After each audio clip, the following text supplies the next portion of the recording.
Welcome, everybody. Welcome. Yolker, glad to have you in here. This is hype indeed. Welcome, everybody, to the first Qualifier event for KFPL Season 5. Fudginator, glad to have you in here. This is exciting. We are here. Fudginator, glad to have you. At long last. We have got some epic games in store. This is going to be real good. And you know what? Let's hop into the voice chat here, where Karen Brown, thanks to Karen Brown for putting this all on, says that she's going to be going through some of the rules and stuff. So let's just hop on in here real quick here. Once Blinking Line, our judge, has access to every single ban, they will post in round 1 ban so that you know which one of your decks was banned there. So I think that that's just about everything that you'll need to play.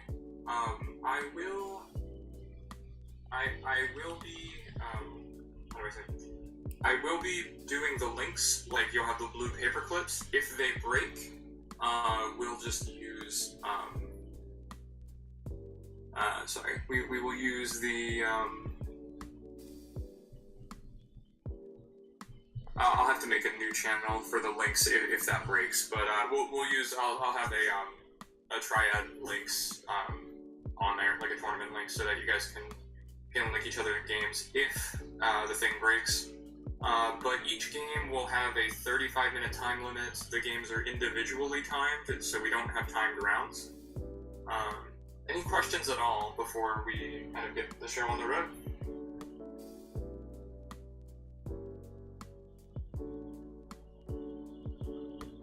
Okay. In that case, give me approximately 5 minutes. I will have everything set up. It'll just take me a minute to get the challenge and everything. Feel free to tag me or Blinking Line. If you have any concerns during the tournament, you'll want to tag Blinking Line because they're the judge. If there's some kind of like practical thing, like that's going wrong with the format or something, you can tag me as well. I see KeyForge typing here. Just waiting to see if this is a question.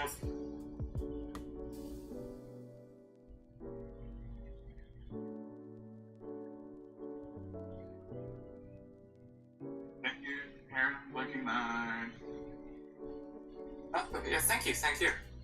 It's really exciting to have you guys here. Excited about that. Feel free to head off of the voice chat if you don't have any questions. I'll answer KeyForge in chat if I need to. But yeah, like I said, give me approximately 5 to 10 minutes. I'll send out a tag when everything's ready.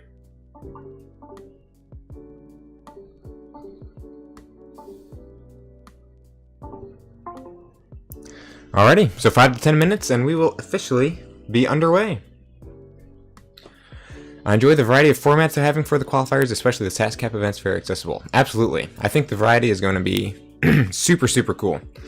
I'm excited to see the various ways the game is played with the different formats and whatnot. Dinobot, welcome to the stream. How is it going? This is very exciting. We have a few stats that we can look at, actually, real quick while we wait. So it looks like we have a house and expansion sort of like stats here. Unfortunately, it's not. There we go. So it looks like the two houses that show up the most here, we got Shadows and Logos are showing up quite a bit. Dis looks like it's next. Taking predictions on how often my OTK Genka will get banned. Yeah, that'll probably get banned. Expansions. We are seeing a lot of mass mutation here. We also have lots of Coda. Very little Dark Tidings, unsurprisingly. Double Centurion Stenopius deck. That sounds pretty cool. I recently played a game where I managed to tribute onto Centurion Stenopius, and he was a big boy. Got some AOA, some Worlds Collide. There is a surprising amount of coda. I did not expect to see that much coda. So, those are some interesting statistics there. Very little Unfathomable, of course, because there's so little Dark Tidings. People are sleeping on DT for the SAS Cap events. Yeah, DT has some really good stuff. Then we also got some SAS values here. Since this is a 75 SAS cap tournament, or qualifier I should say, it looks like lots of people hit the very limit of 75 SAS. They were like, man, if we can play up to 75 SAS, I'm just going to play 75 SAS. I love how there's like, what, one deck or something at 66? 66 SAS? Somebody's real confident with that deck. Must be not the most accurate rating or something. 75 AOA is usually killer. Absolutely. Yeah, around that range, AOA can have some pretty phenomenal stuff.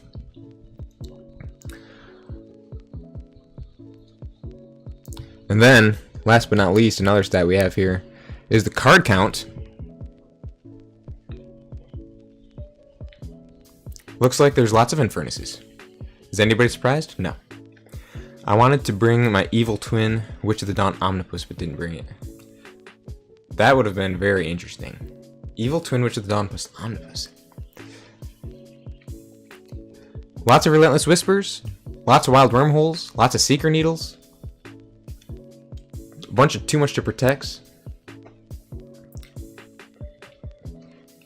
Alrighty, let me take a look here.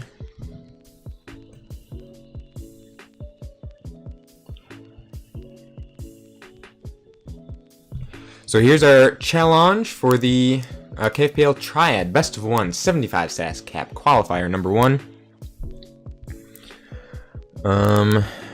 In terms of our competitors, who do we got here? We got Texans 80, Magic Duck 9, Hydrophilic Attack Aurora 1, Dinobot, Alved, Karen B, Len Don Try. I don't think I said that right, but okay. Gveld, yours truly, Fabulousing, JDG314, Not Tonight, X-Ray Creator, One Star Peeps, Yolker 41, Tran Huaibao, The Engraver 88, Min Hoing, and Crit NATO, 22 players total. I wish the best of luck to all of you. Good luck to everybody. Once again, so glad to have you all in here, watching the stream, competing. It's going to be a great time, and I'm really excited for when the show gets on the road. I do really enjoy playing KeyForge. I enjoy playing in tournaments and everything, but quite honestly, spectating and commentating is sometimes a whole lot more fun. I do really enjoy just getting to commentate and watch some high-level KeyForge gameplay, far better than I could ever do myself. The best part is I know or haven't interacted with basically everyone in the event, so this is like playing at the LGS. Ha! That's funny. Matchups are up, links are up. Alrighty. So we are going to be, or the competitors are going to be banning their decks. There will be, wow, I don't know what that was. They will be looking at their opponent's decks, the 3 that they have, and then they're going to play against one of them. They're going to choose which ones to ban here. Or choose which one to play against, I believe. So let's see, who should we watch? Who should we watch? Is there any match that you guys would like to see in particular, or should we just go with a random one? Yes, commentating is a lot less stressful, 100%.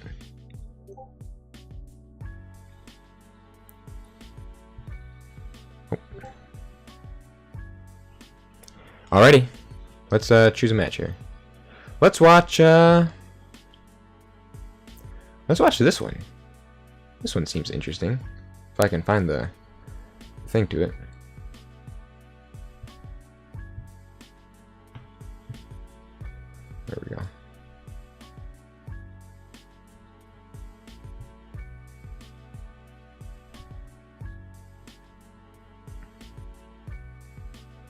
What's the password? That's the question.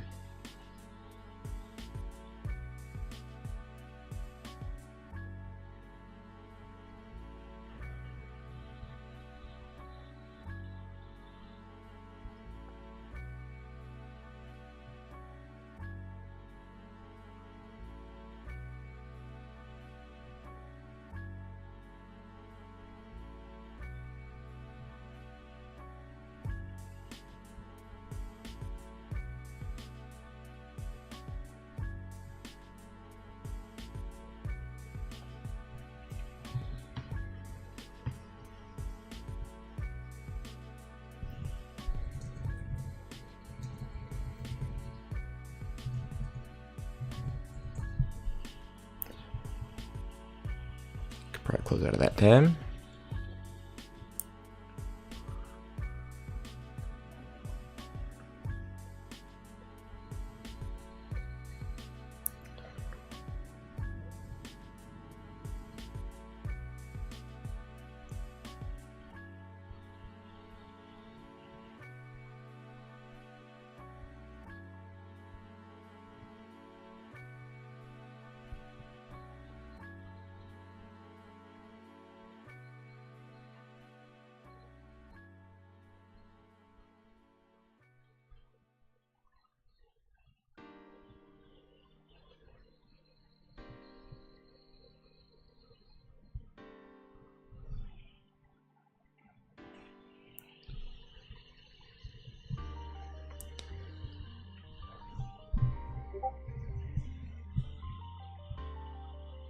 I tried KFPL.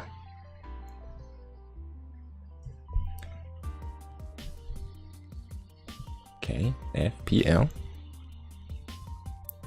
Join. Nothing. Nothing.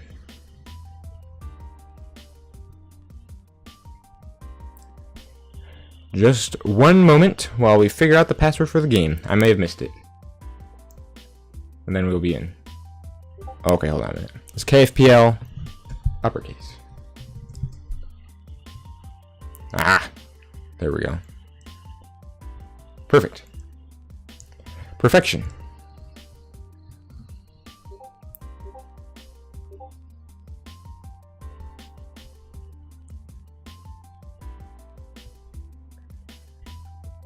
Perfection.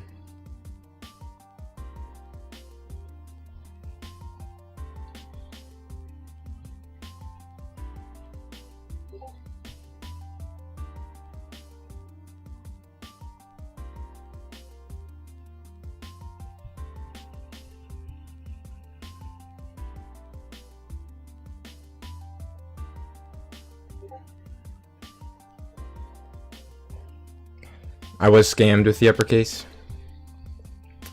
Absolutely scammed. Alrighty.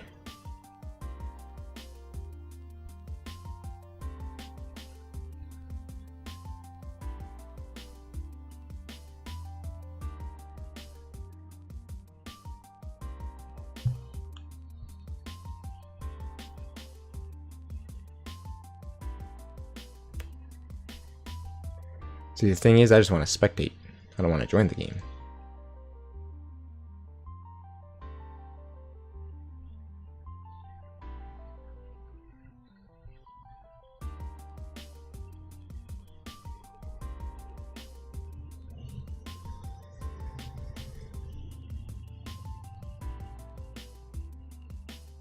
Alrighty. So they're probably still banning their decks. Then they'll hop into the game and we can start spectating it.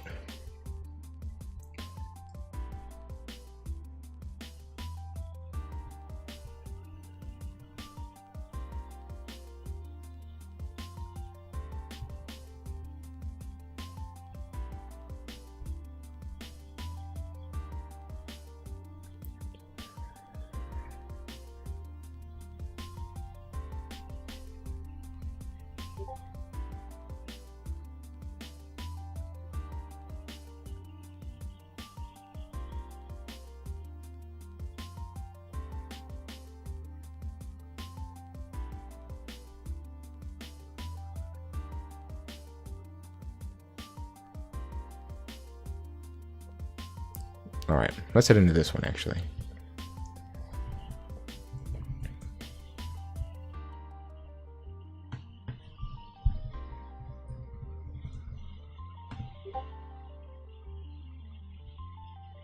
Maybe? Maybe we can head into that one? Spectate via challenge. Let me see here. Attachments.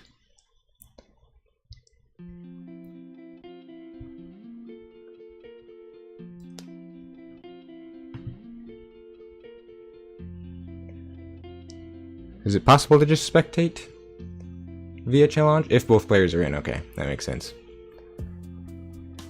Oh boy. I'm just trying to find, like, the game. Because I can, like, enter the game.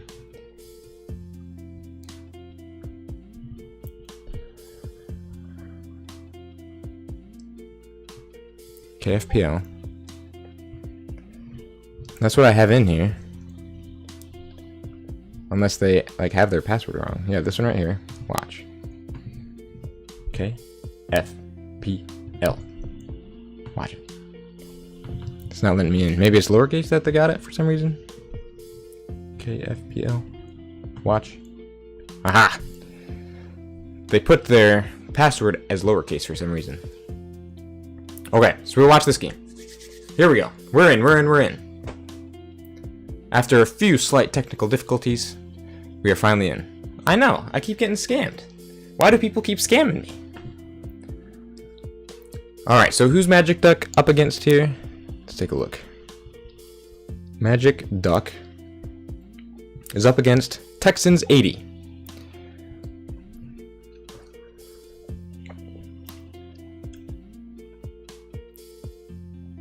I was taking a look at a few of Texan 80's decks, and they have some incredible stuff. I mean, just some crazy decks with some crazy cards. So we'll get to see one of those in action here pretty quick. So we're just waiting on them to finish banning their decks and whatnot. Then we'll be able to get into this match.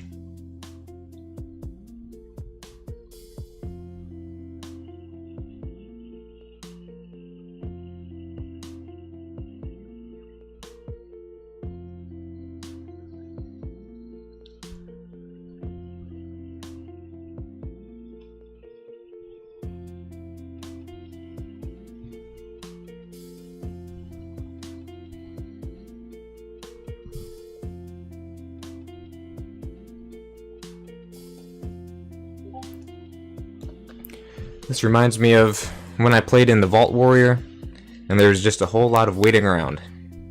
Waiting around for the opponent to choose a deck, get into the game, me trying to figure out how to get into the game, choose a deck, ban it, this and that. There can be a lot of waiting around with these tournaments sometimes. Also, on another note, I recently, this week in fact, got my computer battery replaced. So, that means I don't have to, have like a limit on my streams as far as I know. My computer battery won't just gradually die as I stream. It should stay at 100% the entire time. So that's super exciting. We got nothing to worry about. We can stream for as long as we want.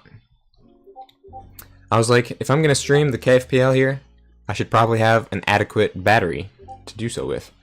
So that's exciting news.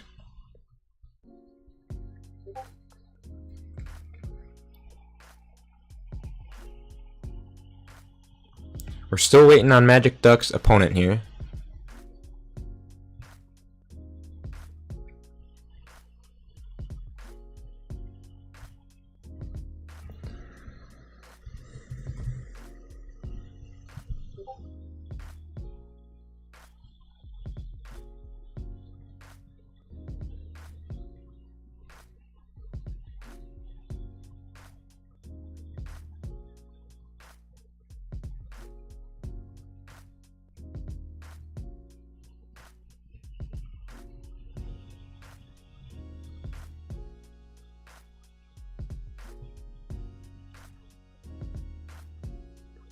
Alright, well, you know what?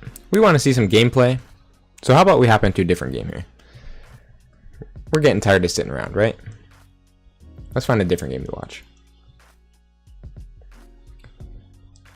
We've got, let's see here. We could go X-Ray Creator versus Wilkie. Let's see here. That would be X-Ray Creator versus Not Tonight.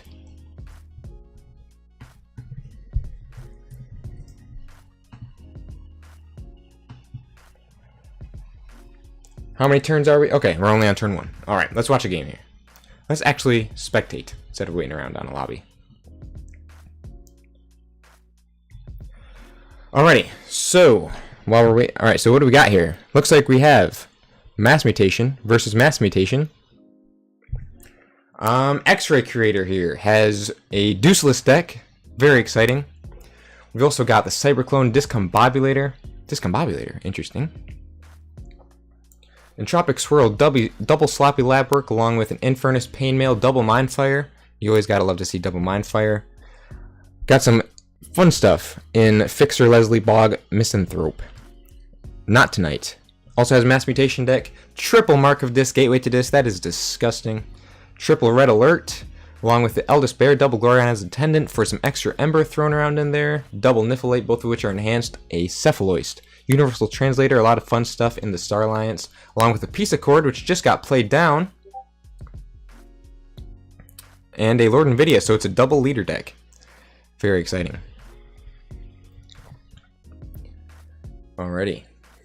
At last, I know, triple Mark of Disc, that's disgusting. Sheesh. Alright, we've got Cornus and Octavia, Galetops, the Saurian Egg, Defense Initiative toward the Cinder, Cornison, and Galetops. Those are some big creatures to have warded over to Wilkie.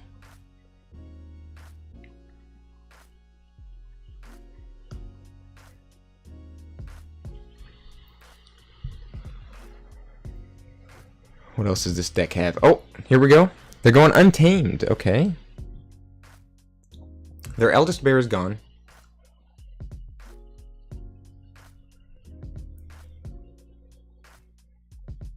Resurgence probably to bring it back though.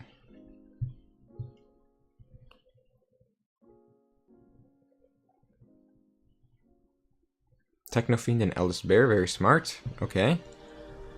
Technofiend is the Reap effect and Destroyed Steel one. We got the Eldest Bear down. Niflhape enhanced with an Ember. That's pretty neat.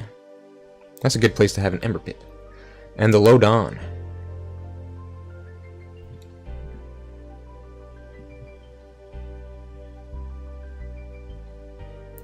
That Eldest Bear is gradually getting closer and closer to the center of that battle line. Nero Taurus is a cool card as well. I recently opened my first Nero Taurus deck. We do have an Exile in here as well. Load up a creature and send it over to the other side. Alright, they're going Dis. They've got the Anguish. Oh, X-Ray Creator also has an Obsidian Forge. That's my favorite key cheat. Obsidian Forge is so good. Got the Drekker. We got the Dark Minion. Interesting choice to put the Drekker over by the Anguish instead of the Dark Minion. Saurian Egg discarded Cyberclone and Beware the Eyes. So Saurian Egg was a dud. And Reap with Cinder to destroy the Saurian Egg. Interesting.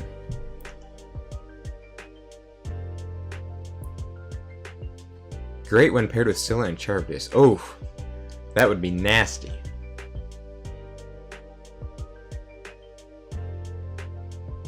Charybdis and Scylla are horrendous enough on their own. Let alone throwing a Nero Taurus in there. Sheesh. Alright. Not Tonight forged their first key. X-Ray Creator is still at 5, looking to forge their first. Not Tonight is going Dis.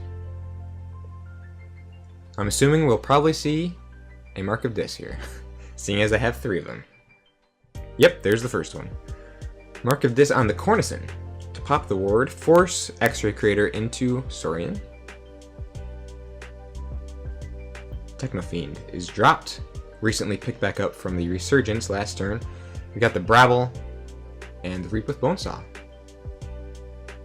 X-Ray Creator is forced into Saurian. We've got the Humble. What's the Humble target here? The Eldest Bear? Smart, smart.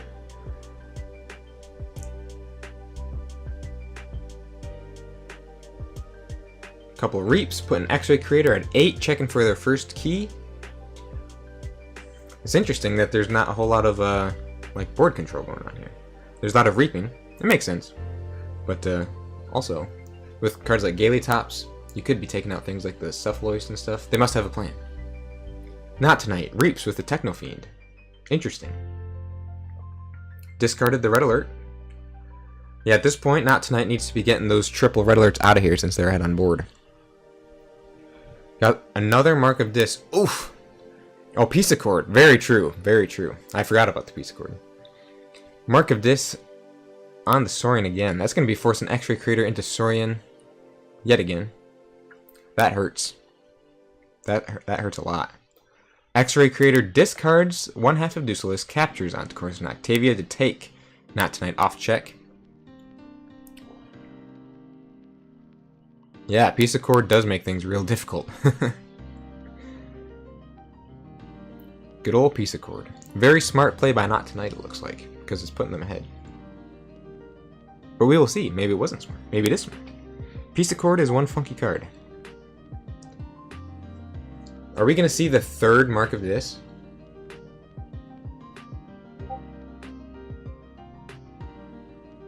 Reap with Lord Aembermedes. Reap with the Bone Saw. Reap with the Techno Fiend to discard Wild Bounty. Interesting discard. Wait, so that means they have Wild Bounty and Double Goron as Attendant. So that's 6 extra Ember in the deck right there. That's pretty good. Not Tonight is on check for their second key at 9. X-Ray Creator goes Logos to play the QMax. Yeah, back-to-back Mark of Dis is brutal. Thank goodness we didn't see that third one. Back-to-back-to-back Mark of Dis. We got the Sloppy Labyrinth to archive a card and discarded the Neurotaurus.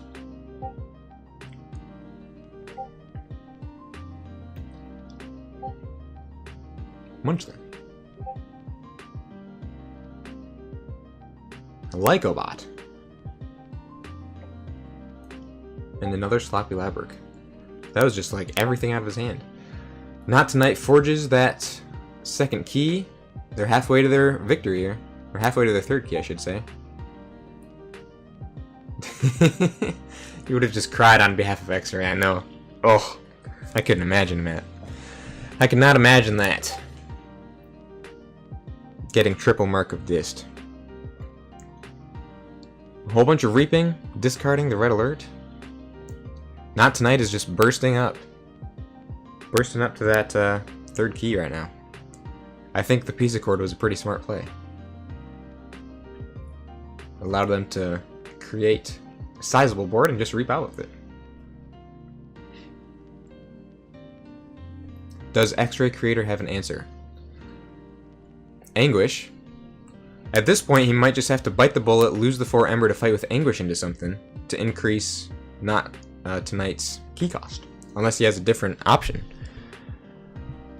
Cornus and Octavia could capture 2, but then he'd have to take 1 more, somehow.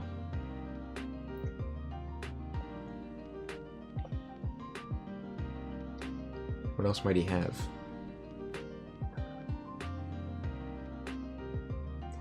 There is the Effervescent Principle. I don't know if he's played that yet or not. No, the Effervescent Principle has not been played. Infernus. I know, Deuceless win. I don't know if he's drawn into his Deuceless yet. I know he discarded one half of it earlier, so that means it's coming and the other half is still there. And he picked up his archives, but went Dis, so it doesn't look like either half or the It's Coming was in his archives. Oh, he also has the Drekker as well. He also has that Obsidian Forge out, so he could. There is potential for him to key cheat his way to his third key, if he reaches that point. Pain Mail on Lord Aembermedes. Oh ho ho. Pandemonium? What? That's crazy. That's crazy though.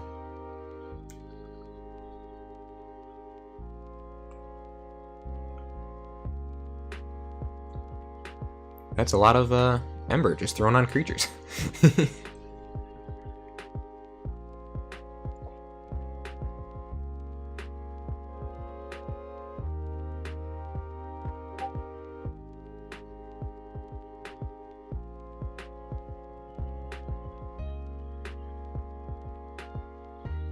Dang. That is some captured Ember.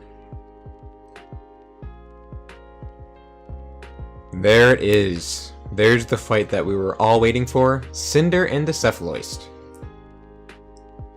X-Ray Creator lost everything. Dominator Bubble is down. The Reap with Drekker. Okay, interesting. Anguish into Eldespear, putting Not Tonight's keys at 11. Interesting. That fight did unfortunately kill the Drekker. And there's the Infernus. All the Dis Ember control is just being thrown down right now. Smart choices for the Infernus, purged both Mark of Disses that have been played so far. That must feel good. Oh, apparently all three Mark of Disses have been played so far.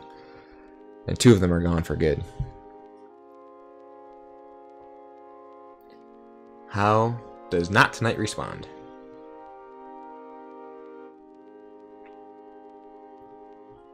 So at this point, when it comes to Ember control options, hopefully X-Ray Creator drew into their deuce list. They got the Cornus and Octavia. Their Dis Ember control is practically spent at this point, from what I can tell. With the Pandemonium, Drekker's gone, Infernus, Cinder's out there already. So in Logos, they have that Effervescent Principle still.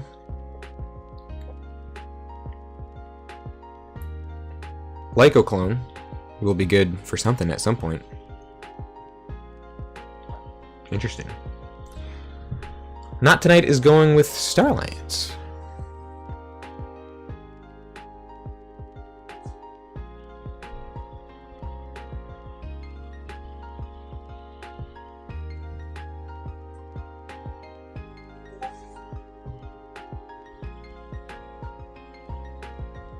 Access denied on Lycobot, so that bad boy cannot read.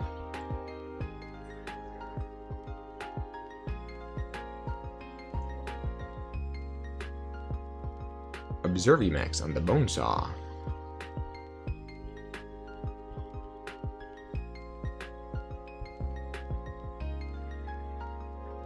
Got the Crewman Yorg. Explore over into the Anguish, putting key cost back down to normal.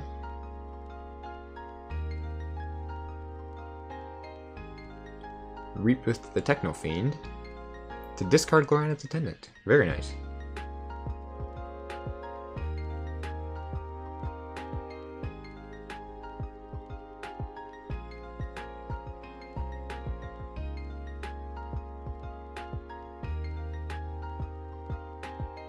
Commander Chan into Bonesaw. See, now they can start like fighting each other freely with the Pisa Cord gone. Yes, the amount of Ember on this board is insane. On X-Ray Creator side, there's like what, 1, 2, 3, 4, 5, 6, 7, 8 Ember. On Not Tonight, we have 1, 2, 3, 4, 5, 6. Wait, 1, 2, 3, 4, 5, 6, 7. So yeah, that's crazy. There's like a key's worth of Ember on both sides. Nice to that was a good play to get that use out of Bonesaw with the Observimax like on the same turn that you played it on the Bonesaw. Effervescent Principle has finally dropped by X-Ray Creator. Mutagenic Serum is down, and he has a sizable logo sport that he can utilize. Cannot reap with the Lycobot. Entropic Swirl. Oh, very nice. You gotta love Entropic Swirl, man. To deal 4 damage to Crewman Yorg. How many traits does Crewman Yorg have? 2. So we got 2 Ember off of that.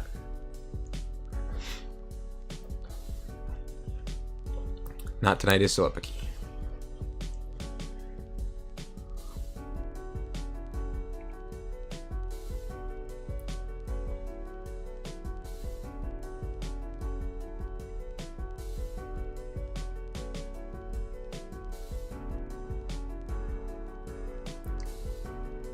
fought the Bonesaw, and...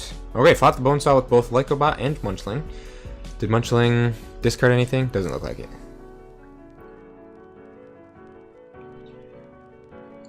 Alrighty.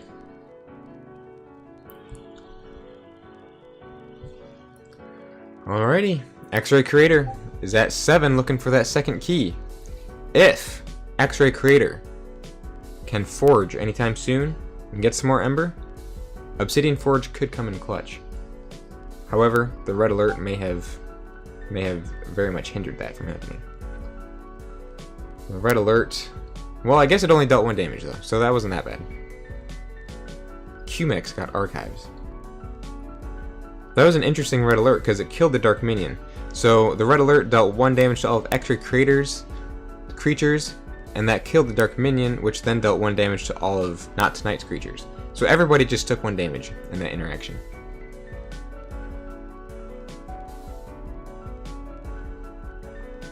Interesting.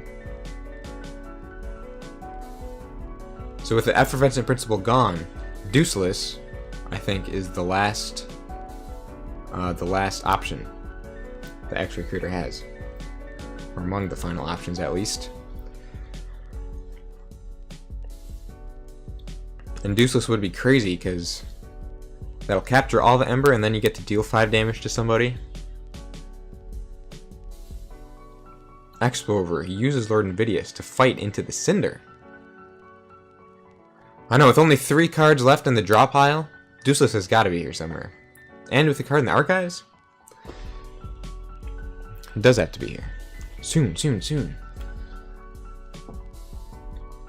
Commander Chan, to reap with Commander Chan, to use the Techno Fiend. Is he going to fight and steal one, or is he going to reap and do that efficiency? Ultimately, the destroyed steal one effect would really just be more like getting the Ember from Techno Fiend into your own pool, but...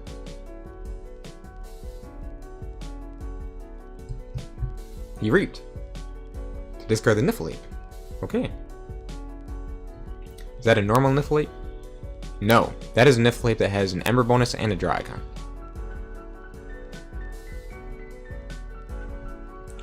Oh, he's got more. He's got a Survey with 2 Ember on it. Oh, Deuceless has got to be here. X-Creator needs to have Deuceless right now. Because Not Tonight just burst up to 11. Saurian, okay.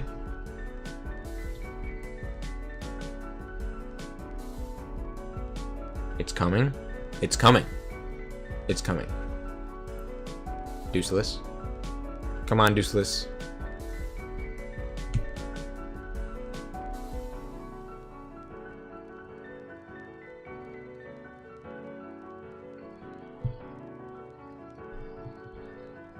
There it is. Deuceless has dropped, capturing a whopping 11 Ember. Dealt the 5 damage to the Inspector and lost his Eclectic Inquiry. Now, what sort of tools might Not Tonight have to deal with the Deuceless? There is the Gateway. There is the Gateway. That's all I'm seeing at the moment. Alright, so X-Ray Creator has popped the Mutagenic Serum. Lycobot is fighting the Commander Chan. And that's it.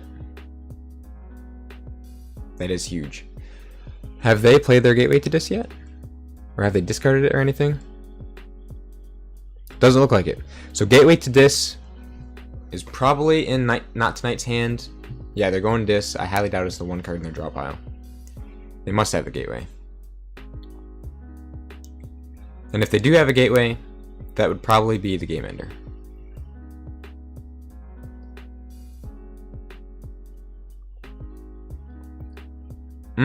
It would put X-Ray way over check. So that's interesting. Okay, Gateway to Dis. X-Ray is at 7. Waking Nightmare. Waking Nightmare wasn't enough. X-Ray Creator came back and won that one. Congratulations, X-Ray Creator. That was a great game. Not Tonight ends with 19 Ember for that third key. Good games, everyone. Good games, well fought by both players. That was an awesome game. It all came down to that deuceless, man. All came down to that deuceless. Well played by both opponents.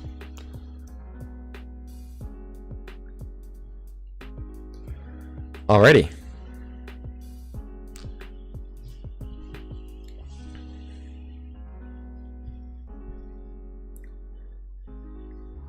Let's find another game to finish off here with. Let's see, have any games ended yet? Okay, looks like over here, Kidman DX won their game, 3-2. Over here, Hydrophilic defeated Aurora. What? 3-1. Minhuang defeated Critnado, 3-1. Karen defeated this person, 3-0. Blowout by Karen there. Let's see what other games we might have going. Oh, here's the game we were originally gonna watch.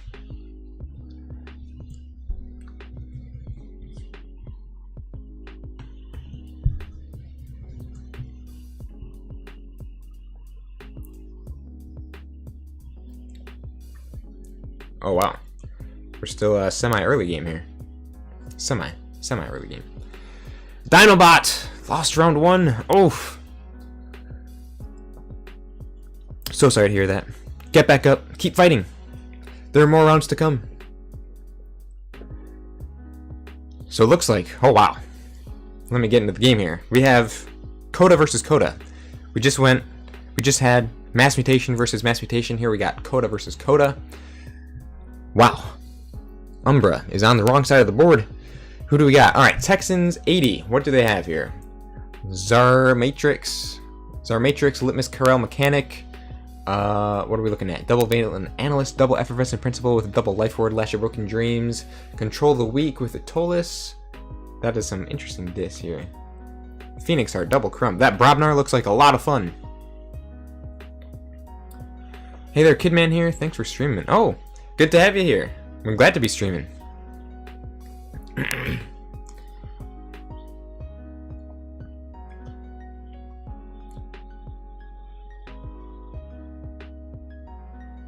Yeah, that Brobnar looks like a lot of fun. Sheesh.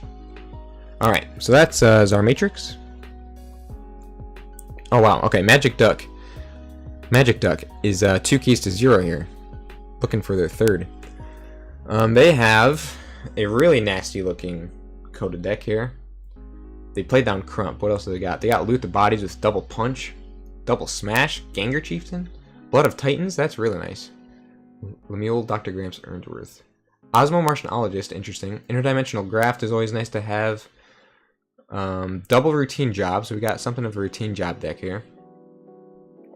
Or at least they show up. Ghostly Hand, Nerve Blast, Relentless Whispers. That Shadows looks disgusting. That is some classic Coda Shadows right there. So anyway, Magic Duck looking for their third key. Texans 80 has yet to forge a single time. Took control of that Umbra. How did they get the Umbra? Was it the I don't even know. Overlord Grecking probably. Texans 80 with the War Song. Crump into Crump. Bumpsy, a couple of Walders. Big old Brobnar board getting established over here.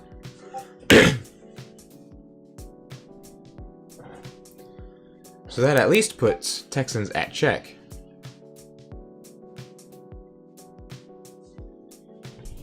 What all has Magic Duck played so far?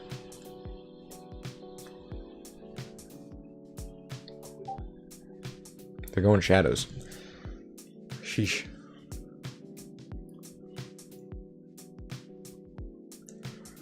Karen Brown, good to have you in here. Thank you so much for putting on this event. It's been a lot of fun, and we're just in the first round. I can't wait to see what the next rounds have in store. I noticed that you won your first game. 3-0 it looked like. So congratulations on that. Alright, Texans got to forge their first key. They did forge. At least they didn't get blown out completely. They're going Logos. Drew with Library of Babel. Play the Dr. Escutera for 2. Positron Bolt to finish off the old Bruno, putting them at 7 for their second key. Just like that, they burst up a whole key. Incredible. Sloppy lab work. Wow, 8 Ember. And just like that, Texans 80 is like almost back in the game a little bit here. Your Dark Tidings had a lovely game. Nice. Dark Tidings for the win. Anomaly Exploiter, Twin Bolt, a mission to take their Umbra back. Put some extra damage on the Valder. Double Titan mechanic. Interesting play. Risky play. So that puts them at check for their third key. Like, wow, that's a crazy play. Holy cow. Dangerous. Can Texans stop that? With Brobnar, they definitely can.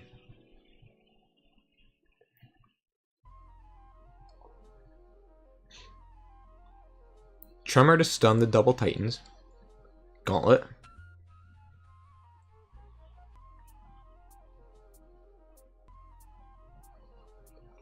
The Ganger Chieftain.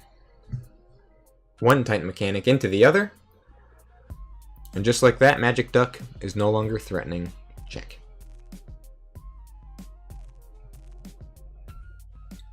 Wow. And Texans is reaping out. Texans is reaping out, man. Just in 2 turns. Texans made like a huge comeback. It's not over yet, but that was crazy. Things were looking really, really bad for for Texans at first. When we first entered the game. Ghostly Hand, Pawn Sacrifice to sacrifice the Moon Cursor. And there it is. GG again. Texans came back out of nowhere and won. Magic Duck was up 2 keys to none when we first entered the game. And just like that, Texans brought it back. Congratulations, Texans, on the round 1 win. Good game, both of you.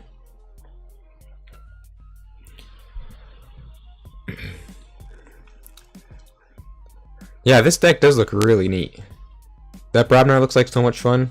It just had the tools, man. Has the tools. Very good game. What are we looking at here? Looks like some more games have ended. We have JDG314 beat Fabulousing 3-2. 1-Star Peeps defeated Yolker 3-1. Alvad defeated Dinobot 3-2. And we just saw that Texans defeated Magic Duck 3-2.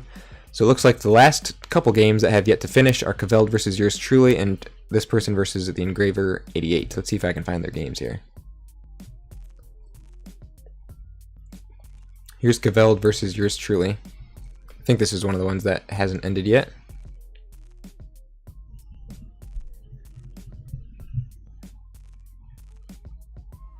How is this incorrect, man? There we go. Okay. So we're looking at 1 key to 1 key. Yours truly at 1 key 5 Ember. Caveld at 1 key 4. We got Call of the Archons versus Mass Mutation. Interesting, interesting. What are we looking at here? Mighty Tiger Pog! Oh! Yours truly has a really... Okay, cool. Caveld needs to think. We might have some time to look at some cards here. Yours truly has a really nasty looking coded deck. Oh my goodness. Double Fuzzy Gruin, double Dust Pixie with a Hunting Witch. All it's missing is that Key Charge, man. It's missing the Key Charge or a Chota. So some really nasty Untamed we've got here. In Shadows, we got the double Ghostly Hand, double TMTP with an Urchin to combo off those TMTPs with. And then once again, some really fun looking Brobnar. Lomir, Grenade Snib, double Bumpsy, Banner of Battle. Run the Stockpile, Blood Money. Alright, Caveld has gone this. They got the double Bonesaw Anguish Snudge with the Dominator Bauble. They just completely cleared yours truly's board. What do they got? Mark of Dis, double Bonesaw, double Infernus. That's disgusting. It looks like they recently cycled back into their deck here. They reshuffled, so they got all their tools back. Logos, We have the Entropic Swirl. I've seen a lot of Entropic Swirls. There's Entropic Swirl in the first game we watched, I feel like. Hapless Cadet in the Star Alliance. Gotta love to see the Hapless Cadet. Double Commander Chan, double Scout Pete with the Sensor Chief. Looks like your typical Mass Mutation deck. Yours truly. Looking to get some burst on here with the Hunting Witch and the Dust Pixie. Classic. Wave the Wolf on the Dust Pixie. Banner of Battle putting in a little bit of work here. Bumping Hunting Witch up to 3 power. Not too much of a difference, but still a 3 power Hunting Witch. Kaveld is going Dis. No surprise with the sort of Dis board they have right now. Imagine they have their Mark of Dis onto the Hunting Witch. And then they clear the board! Oh! Mark of Dis! And then they're going to clear the Untamed. Putting yours truly in a really bad spot. And their keys cost 11 because of Anguish. This game is incredible. Can yours truly do anything? Hunting Witch. Ritual of Balance. Alright, Kaveld got to forge their second key. They're looking for their third. And they're already 2/3 of the way there.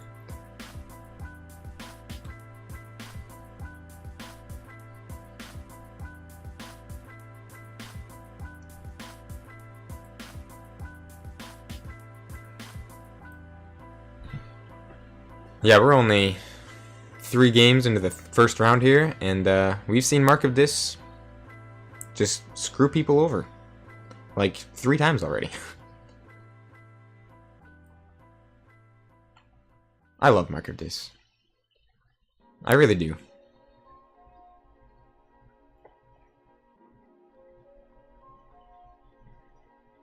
It hurts when it gets played on you. It hurts when I get hit by it, but I still love it.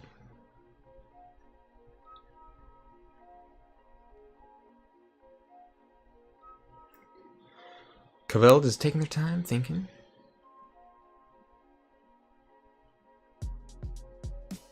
Yes, well designed. Definitely, I agree with that. I think Mark of Dis is very well designed. Alrighty, they went Dis. Okay, they're at check, man. They're at check for that third key. Ways to play around it, but super hard control. Yeah, absolutely. Snudge put Hunting Witch back in the hand, and they just reaped the heck out. Okay, they're going Brobnar. Bumpsy for the answer.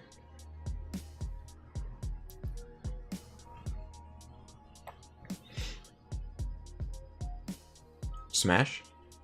Who's he gonna stun? Snudge maybe? Commander Chan perhaps?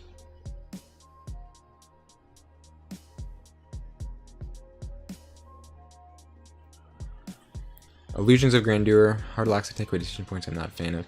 Illusions of Grandeur is super cool too. I do really enjoy Illusions of Grandeur. I think it's also a really neat version of what Control of the Week does.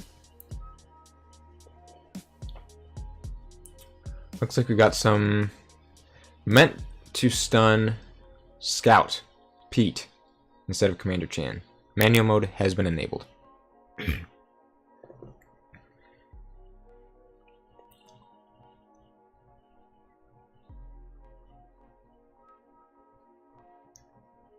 Commander Chan is still stunned.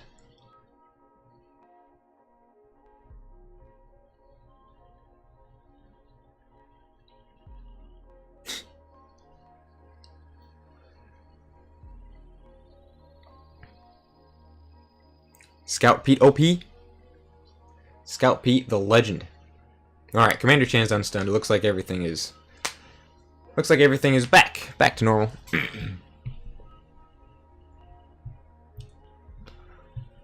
Also, 15 viewers at the moment.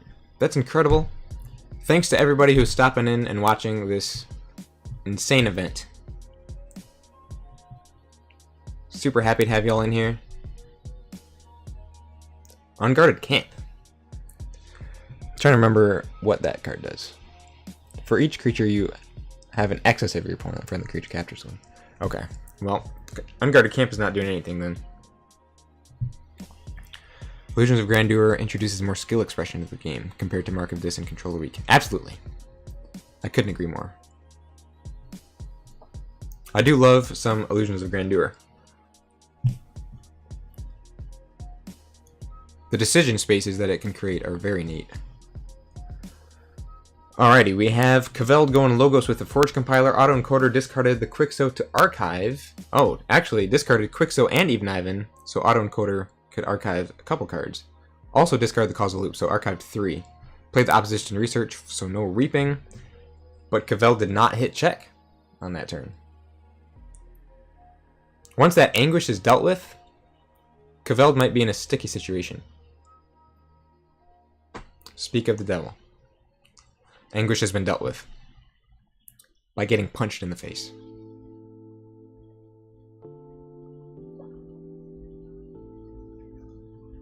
Smash into Snudge.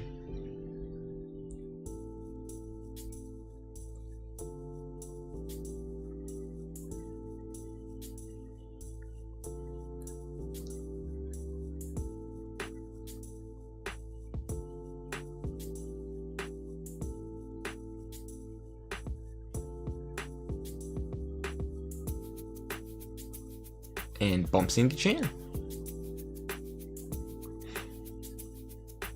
So now yours truly is at mega check. 11-6 here. What can Caveld do? Caveld is going Star Alliance. Censor Chief, very smart. Tax that key. Very smart play. Hapless Cadet. I love Hapless Cadet. To protect the Censor Chief. So that is... Those are some big threats for yours truly to deal with now. And they get to forge at 8, it looks like. And everybody's warded. Interesting. So that's a little bit of anti-synergy with Hapless Cadet for the most part. Hapless Cadet is great taunt. I love Hapless Cadet. Dang. So this is interesting. This is very interesting. Oop. So we got yours truly facing down a board of warded creatures. Oh. Hunting Witch. Troop Call, Way of the Wolf. So yeah, yours truly is facing down a board of warded creatures, one of which is a Censor Chief, another of which is a Hapless Cadet, and some more good Star Alliance stuff.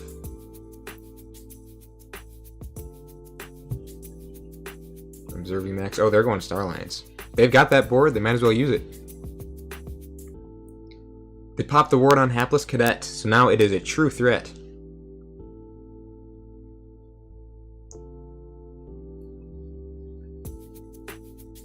Commander Chan fought the Hunting Witch. So now that threat is out of the question.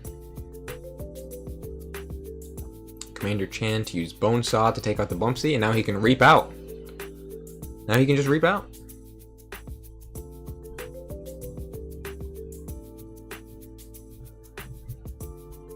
Does yours truly have an answer to that? They're checking 8-6 here. Checking at 8 to a cost of 6 for the third key. Can Caveld pull off the victory? Yours truly is going Brobnar. Run the stockpile, perhaps? There it is. Wow, and that's the only thing they did. That was their only answer at the moment. As far as we know. Burn the stockpile. Bring in Caveld back down to 4. They are practically even for the third key.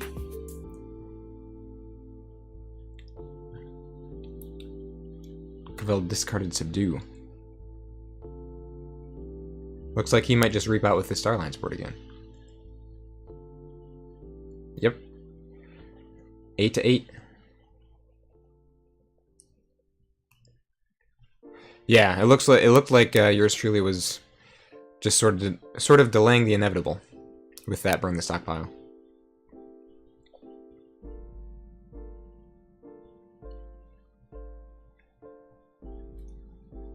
Oh, the TMTP. Oh, TMTP, but with no follow-up. There it is. Kveld wins 3-2. Another phenomenal match. So close. Good games to both of you. Great match. Alrighty. So, what are we looking at here? It looks like all the games have finished. And round 2 is popped up here.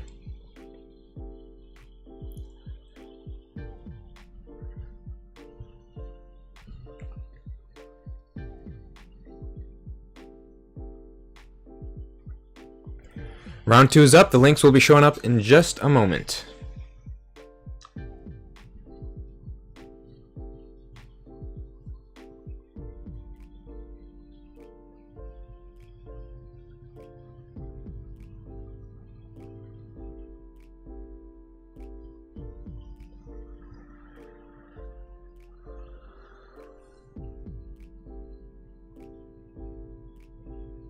Oh, it looks like the reason we weren't able to get into Texans and Magic Ducks games before, apparently there was some error happening, so it wasn't, yeah, there's an error of sorts, apparently.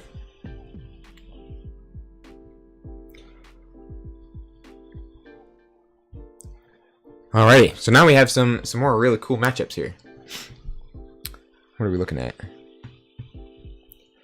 We've got the Engraver 88 versus Merton VGC. Not Tonight versus Aurora. I'm probably butchering this person's name. Tran Hoi Bao versus Min Hoang. Yours truly versus Critnado. JDG314 versus Dinobot. Cavell versus One Star Peeps. Magic Duck 9 versus Yolker. Hydrophilic Attack versus X-Ray Creator. Texans 80 versus Karen B. Fabulous Thing versus Landon Try. Kidman XDX versus Alvad.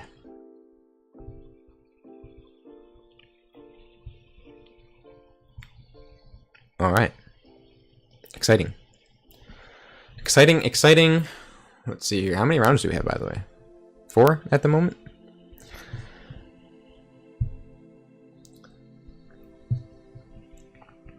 Alrighty.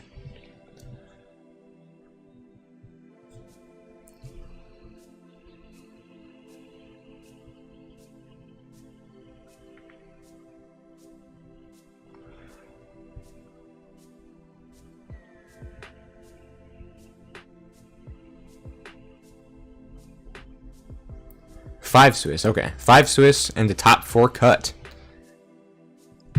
We've got a day of KeyForge here, folks. That was just the first round, and we've already seen some incredible things. I cannot wait. Oh, 4 more rounds?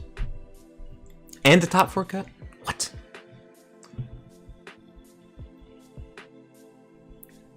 And once these links get started, or get up here, we'll be able to begin round 2.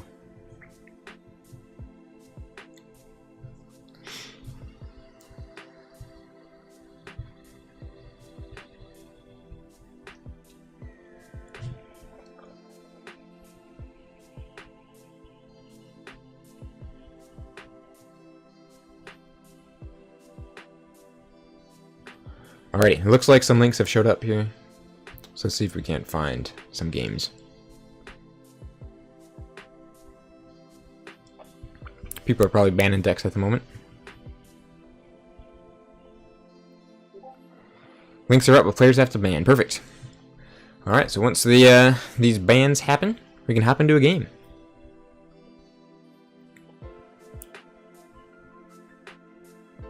Alright, yep, there's the ban. Alrighty.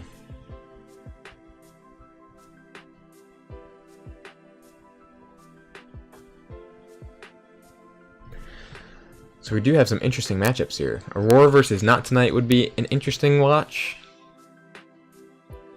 X-Ray Creator versus Hydrophilic. Yolker versus Magic Duck. We got some good options here.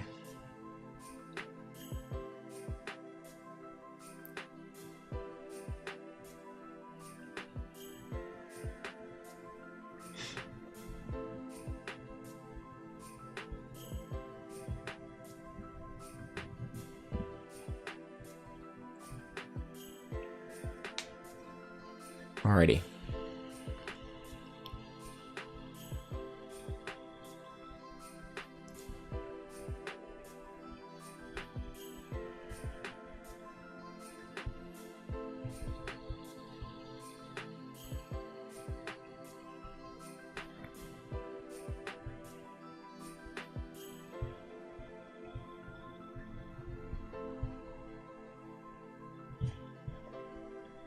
Alright, while we wait for players to ban, I'll be right back. I am a very thirsty boy.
Alrighty, we're back.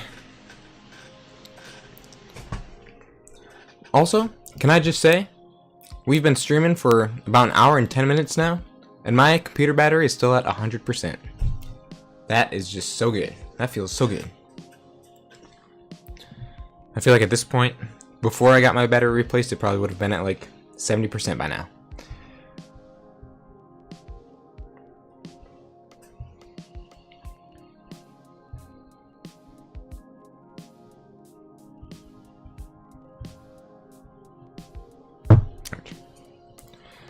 Alrighty.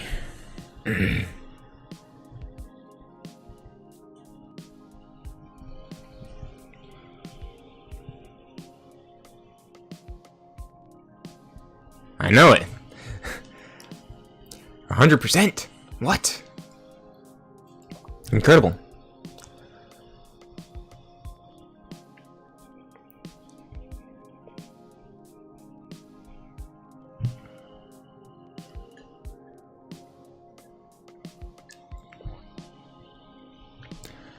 Alrighty. They should be finishing up with their bans pretty quick here.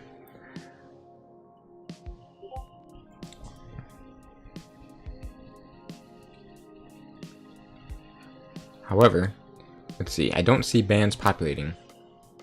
Alright, we're still waiting on a few. Still waiting on a few bans.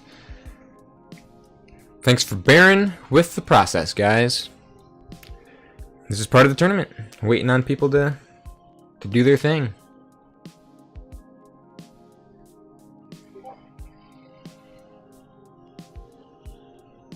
So far, I mean, we've only seen a few games so far, but I feel like the card that has caused the most, like, craziness has been those marks of this. Like 3 or 4 times, we saw a mark of this just screw somebody over. Or at least really disrupt their next turn.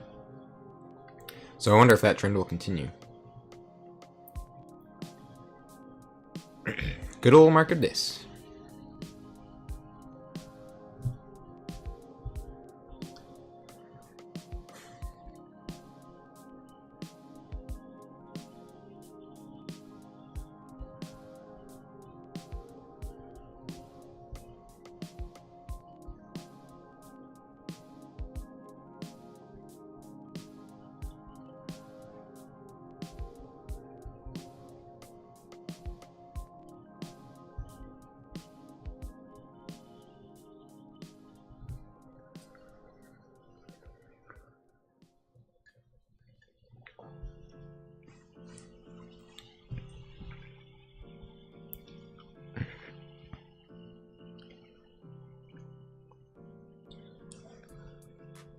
The Triad tool broke today, so we're using a slightly slower process. No problem at all.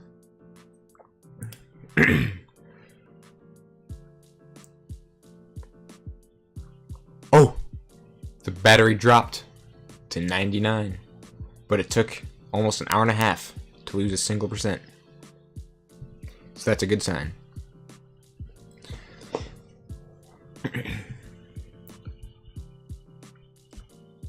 So yep, with the triad tool down, we just got to use a slightly different process, but that's no problem.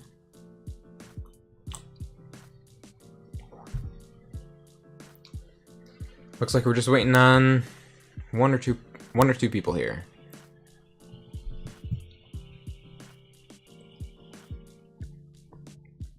Looks like they are getting their band submitted, and we should be good to go here.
Alrighty.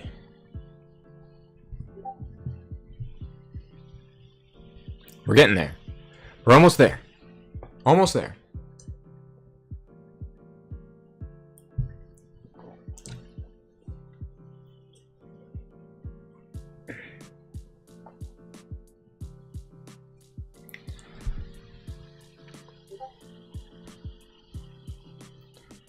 Alright, the bands are up.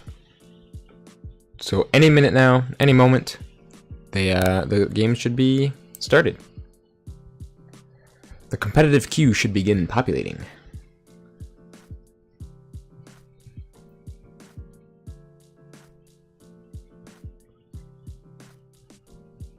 Well, you know what? Next time, while we wait for the games and the bands to happen, I've got some Mavericks we could look at. I've got a whole bunch of them that we could just look at while we wait. Mavericks are great. Fun to just analyze, you know what I mean? So after round 2, maybe we could just take a look at these Mavericks that I got. They're not my Mavericks. They're actually Mavericks that you guys have, but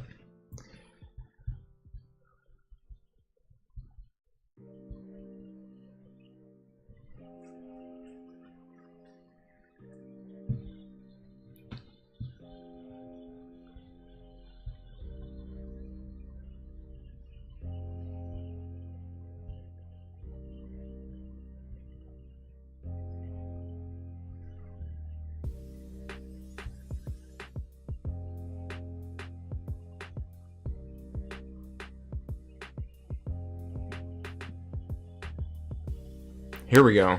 Now we've got some matches showing up. Why don't we could go into Aurora versus Not Tonight.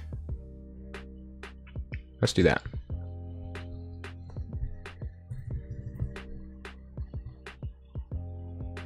Oh my gosh. It's always one or the other. It's either uppercase or lowercase. There we go.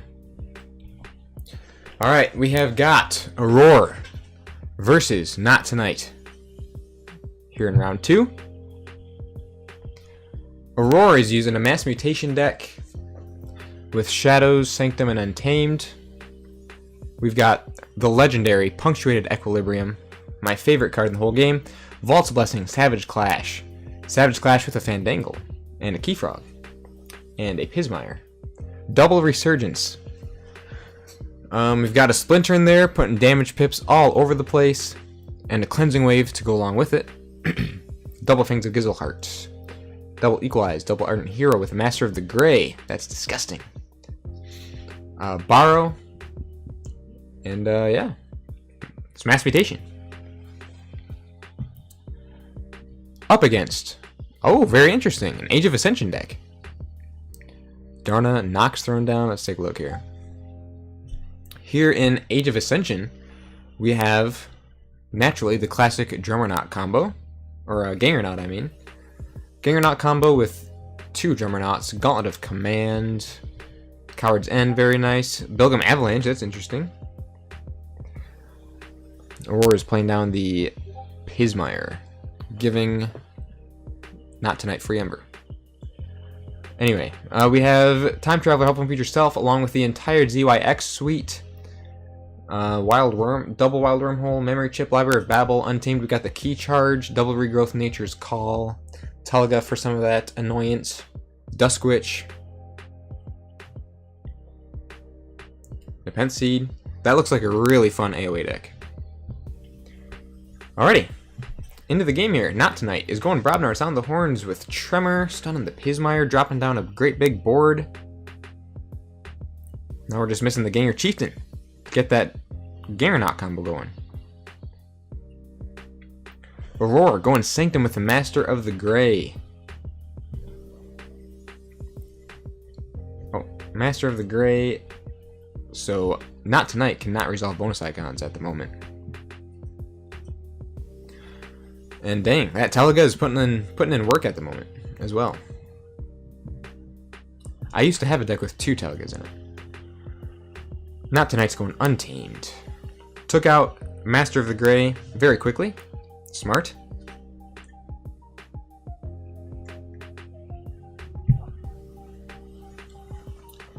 Not Tonight is already making good progress towards that first key. And like, primarily because of that Telga.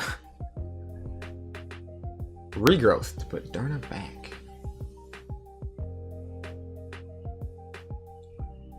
And Darna for the Ember.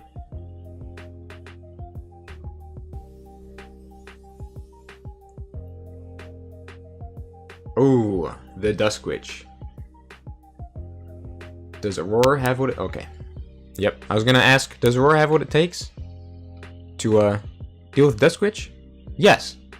Yes, certainly does. And that actually worked perfectly because the Nox didn't have any neighbors. So the Nox just died as well. Is that how that works? Hold on a minute. Yeah, something like that. Something like that. Either way is a one-sided board wipe. Help from Future Self with the Director. Time Traveler is down again. Wow.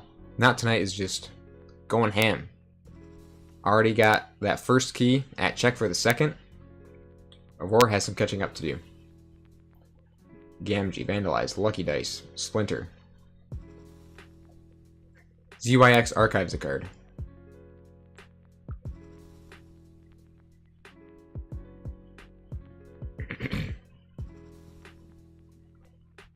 Going Brobnar. Drummernaut. Bilgam Avalanche. After you forge a key, deal 2 damage to each enemy creature. That would do a lot of damage to Aurora's board at the moment. Foozle and discarded the Gauntlet of Command. Probably because he doesn't want it borrowed from him. Fangs to purge the Drummernaut.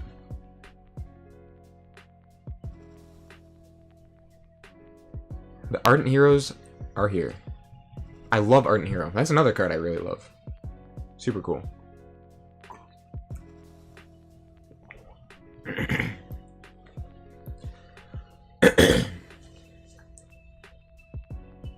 Aurora did get to forge their first key, however.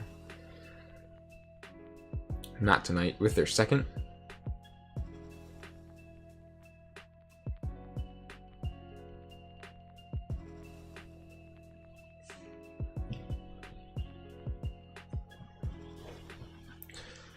So, at this point, Key Charge is a definite threat. Because they could just burst and Key Charge to their third key at some point here. They're going Brobnar.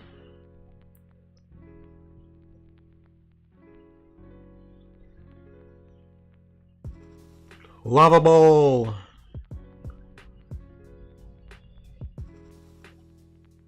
Foozle for 2. Bilgam Avalanche. Tremor to stun the rest. Immobilizing Aurora's Sanctum board. Good play by Not Tonight. Does that put them in the reach of a key charge? They would need 4 Ember on this next... Oh, make that 5 Ember. Because look over there, just stole 1. Dealt 2 damage to the Foozle. Nexus has arrived. Seeker Needle.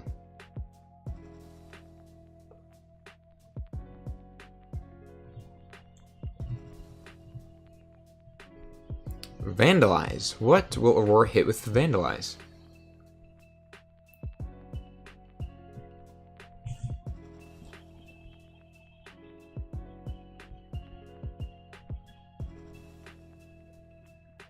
Oh, and Vandalize had 2 damage bonus icons on it, looks like. That's interesting. Oh, wow, yeah. 2 damage and that Ember? That's pretty neat. What got discarded? Labwork got discarded by the Vandalize. Good hit, good hit. Back over to Not Tonight. What do they have up their sleeve? I don't think Key Charge is gonna happen this turn. But maybe the turn after. Aurora really fighting for that second key at the moment.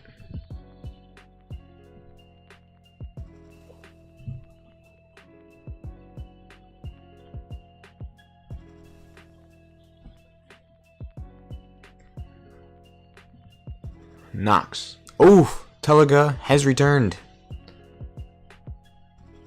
And the Dusk Witch. So that's 2 really big threats that Aurora needs to deal with right now. The Dusk Witch and the Teliga. But their board is very limited at the moment. Seeker Needle could easily deal with the Dusk Witch. Yeah, there we go. Wow. Just like that. Threats are dealt with. Bone Rot Venom on Bilgam Avalanche. Interesting. That's it. Aurora took that Shadow's turn and got up the check in the meantime. Dealt with the threats and got up the check. That's what you like to see. That's a good KeyForge turn right there. Deal with the threats, get up the check. Man, Aurora is really threatening with that borrow. Because now this is the second time that Not Tonight has discarded artifacts. Because now this time they discarded the Nepenthe Seed. Regrowth to put Duskwitch back. And Grove Keeper boosting up Duskwitch's power this time. Putting it at 2. Making it that much harder to deal with. Especially when your entire board is stunned. They're going Untamed. What sort of tools does Aurora have in Untamed to deal with this Duskwitch? Is Quicksand the one that destroys elusive creatures? Or is that a different one? Oh, it's that one, okay. Oh, the Vault's Blessing. Punctuated Equilibrium. Huge. Keyfrog. Fandangle. That's 2 Fandangles we have down right now. Lucky Dice. So none of his creatures can take damage. That's crazy. 2 Ember on 2 Ember, both going into the 3rd key. And now, with Duskwitch survived, Not Tonight has a lot of potential with this next turn. Creatures entering play ready.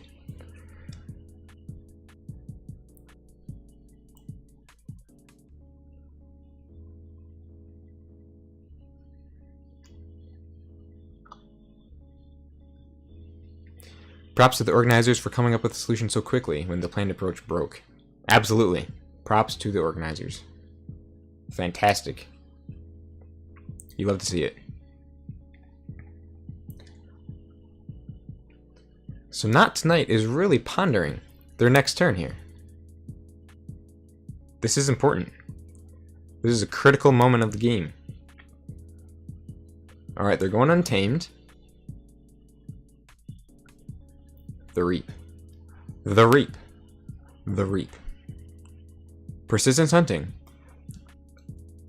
They did not Key Charge. Their Key Charge is still available, right? No, their Key Charge is not available. Okay. So Key Charge is not a threat at the moment.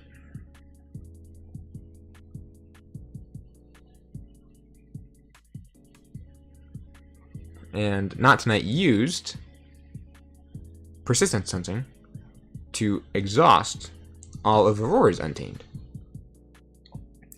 So that is interesting.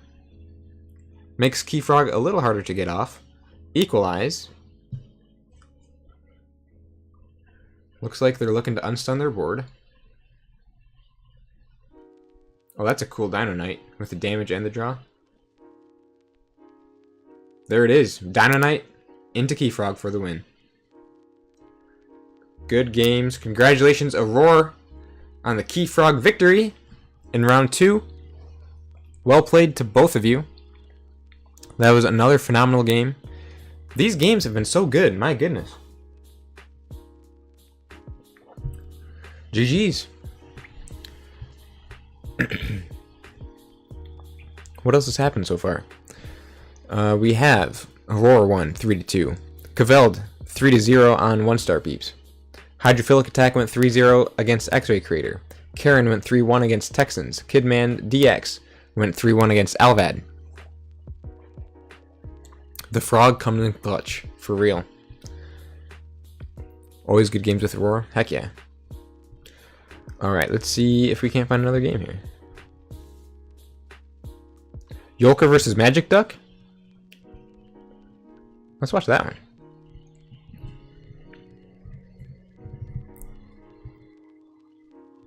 Oh, jeez.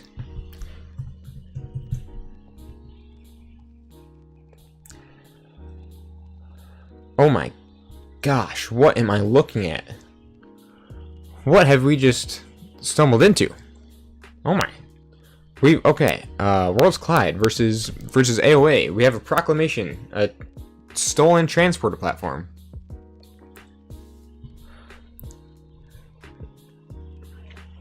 And all the rats, yes.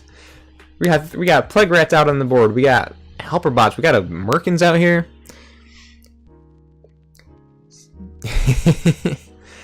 let's look at this deck. Oh my, how many plague rats is that? That's like 7 plague rats with double brand. What the heck? Proclamation. Other cool stuff. It's a Brig deck. I mean, of course. Brig deck. With double helper bot. This is crazy. Love seeing the rats get reps here. Put some respect on the name. That's what I'm saying, man. That's what I'm saying. Yeah, Brend plus rats is awesome. So that's a really crazy looking AoE deck right there. You gotta love the proc too. Over here in Worlds Collide, what are we looking at? Wow, look at that. Worlds Collide Brobnar getting represented. In this game alone, we have the rats being repped. We have Worlds Collide Brobnar being repped. A ton of blasters over here. Walls Blaster, Garcia's, and Frane's Blaster. With double transporter platform. This deck looks disgusting. Or at least that Star Alliance looks just horrendous. Collar Subordination. We got a couple Banes here. Demon's Bane, Soul Fiddle. Berserker Slam. That Brobnar doesn't look like all too bad, to be honest. Brig incoming.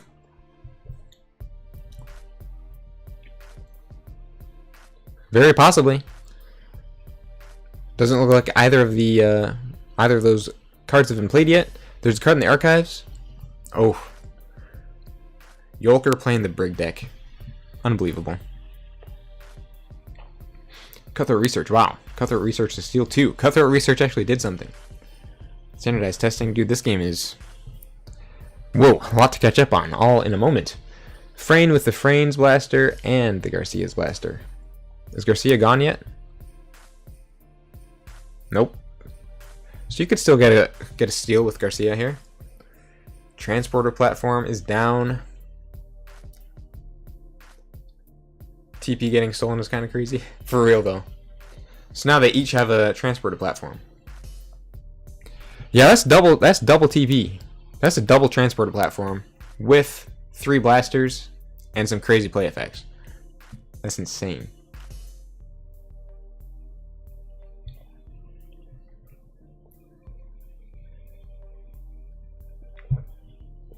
Brend has arrived. There's 1 Plague Rat. And we're just stopping at 1.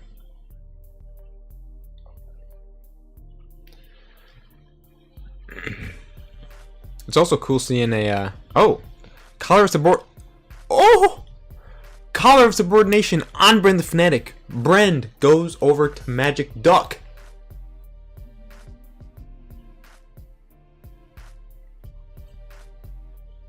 What a play. What a perfect time to have Collar of Subordination. What I was about to say is it's crazy to see an AoE deck with a Transporter platform. I wonder what shenanigans an AoE deck could do with Transporter platform.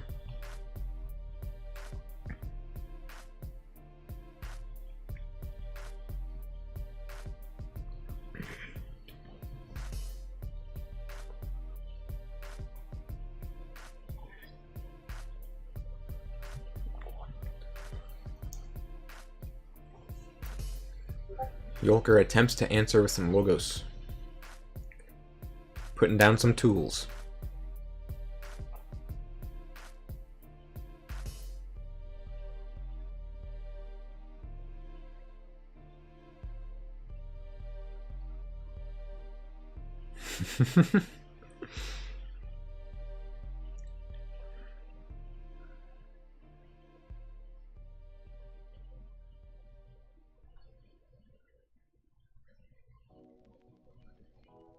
That can't be a good feeling for Yolker. No, not at all. Now, gave Magic Duck the free Ember with the play effect, and then it just gets... Then Bren just gets stolen away.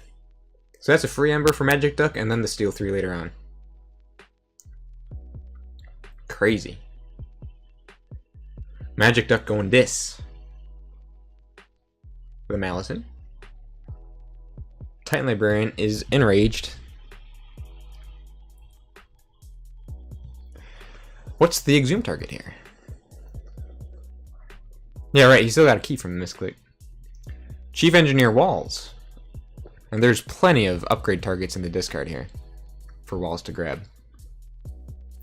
Walls Blaster. Oh, okay. They returned Walls Blaster to their hand but didn't play it. Interesting.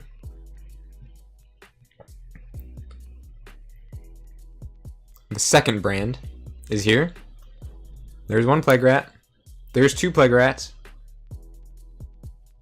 Oh, that's interesting.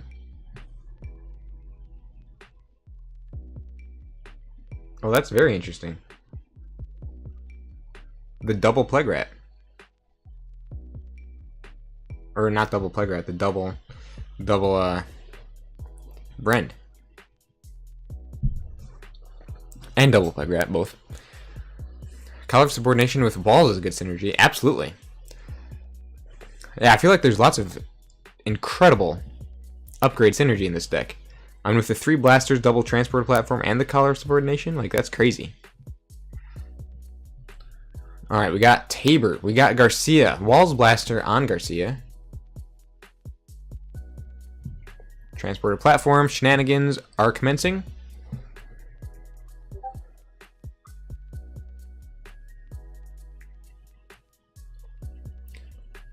Triggering their Bren first so it didn't steal anything was great. Yeah, that was a big brain play right there. 1000 IQ. Malison is gone. Oh, the legendary Cermeros. Oh, beautiful free markets play. And a smite to take down the CXO Tabor. That was a really solid Sanctum turn.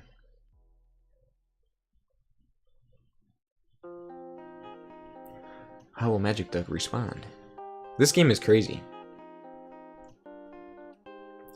Yolker checking at 7 for a second key costing 6. Magic Duck not quite at check because of that Proclamation 346E. We got the Volcano, the Berserker Slam, the Grand 9 Toes. Did some damage out there. Proc is such a good card. Sanctum. Yolker got their second key. Albad to capture. Line Baltrum to boost up that power. Dang. This Sanctum is just doing work right now. I love AoE Sanctum. Draining Touch on the Baltrum. Soul Fiddle on Albad. Eterome. Misery exploit for nothing.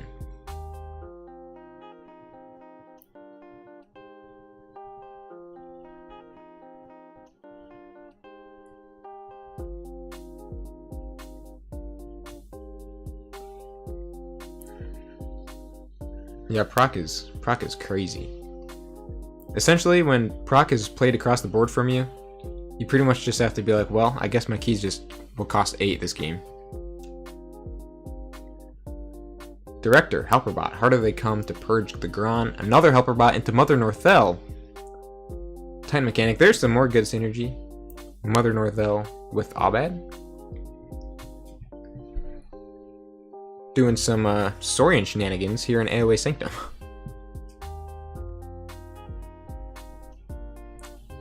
Or what feels very Saurian-ish.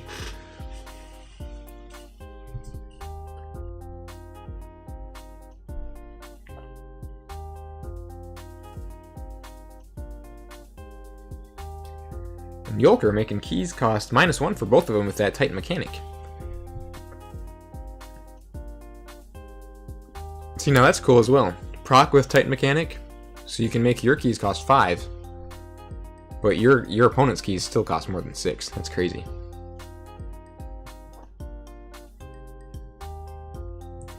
Frayne with Comm Officer Kirby. Oh!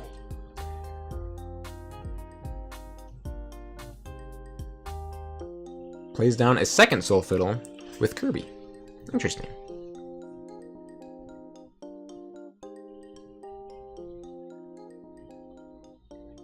Yeah, transporter platform. Oh, that's crazy. Got rid of the flex. Managed to cycle out that flex with the second Comm Officer Kirby play. Just imagine what this deck would be doing if Magic Duck had both transporter platforms and one hadn't been stolen away.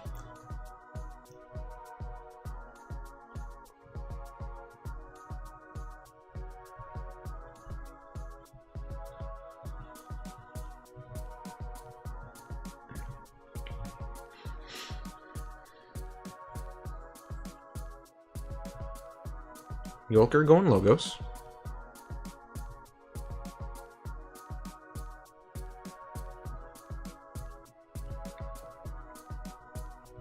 Just reaping out, it looks like. Besides Titan Mechanic taking out the Kirby, which is smart. Almost threatening check. Oh, Titan Mechanic also fought the Kirby. Wait a minute. Oh, I said that already. For some reason I thought there was a Titan Engineer. I don't know where that came from. Or whatever the... Oh, Titan Librarian, that's what I'm thinking of. Collar of Subordination on Director of ZYX. Dude, these Collar of Subordinations are just... obnoxious right now.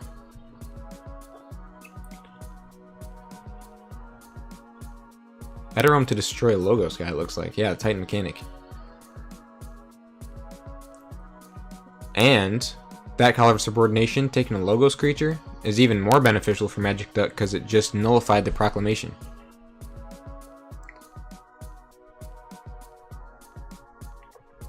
So now Proc is not doing anything.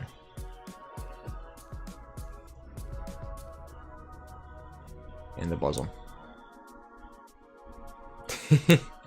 My dudes are so angry, says Yolker. They are furious. Helperbot looks pretty angry in his artwork to begin with. So, the Enrage just matches perfectly.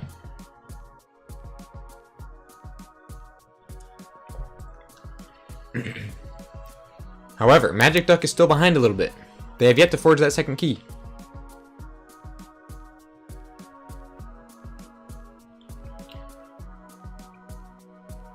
Oh, Yolker picked up the Archives. They got 10 cards in hand. Brand. Oh, there's one Plague Rat. There's 2 Plague Rats for the Steel Theory. Very well played on that. Merkins. What does Merkins grab? Gengar Chieftain? That is hilarious.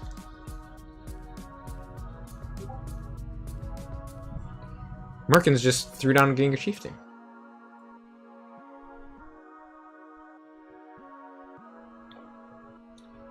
Another Plague Rat, and the Ronde to steal another one. That was a wonderful turn. Dude, Plague Rats and Brend is so good. Are there 1 or 2 Brends here? 2 Brends. Okay. Sensor Chief Garcia. Very smart. Could stop the key with the transporter platform into another Garcia. I feel like Magic Duck is really grasping at... really just prolonging the inevitable at this point. But I can't say anything because we've seen some pretty crazy comebacks already today. So anything is possible.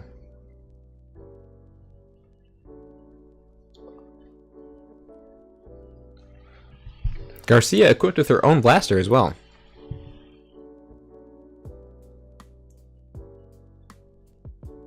Oh wow.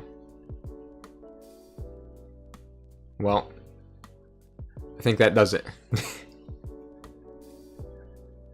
Magic Duck just got brigged. That's gonna be alright. Wow. 10 Ember right over to the Yolker. Wow. Brig. That's brig for you. Sheesh. Yep, there's the concession. Another phenomenal game. Yolker Brigand to 25 Ember for that 3rd key. That's crazy. That was a really, really good game, though. Some really cool interactions all around. Those collars, stealing the Brend. That's just insane. But also, like, Merkins into the Gengar Chieftain, and you had the proc putting in work constantly, transporter platform getting stolen away, and the Brig just to finish it all off. What a game. Good games to both of you. Congratulations, Yolker, for the victory. The Brig. What are we looking at here now? It looks like Fabulous Thing defeated Landratry 3-2. Yours truly 3-2 on Critnado. 3-2 here, 3-2 there. Lots of 3-2s. Except, well, I guess there's also these ones. So it looks like the last games that have yet to finish up are Tran versus Min and JDG314 versus Dinobot. Let's see if we can find Dinobot's game.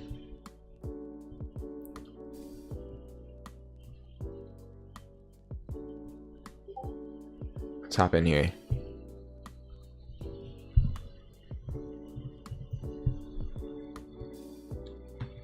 I always get it wrong the first time.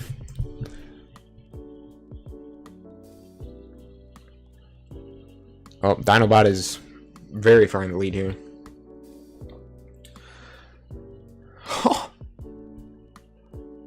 Is this a 45 power, 2 armor Centurion Stenopius I'm looking at right now? Can we zoom into this real quick? That's a big creature. That's a really big creature. Wow. Along with the Auto Legionary, and that's some Saurian stuff. Sheesh. JDG is answering with some Untamed right here. What is the format? The format is 75 SAS cap. Triad, best of 1.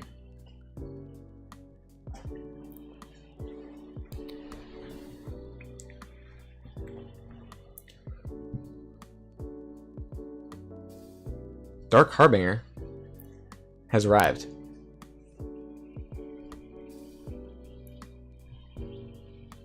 We've got some real shenanigans going on. Fandangle, Keyfrog.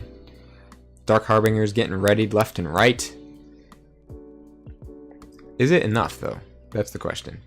Because Dinobot's checking for their 3rd key right now.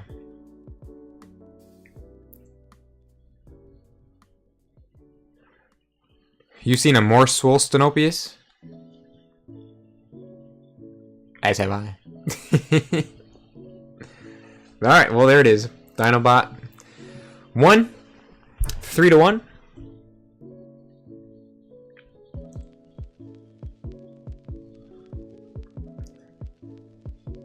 GG's to both of you. Dinobot, congratulations on the victory, the round 2 victory.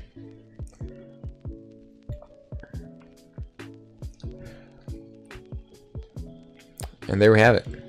So that, I believe, should be the end of round 2. It's no Mort Chonkers though. No, it is not. Mort Chonkers, dang, incredible.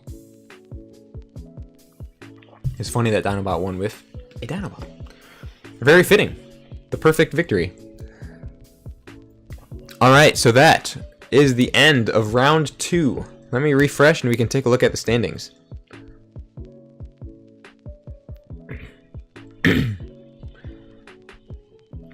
So it looks like 5 of our competitors have gone 2-0 so far. Hydrophilic, Karen, Kaveld, Min, and Kidman XDX are all 2-0. Our average players, I shouldn't say average, but our 1-to-1s, we've got Dinobot, yours truly, the Engraver 88, Tran, 1-star, Elvad, JDG, Fabulousing, Texans, Aurora, Yoker, X-Ray, are all 1-1. And finally, our poor 0-2s here. Not Tonight, Magic Duck, Lan, Merton, and Crit, NATO.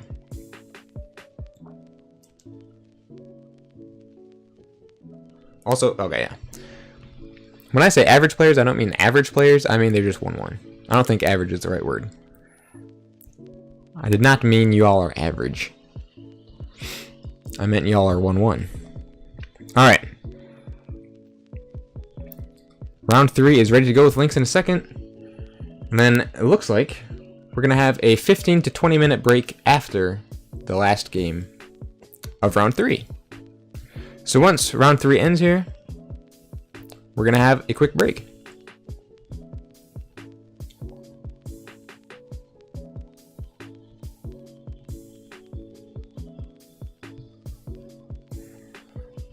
So now, once again, we're just going to be waiting around, waiting for the bans to happen and the games to appear.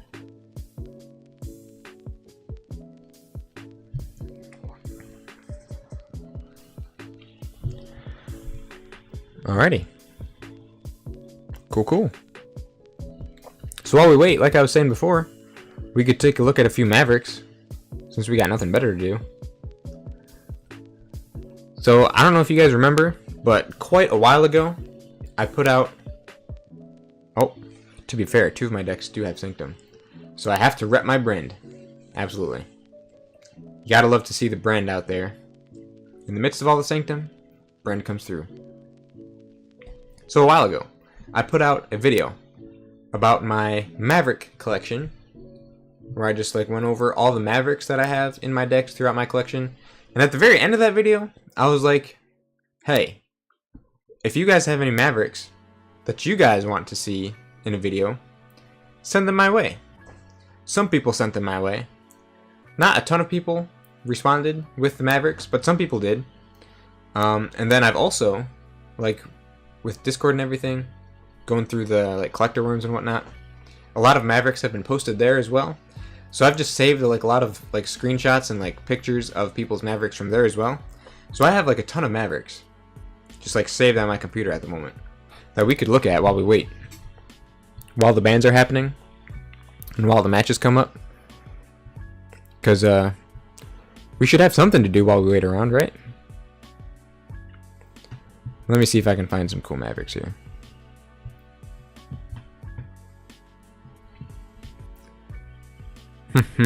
What's a cool one?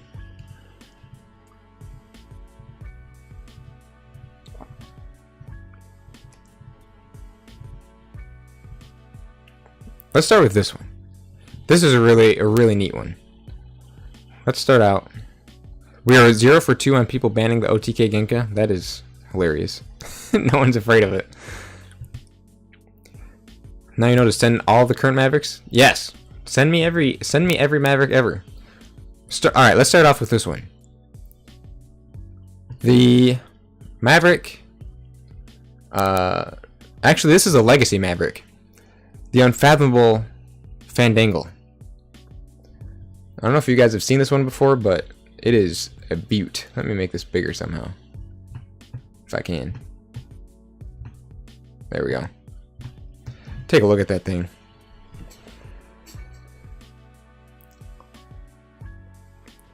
Could you imagine being the person to open that Dark Tidings deck?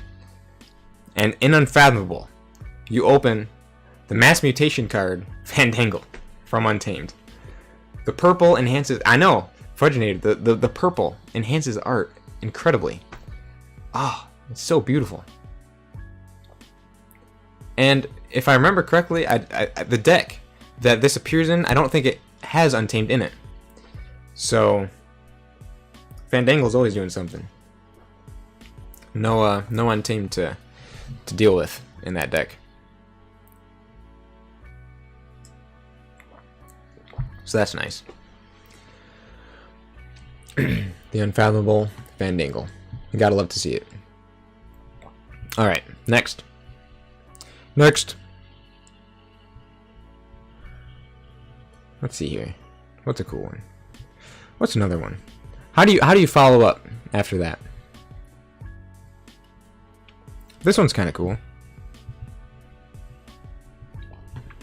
Here's a Saurian Pismire with a draw icon on it.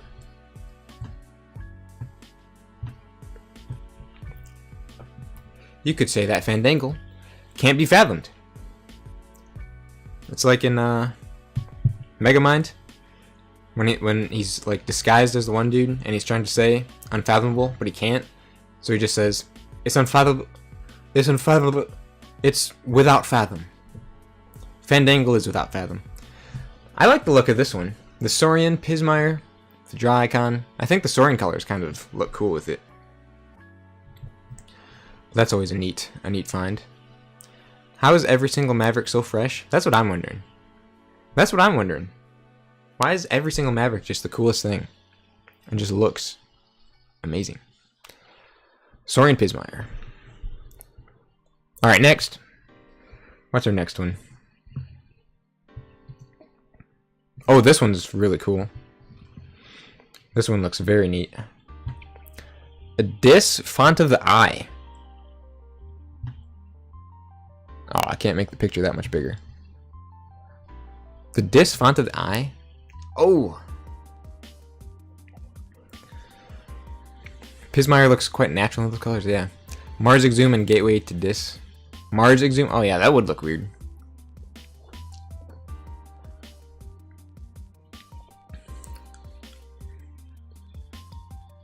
The reds and like purples and pinks and magentas in that is just so enhanced by the Dis frame.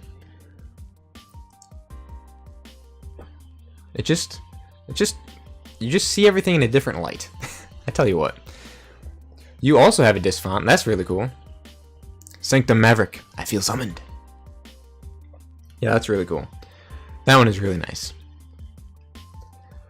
Good old Font of the Eye. Showing up in its, like, rival house. Not rival, that's not quite the right word, but your favorite is Dis Mars Needs Ember. Oh, that would be really weird. That would look so odd. Alright, I'm going to refresh the page while I find the next Maverick here. Excuse me.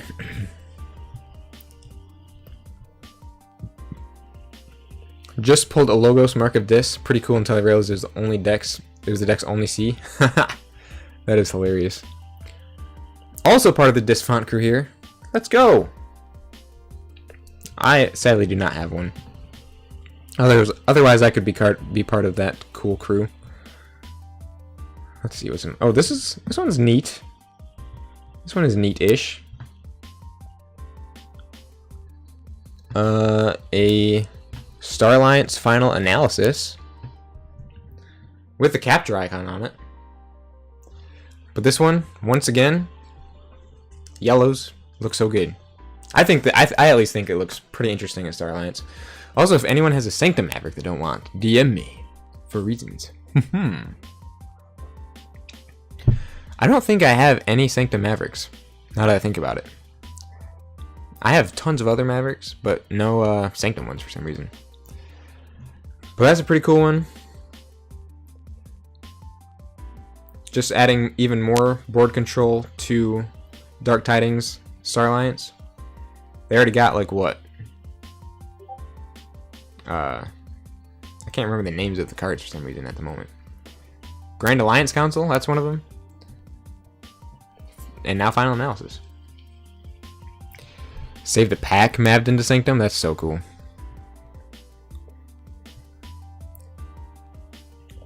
Alright, it looks like we're just missing one ban at the moment. And then we'll be able to move on to the next round here.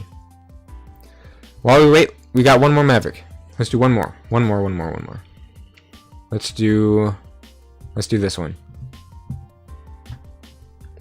How about an Untamed Lash of Broken Dreams to finish it off for now.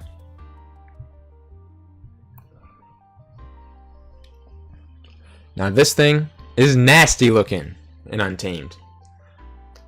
It looks so weird. Some of that extra key cost control in Untamed. So weird looking. It just feels so unnatural to see Lash of Broken Dreams in Untamed.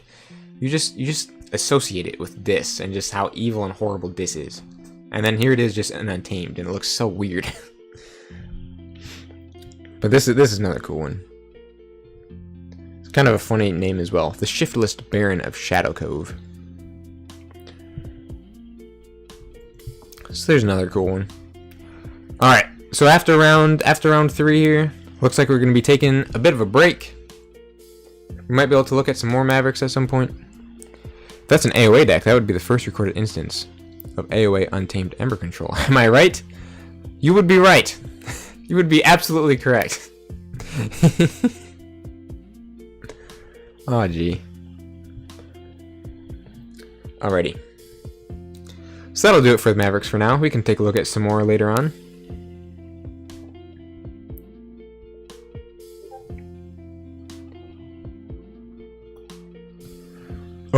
I play this Life Web.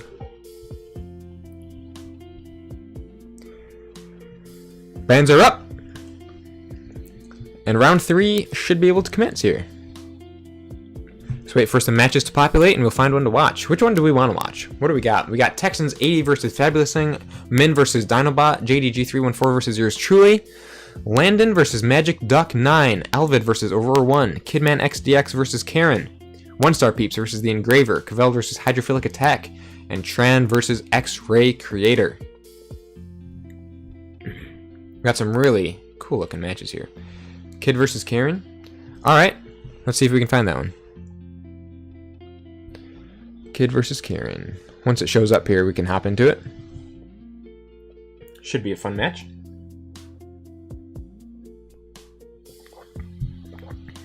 I have a couple. So Sanctum Mars, Sanctum Mavs. A Gizelheart Zealot, and a Seeker of Truth.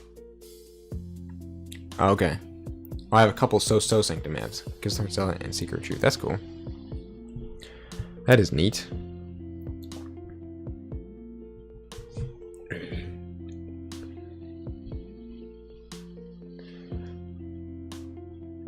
Once Karen's game shows up here, we'll hop right in.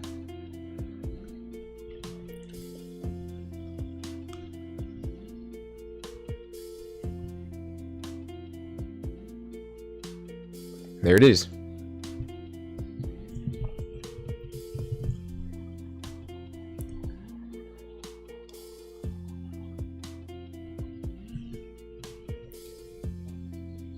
I have to play Not My Plague Rats. Oh no.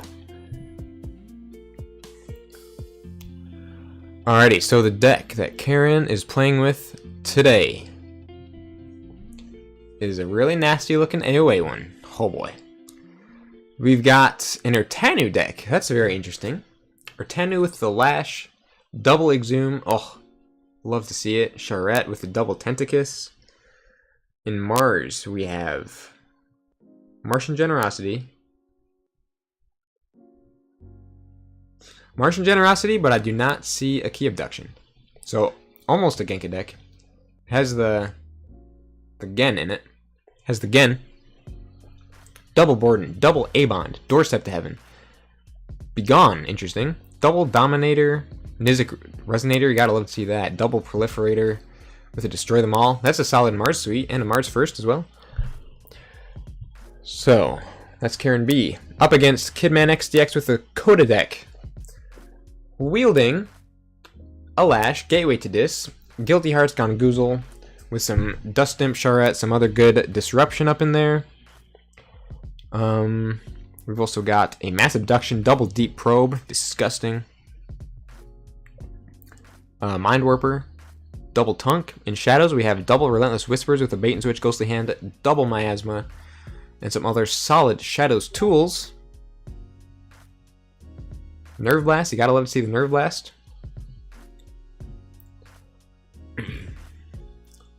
Brandy doesn't need the Key Abduction, huh? Oh, that has my interest piqued for sure. Brandy Gloria Theater Chemist versus Leakum Runply Guardian. Alrighty. So, Karen B has some disestablished. Lash of Broken Dreams down early. That's nice. The early Lash is what you like to see. Tentacus has just been destroyed by Nerve Blast. Ghostly Hand. Dude, these decks are moving quick. Both of them. Look at that. Karen has forged a key already. And Kid is already at 7 for his first. Dominator was probed out.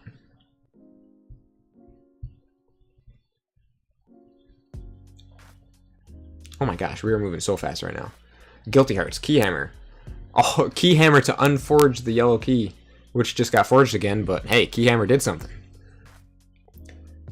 Dude, this game is moving so quick. Doorstep to Heaven! Shield of Justice, Protect the Weak. I need like some sort of like audio or something that I can play whenever Doorstep to Heaven gets dropped. Tunk, Squawker, to Reap with Squawker. Or Tunk, I mean. Mass Abduction. Dude, this game is flying. Kid is at check for his first key at 8.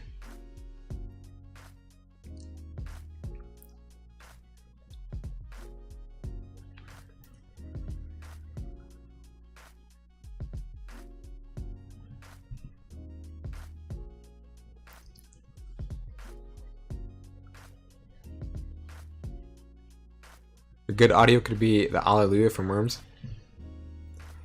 I could see that.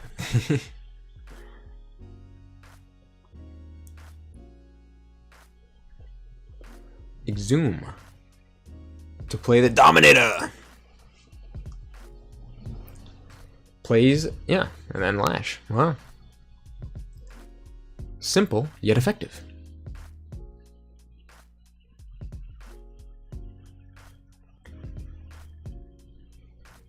We've got a Library of the Damned Dust Imp. Reap with the Shaffles. Oh, the Combat Pheromones. For the Reap with Tunk. Combat Pheromones. What a fascinating card. Dominator removes the stun. We gotta destroy them all. Ooh, very nice. Destroy them all. Phenomenal card. Gotta love Destroy them all. Hit the Library, and the Shaffles, and the Protect the Weak. Nizik is dropped with a lot of taunt to protect it, and the Agent Who-Man. Taxing Kid for 10. That is one expensive key.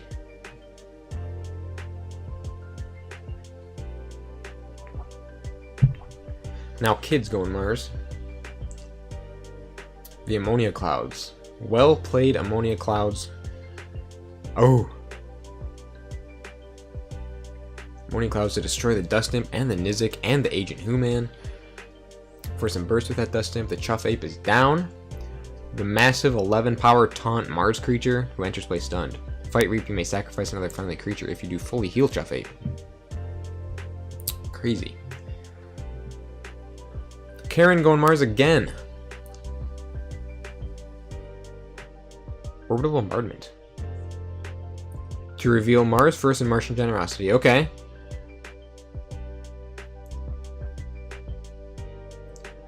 Chuff Ape. Chuff Ape. Martian Generosity to lose 5 Ember, draw 10 cards. Alright, well, here's Karen out here with casually a 12 card hand. Glixel Proliferator. Oh! Glixel Proliferator to archive the Martian Generosity? Are you serious?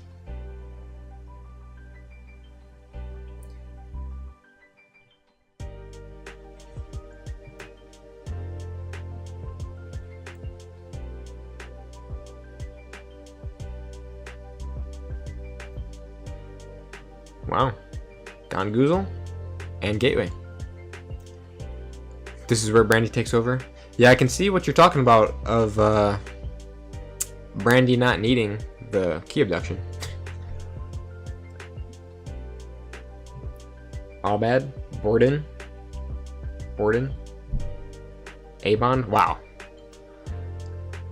And now Karen is reaping the results, the benefits of that Martian Generosity. Let me just casually drop 6 Sanctum creatures after you played Gateway, so hey, now you don't have a Gateway to destroy my Sanctum board with. And just everybody has like tons of armor and everything. Oh my gosh.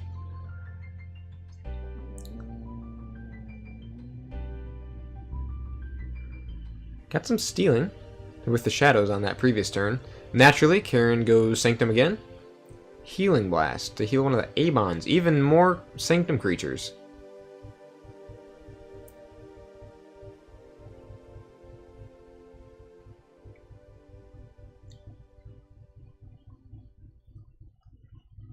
And now he's just reaping out. Insane. Insane. Going to check. Checking at 9 Ember. Oh! Charette. The Capture. Toxin. Succubus. Hello! Glad to have you in here. Krogiolo. Naturally. Going Sanctum again. And once again, just reaping out. The Charette is gone. Wow, Brandy really did take over. Just like that. Karen, checking for that third key at 8 Ember. Crazy. What can Kid do about it? Does he have some shadow stuff? Oh, man. And the double Surmeros as well. That's crazy. Wow, that was a fast game.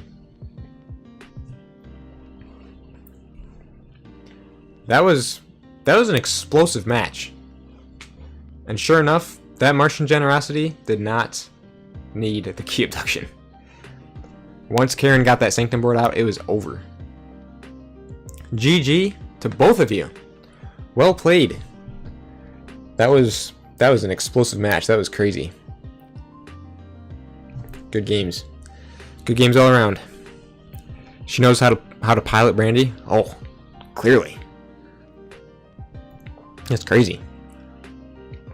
Yeah, that's not a deck I'd want to go up against. It's kind of like unassuming at first, but then once you start seeing how it functions like this, once you see the Martian Generosity drop and the Sanctum board and everything, that's crazy. I wonder, there are probably so many other routes of play that it has too, besides just this. Incredible. Good games. Whoever it was that suggested Karen versus Kid, thank you for suggesting it. That was a great suggestion. Have any other games ended? Aurora went 3-1 against Alved. And Texans went 3-0 against Fabulousing. So it looks like a couple of them have ended. Let's see if we can't find another match here.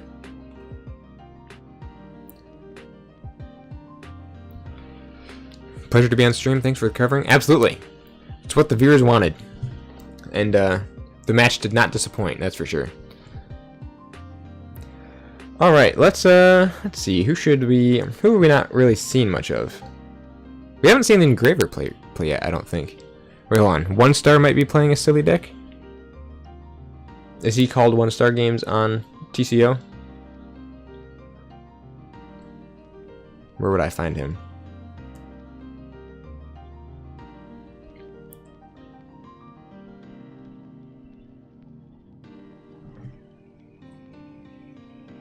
A Grand Student? Okay.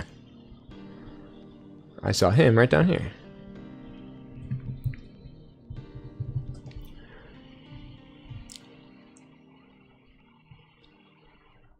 Okay, we're still a relatively early game here.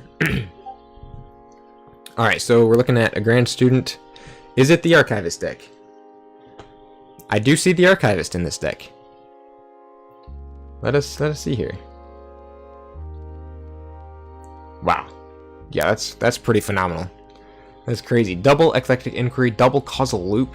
Dang. With the Archivist. Sheesh. Yeah, I could see the Archivist putting in a lot of work here. In addition to, let's see here, double Dominator, double Brabble, double Break Key, Waking Nightmare with 1, 2, 3 disc creatures, Grim Reminder, double Champion in FPL, Burst of Joy, Scrivener, Fabian, double Gorvenal. Oh, that Sanctum looks so good. Call to Action with all that too, and then Grim Reminder that stuff back. Sheesh, that's insane. And it looks like the Archivist is in the archives at the moment with 6 other cards. So the Archivist is putting in work. Love to see it. Up against the Engraver with another Mass Mutation deck. This one has the exact same set of houses, which is interesting. Double Eclectic, some bots up in there, QMEX, library card, lots of efficiency in that Logos. Oh, Mark of Dis just got played on a Grand Student here. On Bob Bookton, forcing them into Logos. What else do they got? Double Scrivener Fabian. Oh, that's disgusting. Free Marcus, double Salvador. So there's lots of capture available for the steal as well. These two decks look pretty insane. Looks like a really cool matchup.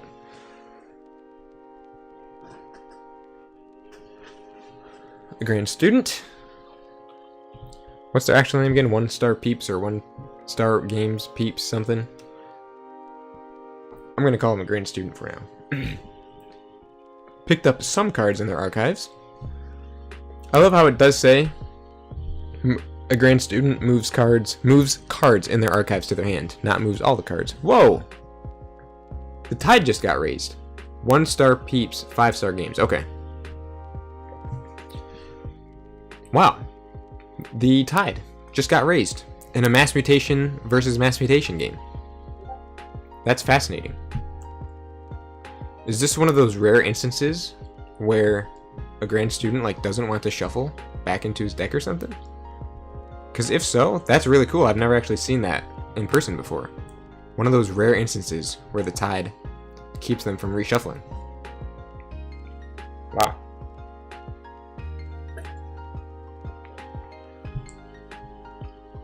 Grim Reminder. Oh yeah. Smart. Big brain out here.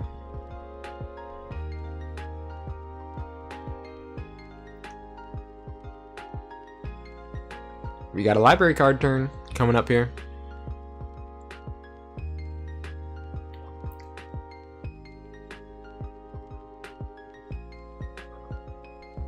Discarded Scrivener Fabian with the Reap. Eclectic Inquiry. This is going to be quite the turn, holy cow. Titan Engineer. QMEX to draw 2. Another QMEX for another 2. A Damobot. Imagine if this deck had a Dark Ember Vault. That'd be insane. Groupthink Tank fights Lieutenant Gorvenal. And there it is. Ends the turn with 10 cards in hand.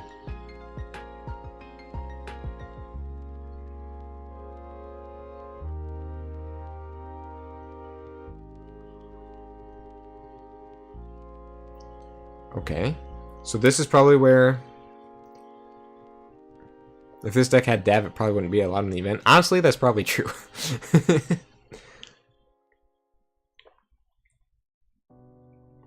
So this might be where we see a Grim Reminder.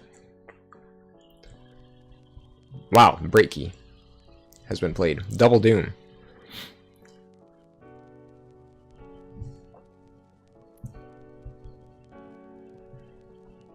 to put Maleficorn back into its owner's hand, and they discard. Oh, what a painful discard. The free markets is gone.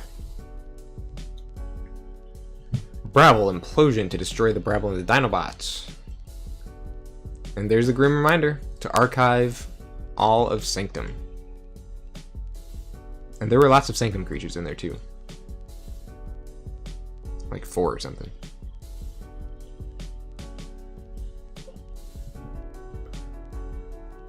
So it looks like the Engraver disconnected. Hopefully they come back in a moment.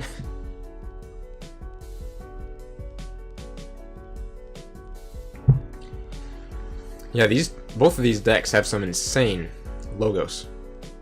Like, that's some crazy speed they both got here. Well, actually, at least the Engraver's deck has some insane speed. A Grand Student's deck has that Archivist with a ton of archiving. So cool to see the Archivist actually doing something.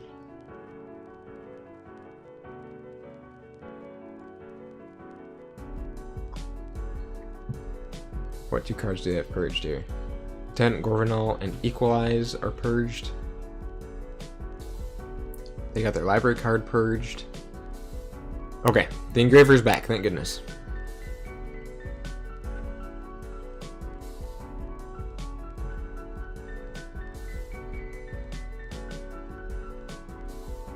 What are they gonna do?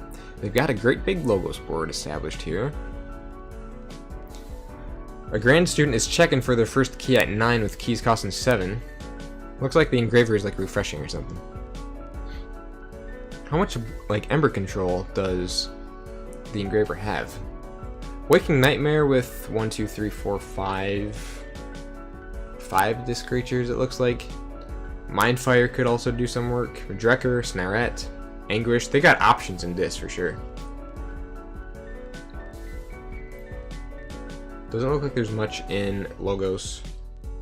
And then they got the double Scrivener Fabian and the Baranon in the Sanctum. And then obviously like a ton of capture pips spread out in their deck as well. They're going to Radiant Truth. From nothing. Xenonite.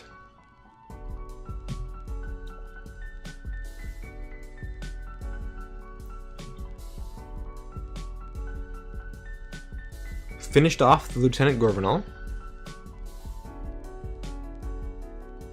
And the Scrivener Fabian is here. Both of them. Both the Scrivener Fabians are on the board.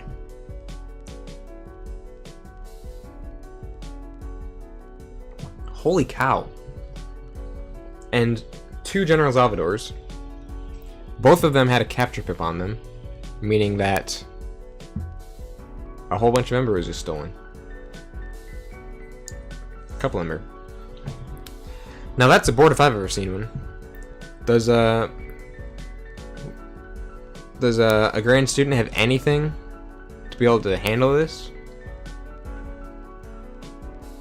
I do not see a gateway to this. I don't see like a standardized testing or anything.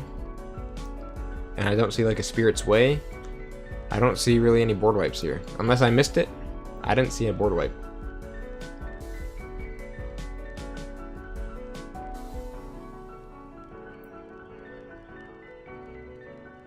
Wow. That call to action is doing a lot though. So this would be a good way to deal with the board a little bit. A Grand Student beat me round 1. That deck is quite good. Okay. Interesting. It looks really good.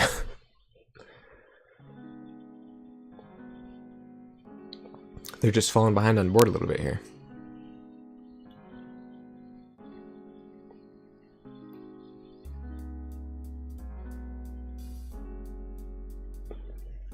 So it looks like Salvador just took out the group think tank.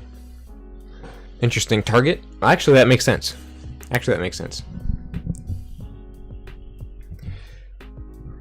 It's super comfortable playing from behind with those 2 break keys. Okay. That makes sense.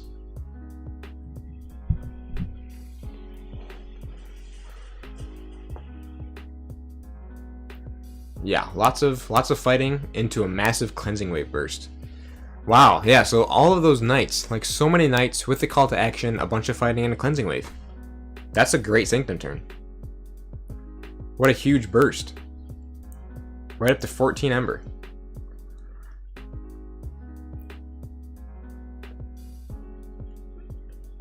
Yeah, that is a lot of Ember all of a sudden. Out of nowhere.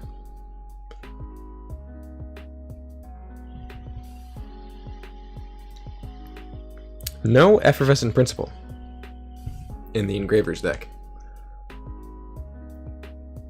An Essence Scale, Maleficorn is back down.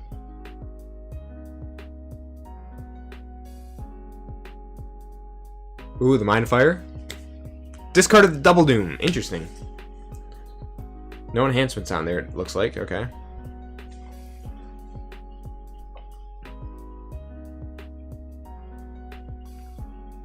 Anguish with the Capture.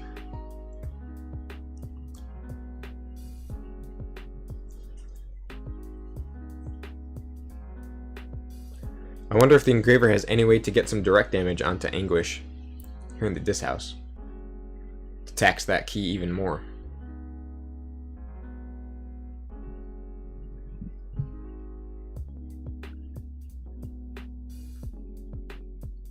So many capture bonus icons.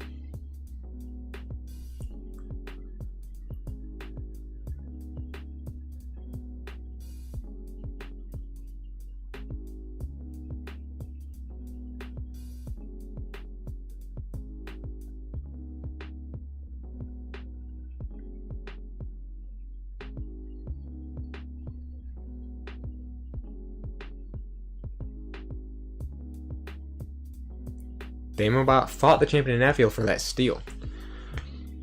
So that's 3 Ember that's been taken away from a Grand Student's burst already. And the Waking Nightmare! Will that make keys cost 11 then? For a Grand Student? Maybe? Or something? Because if so, what a phenomenal way to tax that key.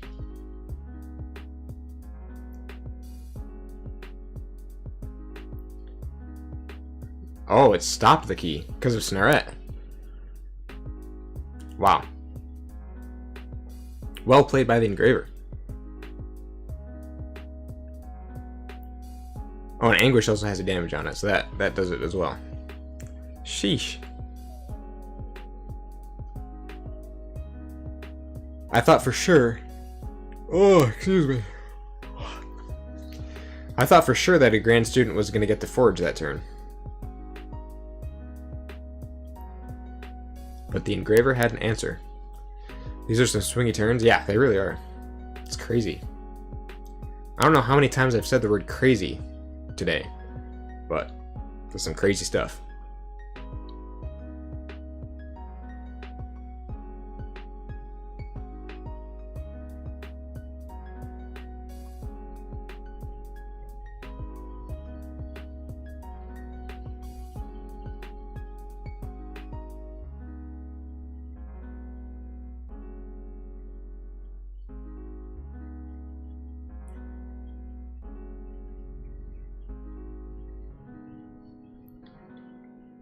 The Grand Student still has that huge Sanctum board out.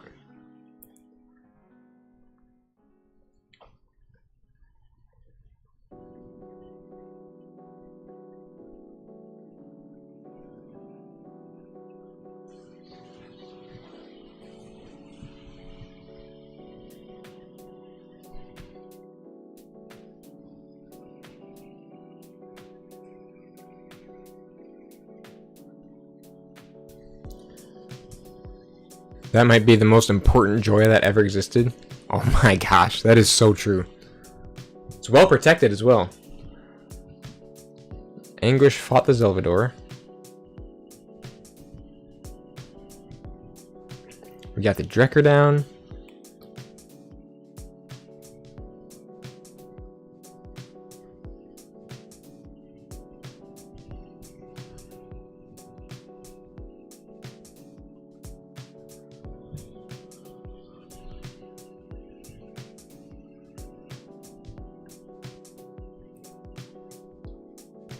the Grey Rider to make the Grey Rider fight a Natfiel. Okay, Barrister Joya is now exposed. Barrister Joya is exposed. We got the Inspector.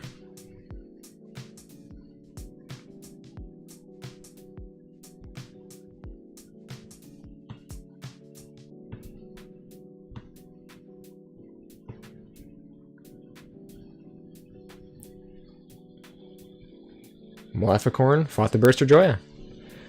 And there you have it. Joya is dead.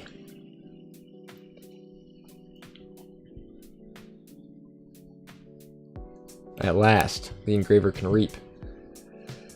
Putting him at check.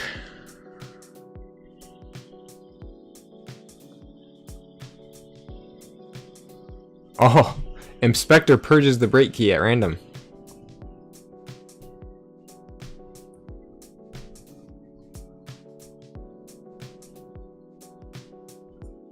Wow. That was a very expensive key. 11. Yeah, that was a nice hit. Grand Student is going dis. Okay.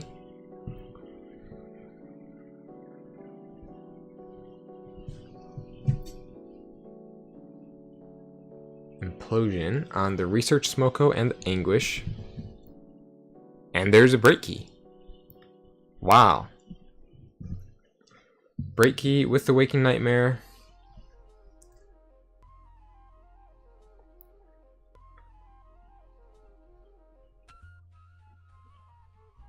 Throwing down some more cards. Archive the Smoko. Yeah, no effect on the break key, sadly.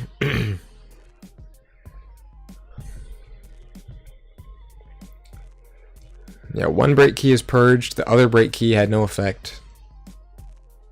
That was quite the turn, though.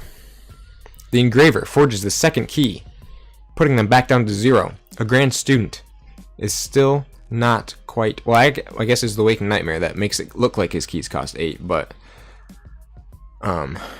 he is at 7 at the moment. The Engraver can finally reap with Joya gone. Reaps with QMEX. Standardized testing. Oh, well played with the standardized testing. Xenobot, Infomorph. Dang. We are both at 2 keys.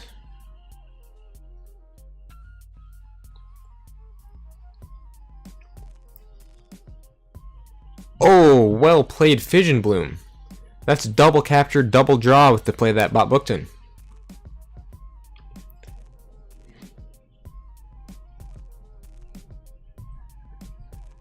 That's some good steal with that Scrivener Fabian, too, as a result of that.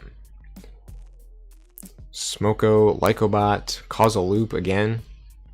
Dude, this Archivist is putting in work right now. The Archivist, like, I feel like a Grand Student's archives have rarely passed below 7 cards.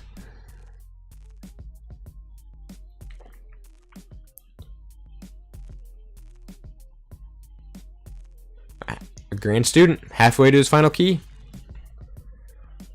This is another good game.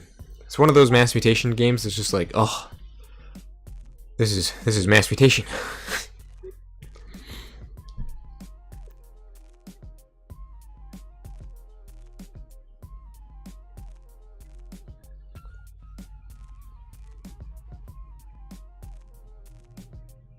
Go and Sanctum.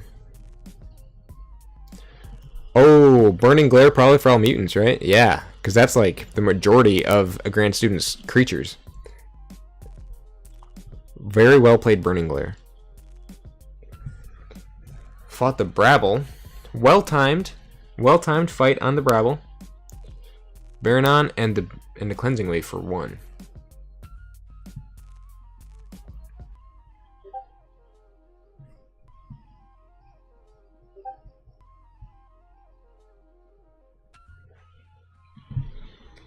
Grand Student, moving some cards from the archives into the hand. Champion and Aphiel. Bulwark to Enrage the Baronon. Okay. And some Unstunning.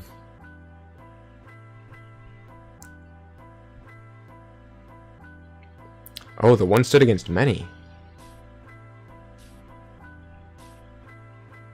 Wow. That's neat.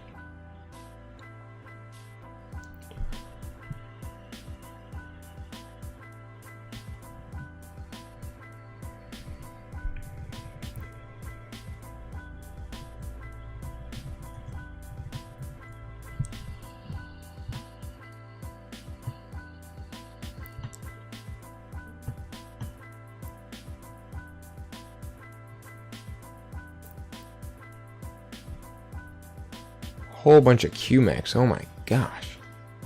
That efficiency.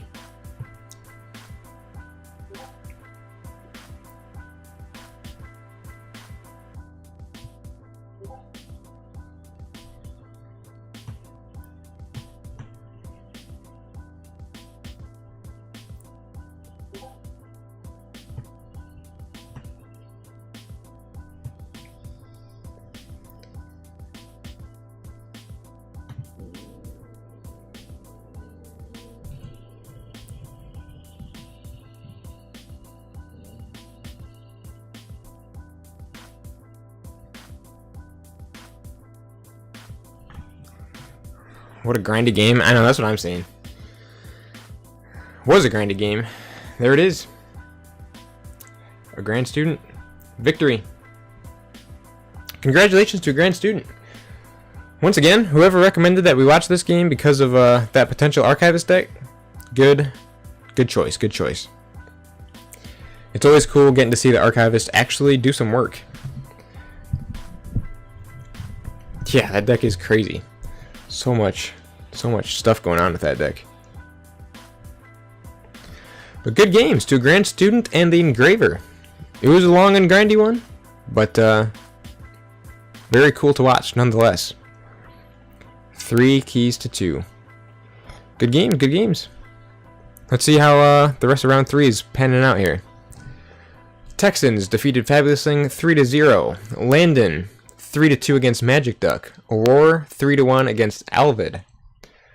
And yep, there we go. 1-star Peeps 3-2 against the Engraver. Caveld 3-1 against Hydrophilic. So it looks like Min versus Dinobot, JDG, Kidman, and Tran versus X-Ray are the last games here for round 3. What's a good one? What would be a good one here? That deck is only 69 sass? That's crazy. Must be one of those ones that was so low on the chart. Super cool. What game would we want to watch here? We could go in, see what Dinobot's doing.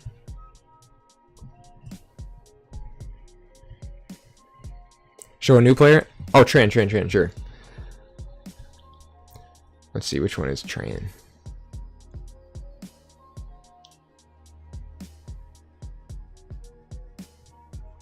Is their game still here?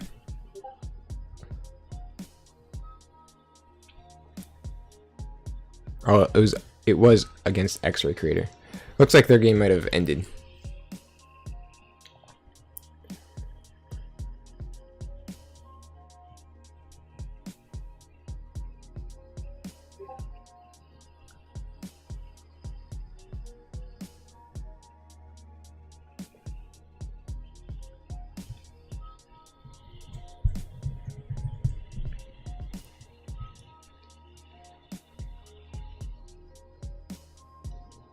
Oh, looks like time finished on this game. So it looks like it all comes down to this then.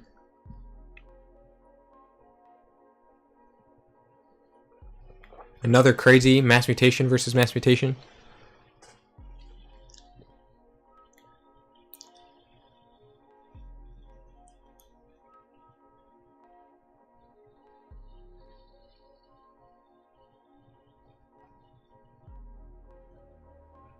Purging his own discard pile with Infernus. Looks like that Eaton's jar was not originally his. Looks like he may have taken control of that.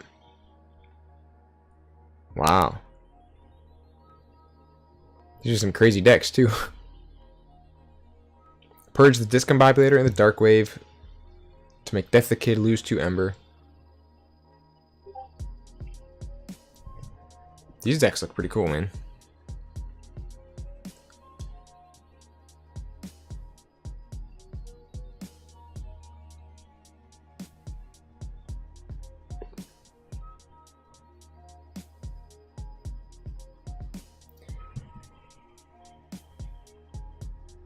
Discards the Pandemonium. Alright. And then Novu discards the Q-Mex for the Novu in the gain one.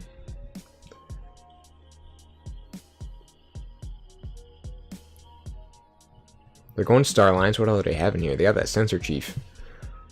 Massive Sacker Alien, Scout Pete, Commander Chan is in. Yeah, some pretty cool Starline stuff they've got there. You got the Subdue on the Odd Clawed. Particle Sweep on the Snarette. Oh, very nice. It all comes down to this, man.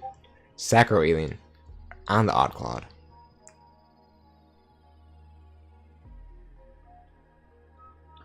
Blinking Line says, okay, so time ended on Dinobot's turn, so this is the last. Very tight.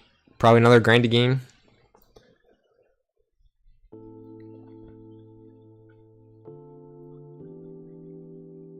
Then we'll do the going to time if needed.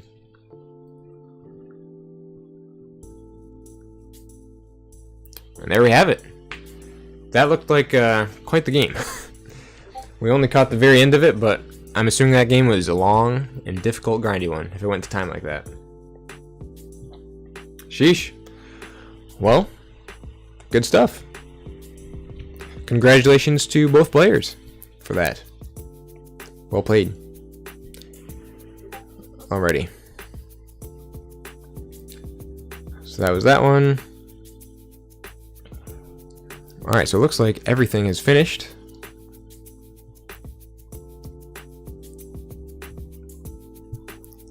Yeah, because there was that one. That's not ours, that's not ours. So yeah, looks like those are all the games for round 3.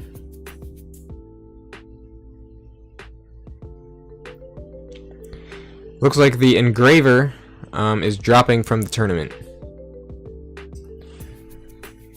Good games, the Engraver. Thank you so much for playing. Your games, or at least the ones that we managed to catch, were very entertaining. It's good stuff.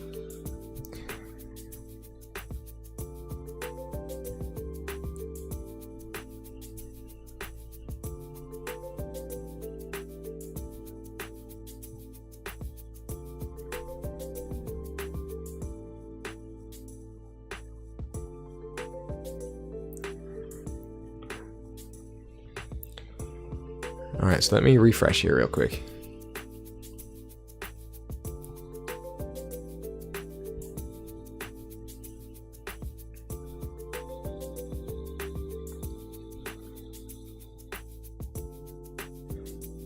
Yep, looks like that's all the games right there. Awesome. So now, we only have 2 3-0s here. We have Caveld.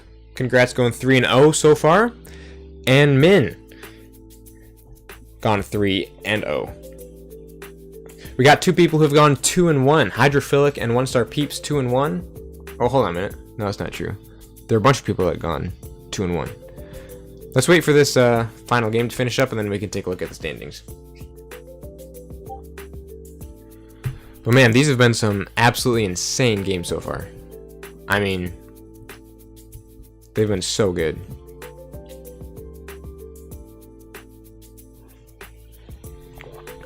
High octane, explosive, tight, with some really big brain plays, some really insane plays. Like, dang, man, this is some good stuff. This is some good stuff.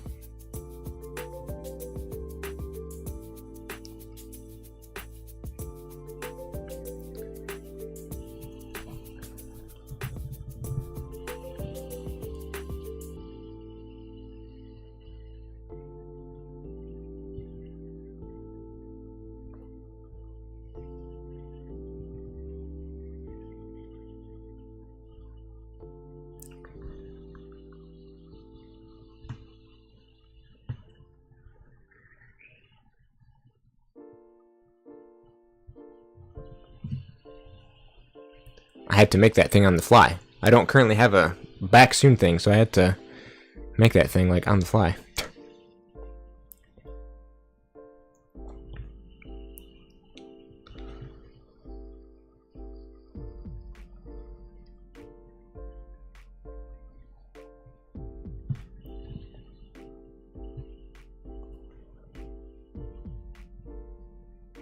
Alrighty, let's see here.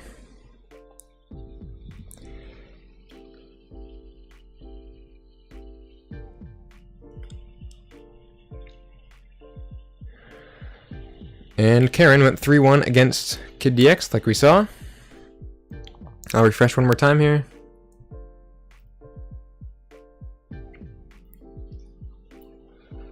Alright, so we're going to be taking a break here between rounds 3 and 4. But it looks like at the moment, we have our round 4 matchups here. Kidman XDX versus yours truly. Magic Duck 9 versus Not Tonight. Texans versus X-Ray Creator. Caveld versus Karen. One Star Peeps versus Aurora. Dinobot versus Yolker. Min versus Hydrophilic Attack. Alrighty. But for now, it looks like we should be good to go on a break here.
Key cheats. Absolutely. Heck yeah. Yeah, some good stuff. That was some good stuff.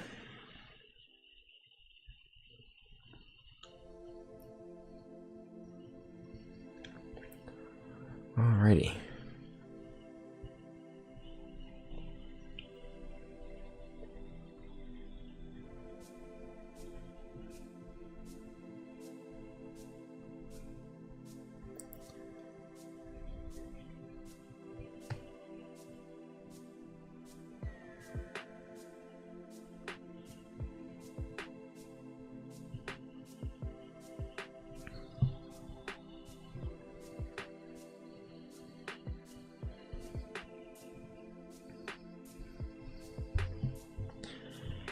Alrighty, just one moment here. If my stream like goes black for a second or something happens, it's because I'm trying to figure something out. So just one moment here. Just one moment. Gotta try and put.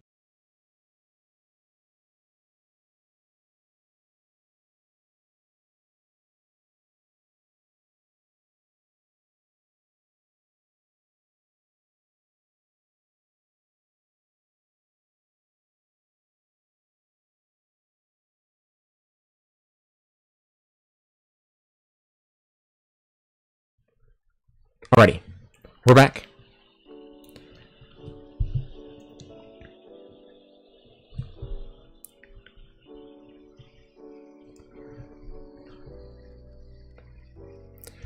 You versus Dinobot? Oh yeah, that should be a fun match right there.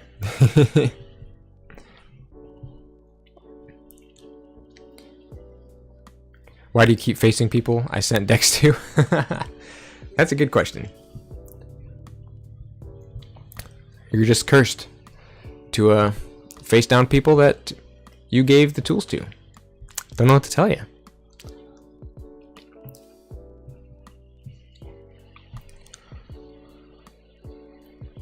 Karma.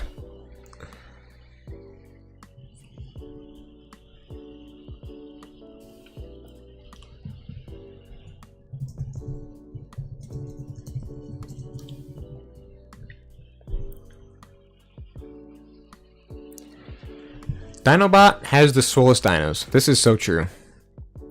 This is so absolutely true. In more ways than one. That's for sure.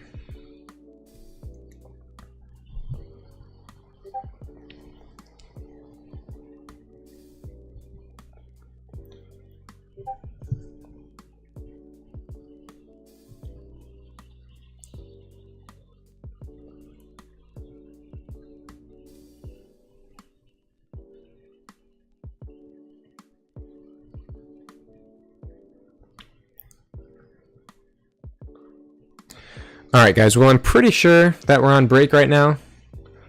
Let me take a look here. I'm pretty sure we're on break because we were going to take one between rounds 3 and 4. So if that's the case, I'm just going to head to my break screen real quick here. That I had to make on the fly because I didn't have a, I'll be back soon screen. So like, literally as one of the games was playing, I had to make like an entire screen and like a extra scene and everything. Which is why I went to black for a second, was because I was creating the scene for it. But, so now that we've got all that out of the way, I think we're gonna go to break. So, I'll be keeping an eye on when things are picking back up, but for now, be sure to stay tuned for rounds 4 and 5 and the final 4 top cut after that. And we will be back for some more KFPL Qualifier Event 1 gameplay. Thank you all so much for stopping in to the break. Or not to the break, to the stream. Break is coming up.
Alright, guys.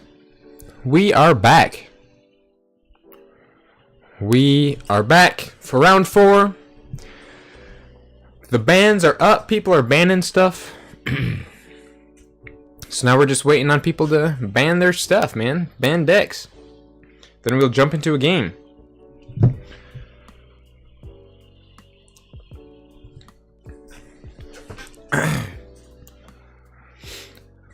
The Wild Wormhole. Great to have you in here. Thanks for stopping in. Round 4 is coming up, and we will be getting into it. Now, while we're waiting on people to ban stuff, is there any match here in round 4 that you guys want to see? We've got quite a few options, but I want to leave it in your hands. What match here for round 4 do you guys want to watch? All right, yours truly. We gotta vote for yours truly. Anybody else? Anybody else? Any other matches that we're looking for? Great to be here. Excited to see some KeyForge streaming. Heck yeah. Not me versus Dinobot. Whatever you do. Well, I think we need to watch your match now. No, I'm just kidding. All right, we gotta vote for yours truly. Yolker versus Dinobot for sure. Alrighty. Well, I think we'll go for, well, actually, let's see here. I wonder, you know something I've always wanted to do? Let me see here. Participants, pop-out chat, let me see. Create a poll. I could create a poll. I've never done this before. I'm trying to think of how, like, let's see, add option. Add a poll.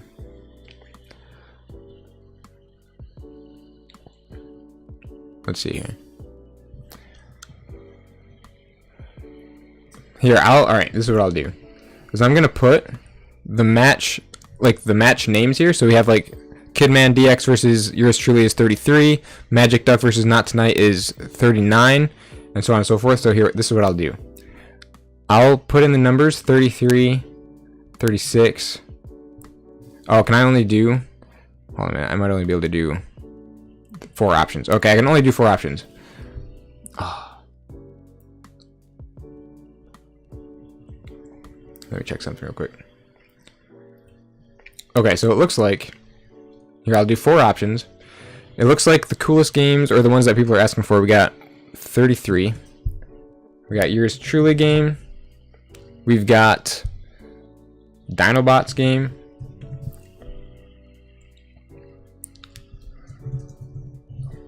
Dinobot versus Yolker.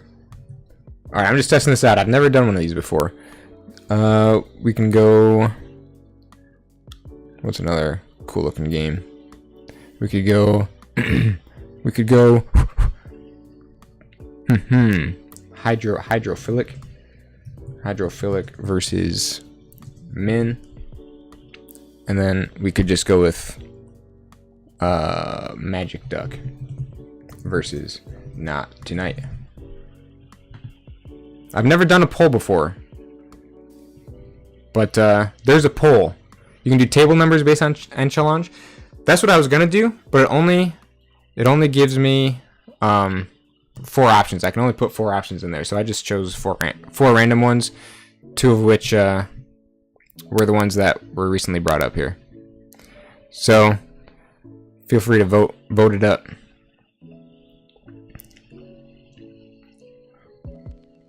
This is kind of exciting. Doing a poll. Vote for which match you guys want to see.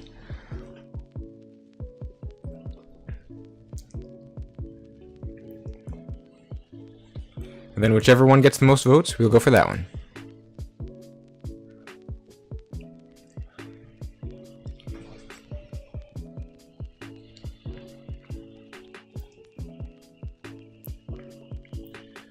Looks like Dinobot versus Yolker is winning out. Alright, alright. Here, I'm going to refresh the page while y'all are voting.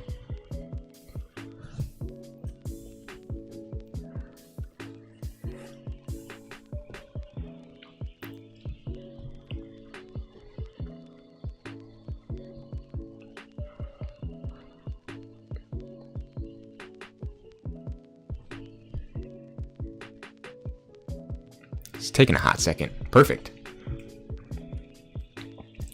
Looks like we're tied up here. Downabout versus Joker, Hydrophilic versus Min. That is a cool feature for YouTube streaming. I've always wanted to use it, so this is my first time using it. It's really cool. I'm liking it.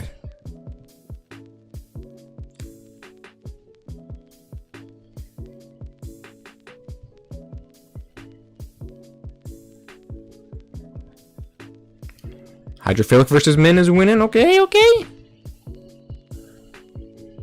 Let's see, our matches online yet? Matches aren't quite online yet, so we still got time.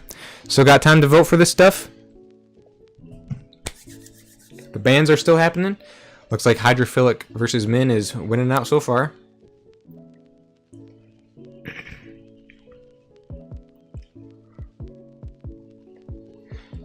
The only thing is that I wish that the poll would let you have more than 4 options, but I mean, even with just 4 options, like that's still pretty cool.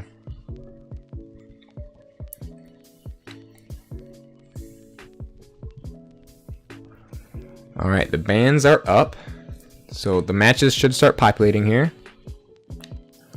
Yep, I see a few people coming in.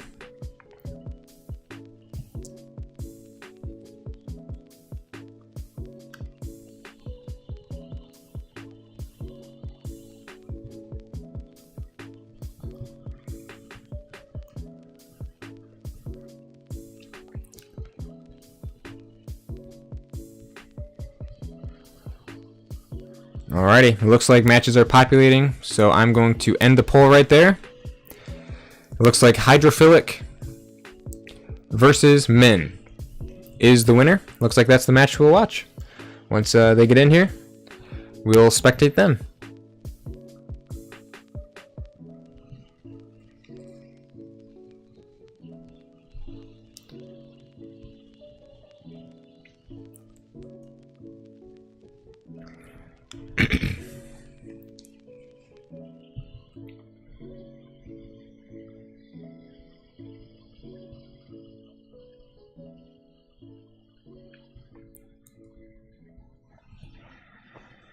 Still waiting on them to show up, but should be a fun match. Are they just banning decks in Discord, or how are they banning for Triad? I'm pretty sure that it's just in Discord. I think they're sending them to, like, Blinking Line. I'm pretty sure on Discord. I think that's how they're doing it. And then they're just submitting the bans that way. Pretty sure.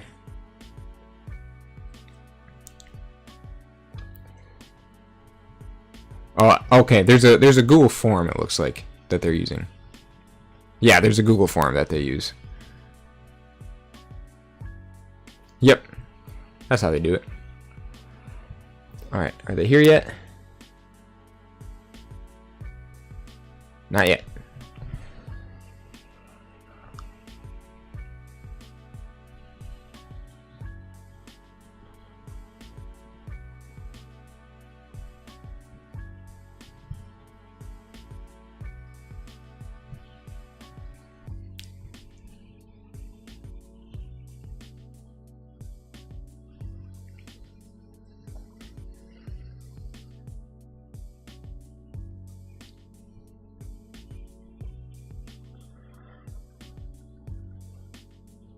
Well, while we're here,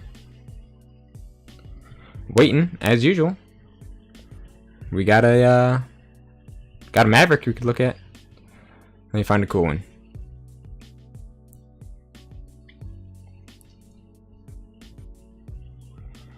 Let me see.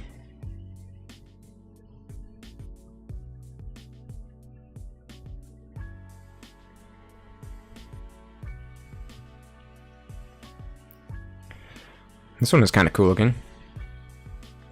Take a look at this. An Unfathomable Champions Challenge. That's a pretty neat looking. That's a pretty neat looking one, right? The Untamed Champions Challenge. Did I say Unfathomable before? I meant Untamed if I did. Untamed Champions Challenge. And I like this picture because it also includes like what all else is in the deck. Oh yeah, there it is. Champions Challenge.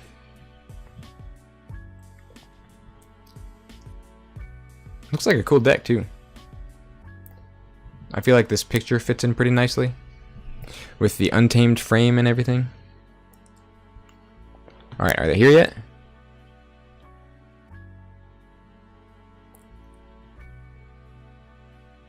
Aha, they are. Hydro attack, yep, that would be them, right? Hydro attack and wow,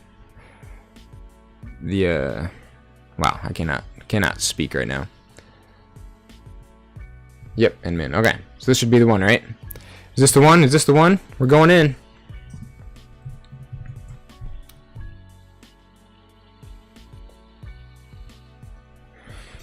Here we are. Alright, so we have Hydrophilic Attack versus Death the Kid. Hydro is using Worlds Collide. Once again, Worlds Collide Brobnar getting some representation out here. Double Berserker Slam, double Smith, you gotta love to see that. Double Grok, Signal Fire, Power of Fire. Lots of fire going on here. In the disc, we got double Binding Irons alongside Hecatomb with 1, 2, 3, 4, 5, 6 disc creatures, one of which is a board wipe in the form of Harbinger of Doom, along with a Greater Oxtit for some purging, Inspector, Snag for some disruption. We got the Draining Touch, Exhume with some really good targets, most of which are found in Logos, I believe. We got the Eddy, Hapsis Quant, Hologrammophone for some warding, Memory Chip for some of that more archiving, goes along really good with the Eddy. Neutron Shark for some more board control, which is also a nice and easy way to get rid of that Harbinger of Doom. Draining Touch could also do that as well. But we got some pretty good stuff here. Times 2 Berserker Slam is the only thing that makes me think about playing Worlds Collide Brobnar. Pretty much. Berserker Slam is like one of the only good, or halfway decent cards found in Worlds Collide Brobnar. I'm totally with you on that. Arthur? Hello? Alright, so and then we're up against Death the Kid's Mass Mutation deck here. We have an Eaton's Jar, Break Key, Mark of Dis, with double Infernus naturally. In Logos, we have double QMax with a Daughter, Odd Claw, Novu Dynamo. Universal Keylock is really cool. And Star Alliance. We've got that Sensor Chief, Red Alert for some board control, and some more very average looking Star Alliance stuff. Average Mass Mutation Star Alliance. Teleporter Chief Tink. Universal Translator. That Dis, I think, looks really, really solid. The Dis and Logos, I think, are the two stars of this deck here. But alright, so we have a Flaming Shaman out. Quant, who's stunned. Inspector, Eaton's Jar. What's Eaton's Jar blocking? Eaton's Jar has been used to prevent cards named Neutron Shark from being played. Looks like Neutron Shark is what Eaton's Jar is blocking.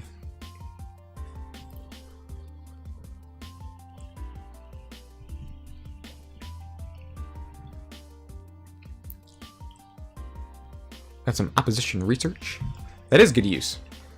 Yeah, I think that was a good choice because I feel like beyond the Neutron Shark, well, okay. His board control is somewhat limited. I think his Neutron Shark was a pretty important part of it. Shark Week is over.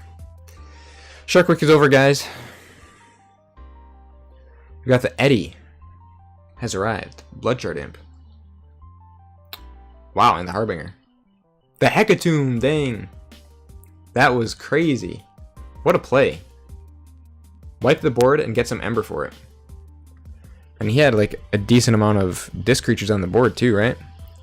Okay, he had a couple. So we got 3 Ember off of that interaction. And just like that, Hydro Attack is at 9 Ember, checking for that first key. We got the Break Key, the Implosion, the Infernus. Oof. The Infernus always hurts. Even this early into the game, Infernus just always hurts.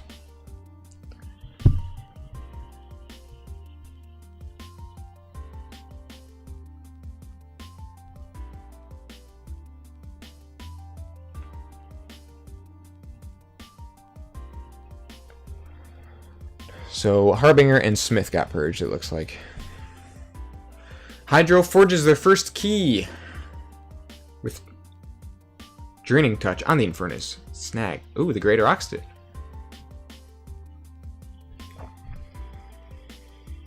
purge 1 card at the end of the ready card step. Okay.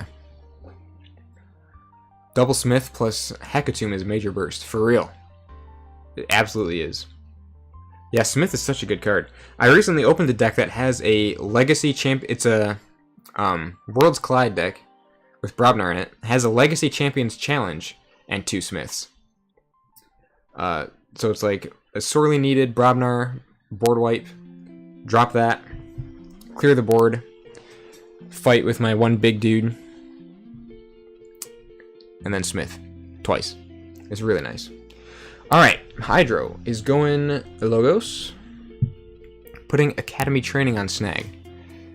That is hilarious. Just imagine... I'm just trying to imagine Snag going through Academy Training. Snag did fight the Commander Chan, which will put Death the Kid into Star Alliance. Wild Wormhole into a Hapsis. Discards a Neutron Shark because he has to.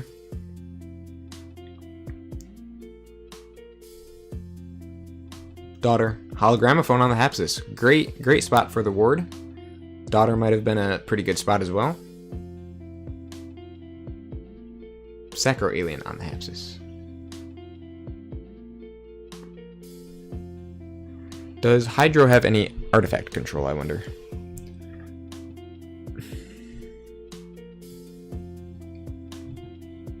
Not really. New Frontiers for Logos. And it looks like, let's see, what does that one do again? Choose a house, reveal the top 3 cards of your deck, archive each card of the chosen house. So it looks like he would have gone to archive the Animator?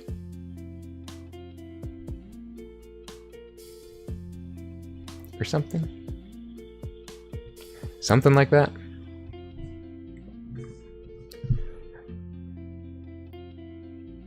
Oh, I was looking at the wrong deck here. So yeah, he has Animator archived. Okay. So over to Hydro.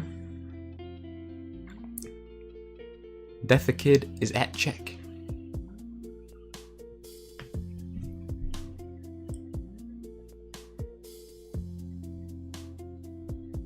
Going Logos.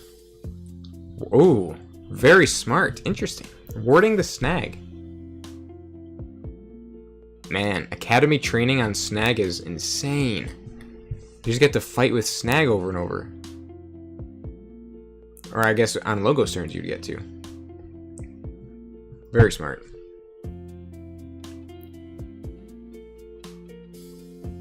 I have to go Star Alliance. Wow. Death the Kid had a dead turn. Dead Star Alliance turn. Leaving Hydro open for a huge reap-out with his Logos board, which includes the Snag at this point. And Daughter's warded. He's drawn up to 8. He is flying through his deck. Can Death the Kid answer? Hydro's checking at 9 for a second key.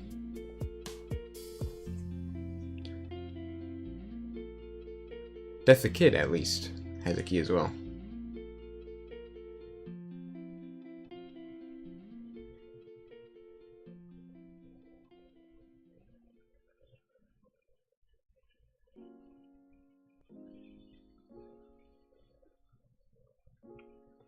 Stirring Grave to archive the Infernus, classic. Mindfire to discard the Mog Hunter. And then discarded the Xenofiend. Interesting.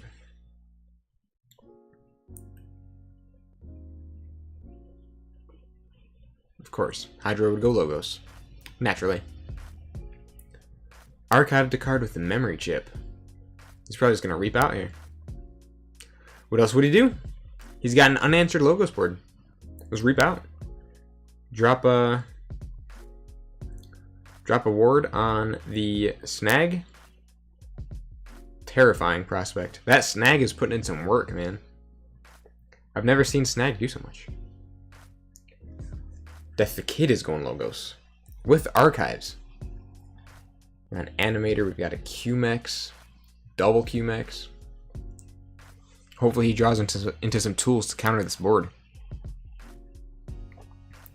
Titan Engineer. Novu Dynamo. Eclectic Inquiry. Daughter. But it wasn't enough. Hydro won. That was a quick game. Snag can be tough to play against if you don't have the right hand. Yeah, absolutely. Yeah, that was some crazy work we got to see Snag do. Death just fell behind a little bit on the board and stuff. And Hydro pulled it off. 3 keys to 1. It was a pretty quick game. Good games, both of you. GG, Death the Kid. Hydro. That was good stuff. Well played.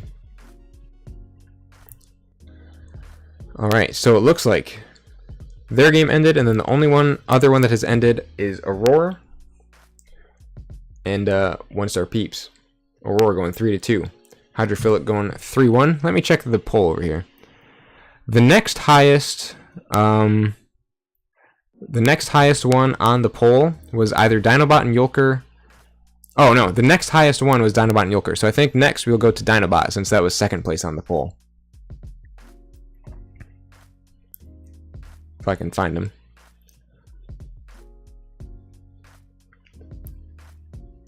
Wow, am I blind or what? Yeah, I am. There we go.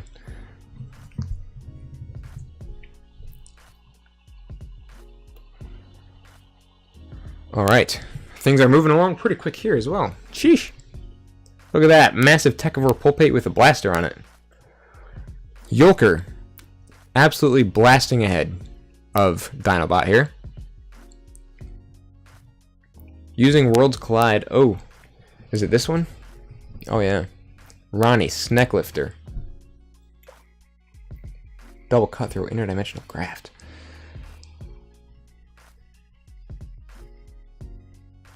Maverick Spam sent. Sounds good. I cannot wait to look through it.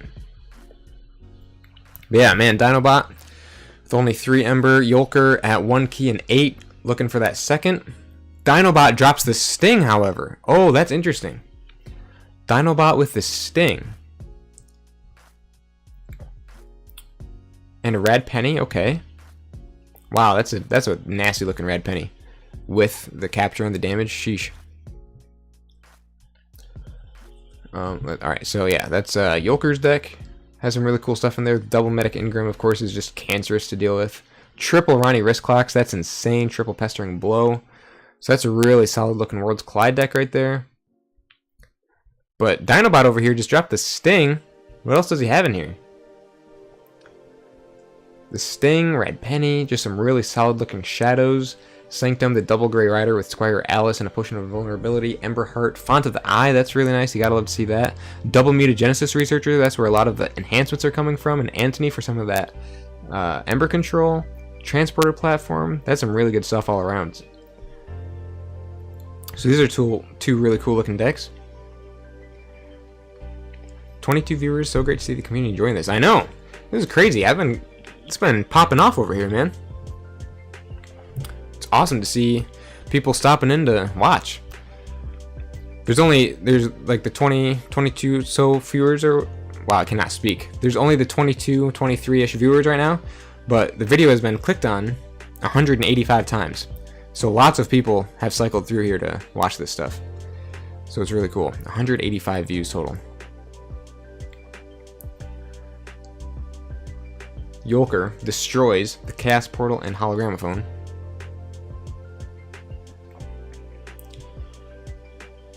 Tau Vapors. Crazy stuff. Crazy stuff happening.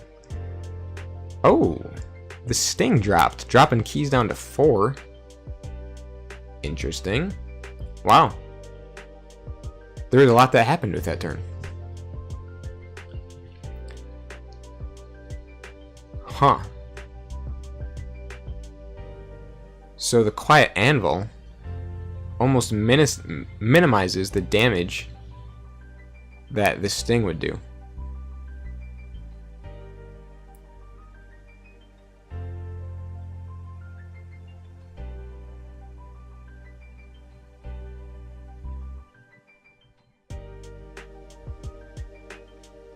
Huh.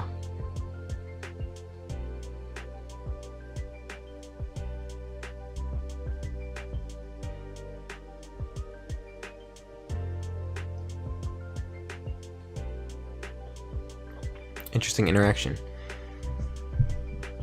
Because Dinobot wouldn't forge. And then... Huh. Interesting. That is quite the interaction. Quiet Anvil on one side and Sting on the other.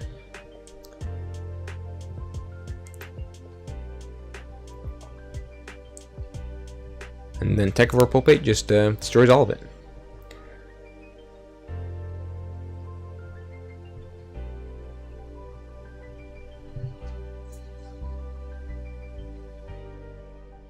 Dinobot vandalizes. Looks like Dinobot discards the Pestering Blow. Oh, hold on. No, that was from something else. Looks like maybe Irani got discarded from Vandalize. Subtle Auto discarded the Pestering Blow. I think Vandalize discarded the Irani Wrist Clocks. Got some Masses Asp out here. Interesting. This is quite the game, man. Yolker at 2 keys. Dinobot still looking for that first, but checking at 9. Yolker going to Star Alliance. This is such a funny looking Star Alliance board. An Operations Officer Yishi and a Techivore Pulpate wearing Ingram's Blaster.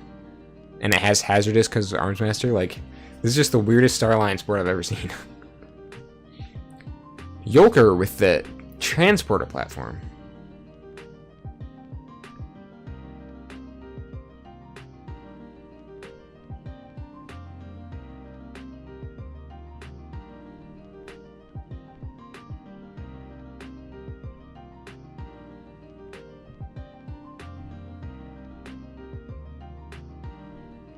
Molina.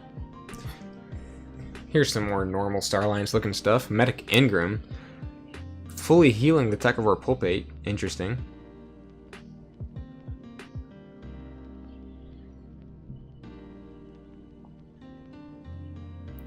Huh.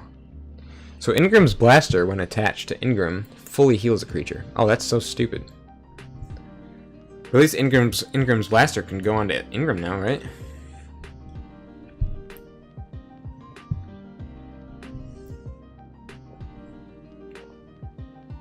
If Yolker so chooses.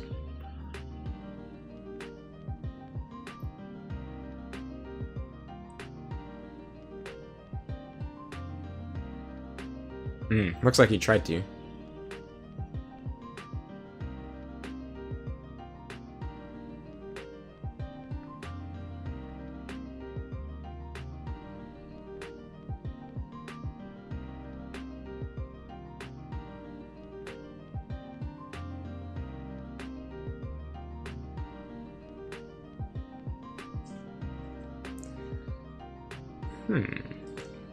Will manual mode be implemented?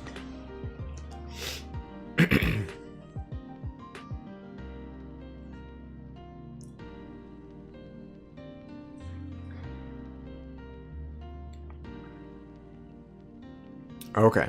So it looks like he was going to shoot the researcher, the mutagenesis researcher up there. Okay. Fight Reap may attach or attach. Okay. So yeah, so it looks like he wasn't trying to move the blaster, he was just gonna kill the researcher.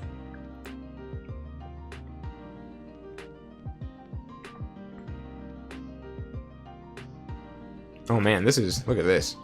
Ardent Hero with an Opportunist.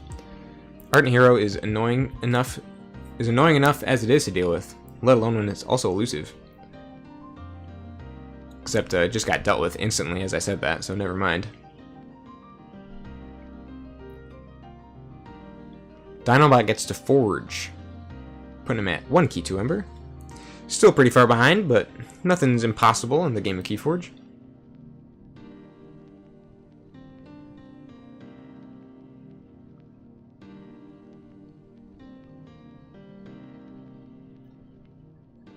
Dinobot went Star Alliance. TP is gone. Red Alert to deal 2 damage to everybody.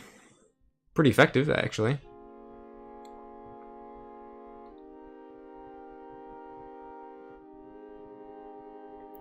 Plays a transporter platform of his own. Takes out the Medic Ingram.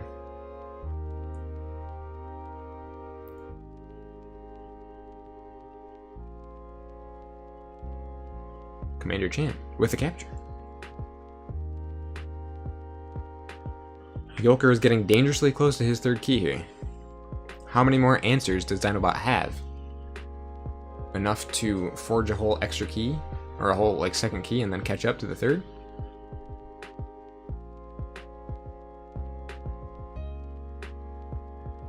This will be fun, Yulker says.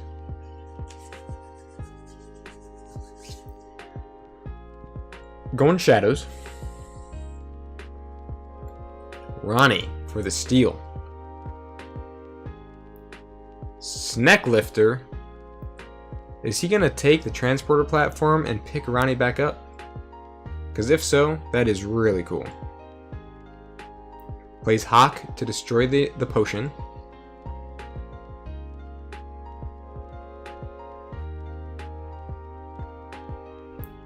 Breaker Hill.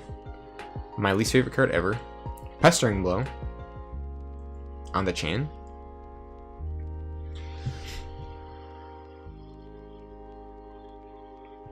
Interesting.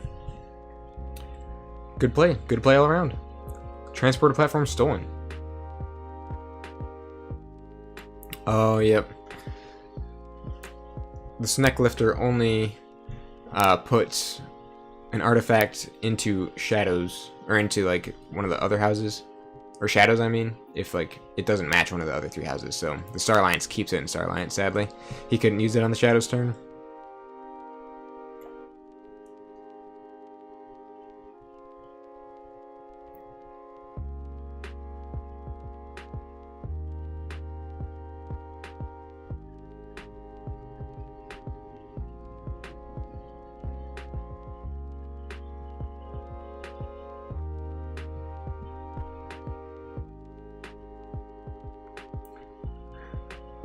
So let's see. Does Dinobot have the tools in Sanctum to take Yulker off check? Whole 3 Ember. Squire Alice could get close. I don't know if he still has access to Squire Alice or not. And I feel like... Oh! Squire Alice is enhanced with the capture. The Squire Alice was enough. Captured 3. We've got the Grey Rider coming down.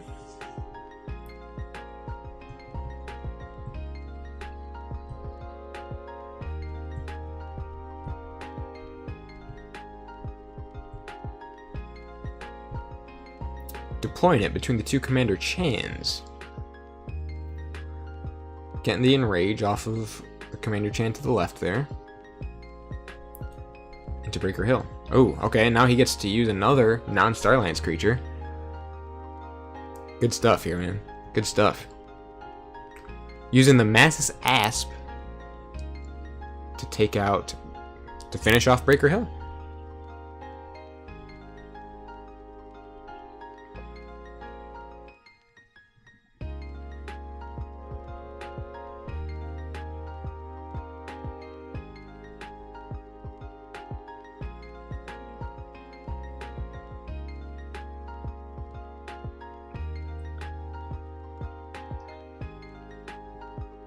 So now, Dinobot checks for his second key at 7. With Squire Alice coming in clutch. Yulker going Star Alliance. He might be able to get up to some shenanigans with that Sneckliftered stolen transporter platform of his.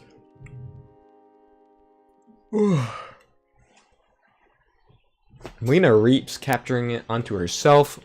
Yishi reaps. Oh wow. And big ol' board wipe. Holy cow. That's crazy. Quintrino Flux doing some work out here. And stealth mode just to top it all off? That's just rude. That's just insult to injury.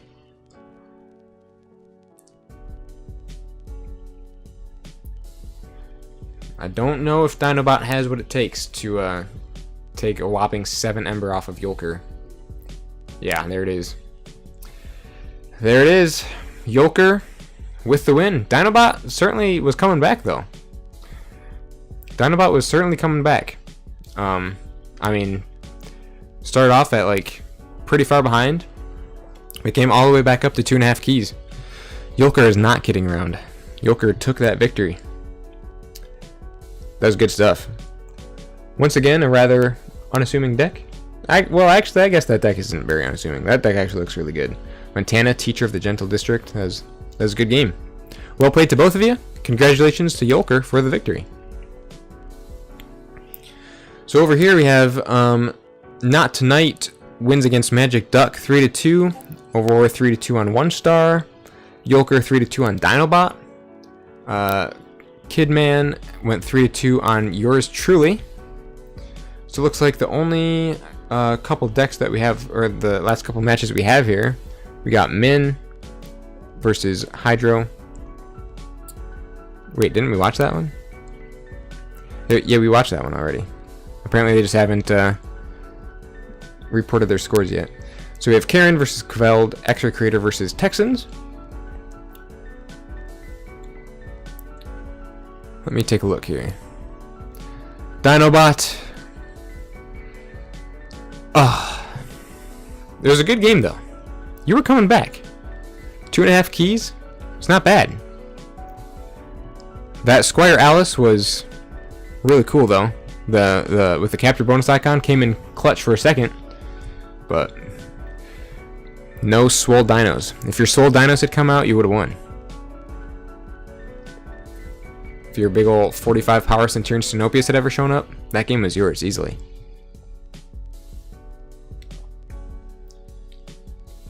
Alright, looks like this is the last game in round 3 that we have to watch at the moment, so we can hop in here.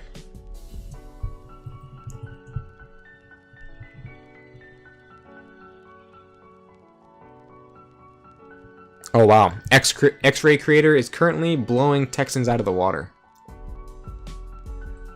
There's that Deuceless. The legendary Deuceless, that's probably a big reason for it right there.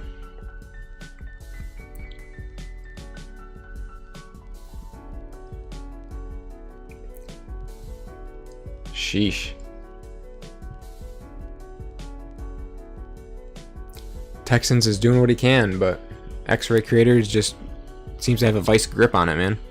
7 artifacts versus Pulpate, Snacklifter, Hawk, and Remote Access. Yeah, for real. Yeah, Texans is using his Coda deck from before. This is our Matrix Litmus Corral Mechanic. X-Ray Creator using his Deuceless deck from before as well. So we've seen these two decks already. And they're going face to face. X-Ray Creator checking for his 3rd key. At 6, Texans could barely muster up half a key. Texans going dis. He's doing what he can. Using that Lash, Shaffles, Overlord Grecking.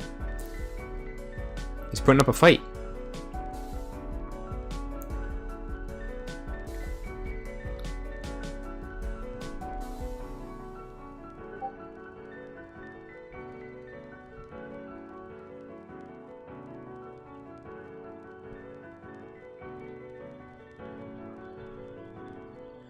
Alright. The Shaffles. Shaffles was enough, along with the Lash, to take X-Ray Creator off that 3rd key, but, I mean, at this point, I feel like X-Ray Creator is probably just gonna win this one.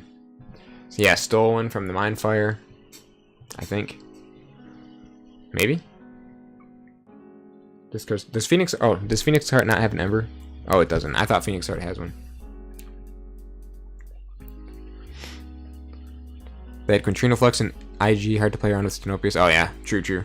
With the other deck, they could Hypno Beam my Stenopius. Dang. That would not be good.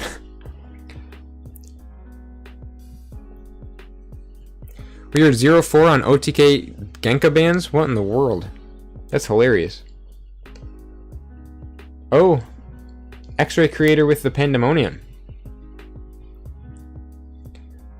Continuing to just crush Texans' dreams of forging a single key. All Texans wants is to get 6 Ember and forge, but X-Ray Creator keeps turning him down brutally, mercilessly, with cards like Deuceless and Pandemonium.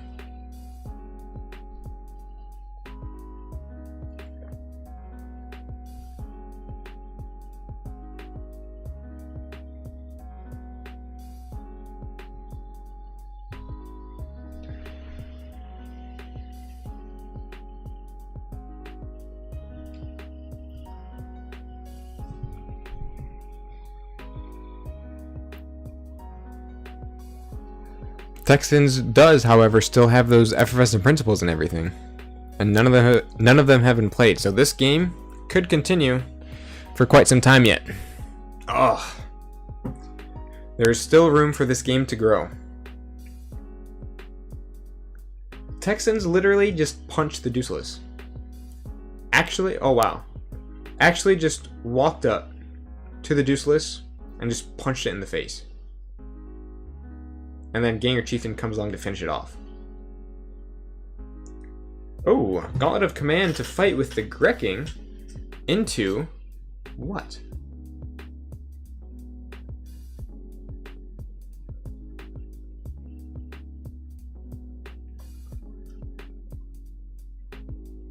Cyberclone.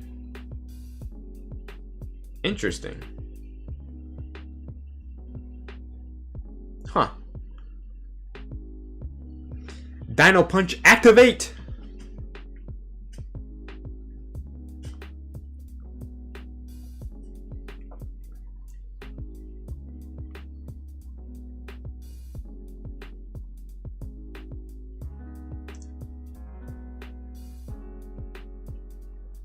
How? Okay, hold on a minute.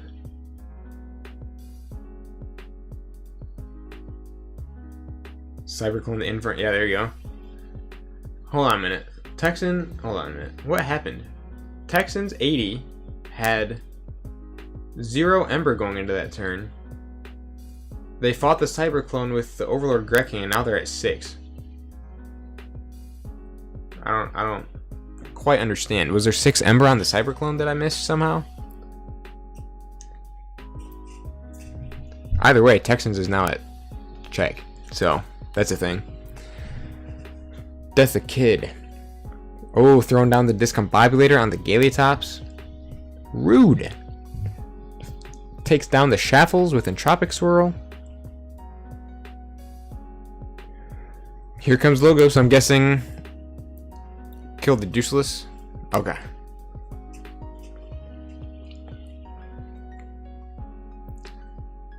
Alright. Okay. For some reason I thought Overlord Grecking's fight is what put Texan at 6 Ember, but no, it's the killing of the Deuceless. Right. Yep, there's the... Oh my goodness. Both Effervescent Principles played at once.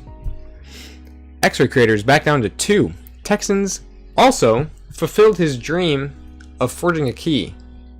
So congratulations to Texans for forging a key.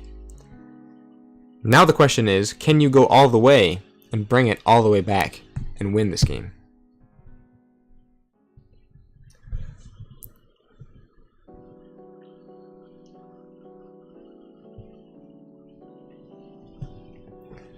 Got the Neurosiphon to steal. Sloppy Lab work. Library. Positron Bolt. He's doing work. In the space of like 1 or 2 turns, Texans went from nothing to a key and a half.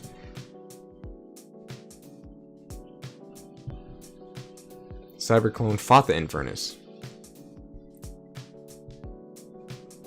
It would be insane. This would be crazy if Texans brings it back with this deck that you love. That'd just be perfect. Going Saurian. No way does Deuceless come back right now. No way does Deuceless come back right now. No, okay. He discarded Deuceless. Okay. Wards. Just the Galiotops or everybody?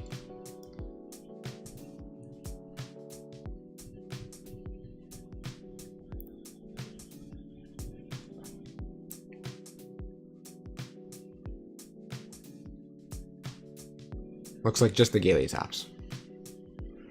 But Texans board has been dealt with.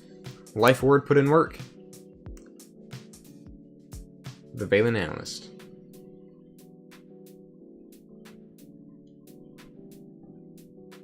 This Logos burst! Out of nowhere. Valen for 1. Escoterra for 2. The Labwork Texans is up to 8 Ember for his second key. X-Ray Creator making no ground. The Life Ward. The Burst. The Logos Burst. Discombobulator. Oh! What a match.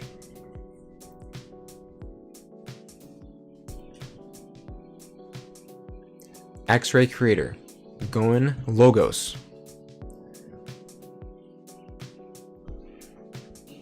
He has an effervescent principle of his own. QMax fights the Valent Analyst. Start the hype train!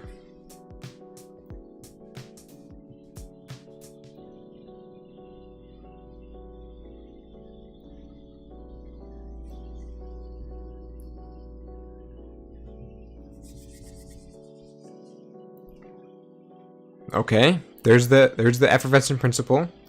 Brings Texans back down to 4. Mutagenic Serum. Munchling. Discards the standardized testing. Analyst is off the board because of the damage. Icon. Moving back over to Texans. He still has a commanding something. Pit Demon steals an Ember. Okay. Another life ward has dropped. Lash has been utilized. Commanding momentum. That's what I wanted to say. He has some momentum on his side still. Okay. Interesting play. We have Tolus. Dominator bobbles the Escotera into the Munchling to give Tolus an extra Ember. Poltergeist the Obsidian Forge and pops his own Tolus so it poses no more threat.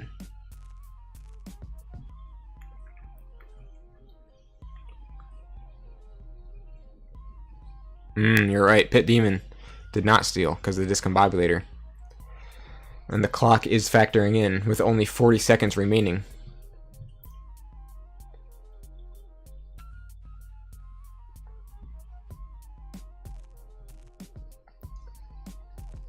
X-Ray Creator with the Dominator Bauble. Mind fires the Phoenix Heart for a second time. Dark Minion. Yeah, that Tolus play was insane. Popping it with the opponent's Obsidian Forge. That's crazy. Drekker. Okay. Texans. At 2 keys, 1 Ember. Time is up. So we have X-Ray Creator. 2 keys, 3 Ember. Texans. 2 keys, 1 Ember. But time is up. What's going to happen?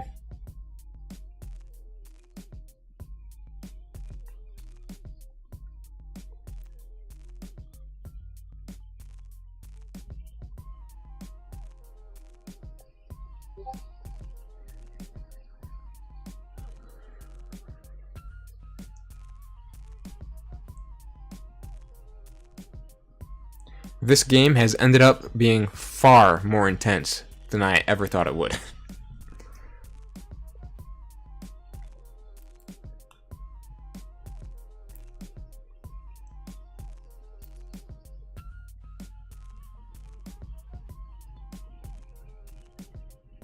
Oh! Texans with another effervescent principle.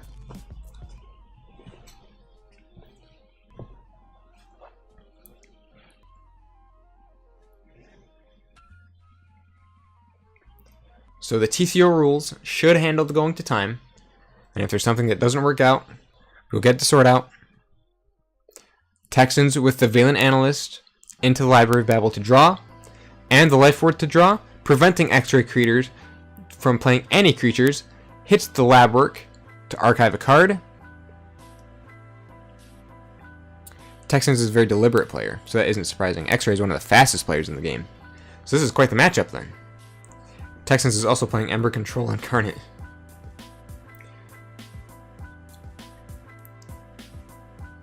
Okay. Texans, 2 keys, 4 Ember. 2 cards in hand. Still unused cards on the board. 1 card in the archives.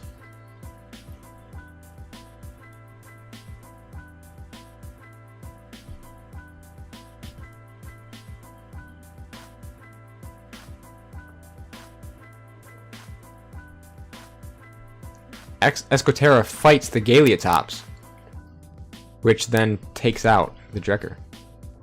X-Ray Creator cannot play creatures, goes Dis with 2 keys, 2 Ember. Painmail on the Pit Demon. Reaps with the Dark Minion, putting them exactly tied. Dominator Bauble into the Galeotops to reap. Discards the Anguish. I think that's it. And X-Ray Creator wins by a single Ember Pip. Oh my goodness. What a game. Good games to both of you. X-Ray Creator, Texans, amazing game. Phenomenal play. Phenomenal plays from both of you. Congratulations, X-Ray Creator on the win. Now that is a game to go down in history. Texans almost came back with that. Man, I thought for sure that it was just a free win for X-Ray Creator once we came in here, but no.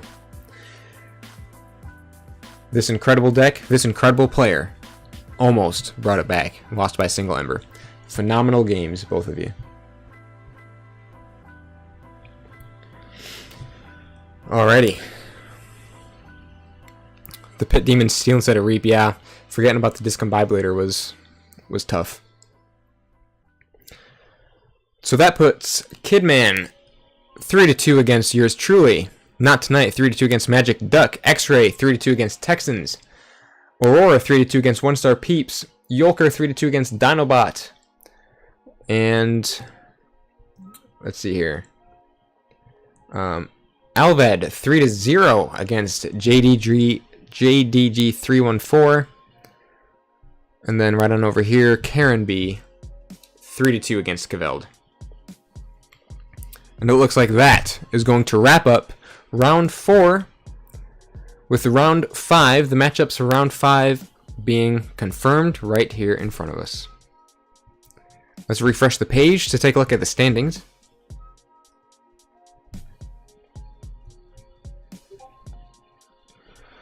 So at the end, as of the end of round 4, we have Karen at the very top, number 1, being the only individual to have gone 4-0. We have, it looks like 7, let's see, 1, 2, 3, 4, 5, 6, 7 people have gone 3-1. Hydrophilic, Min, Caveld, Kidman, X-Ray Creator, Aurora, and Yolker have all gone 3-1. And then out here we have some people who have gone 2-2. We have Alved, yours truly, Texans, One Star Peeps all have gone 2-2. And then out here we have Not Tonight gone 1-3.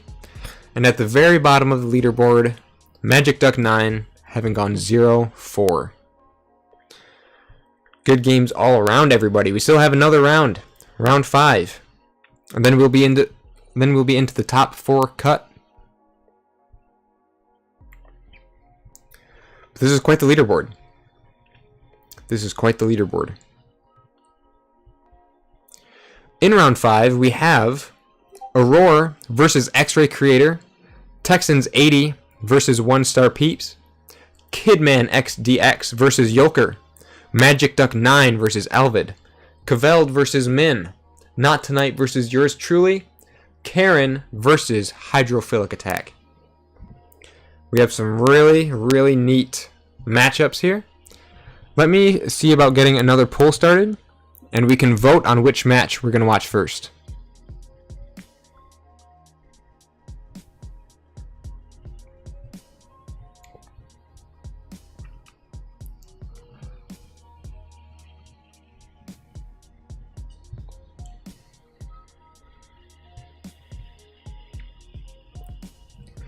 Alrighty.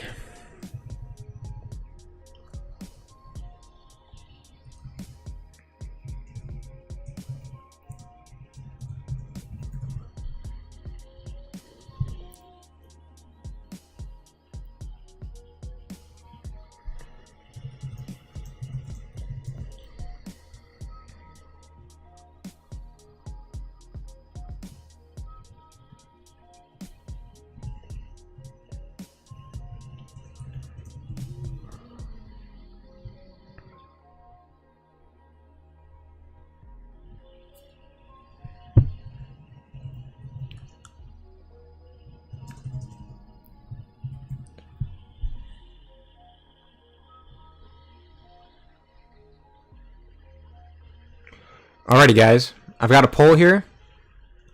I've got 4 options. Go ahead and start voting for which match you guys want to see first.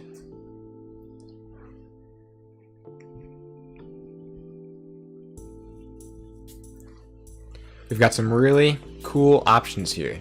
Some really cool matches lined up for the final round.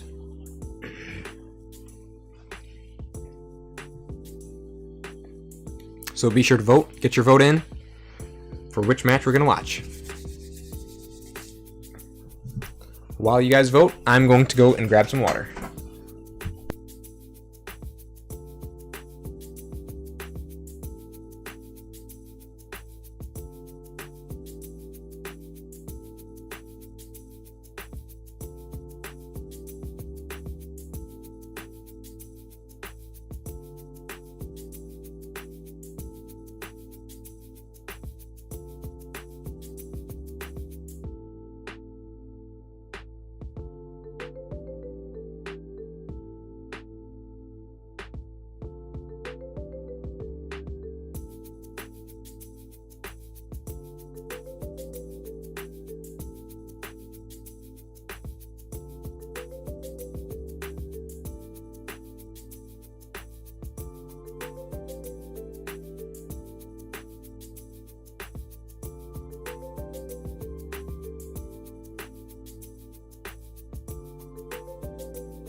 Oh, I was muted.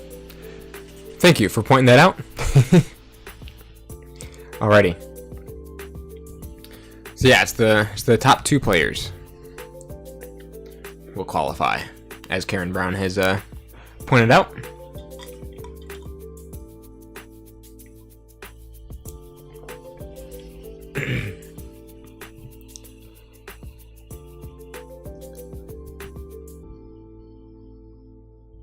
Alrighty, I'll keep the poll up for just a little bit longer here.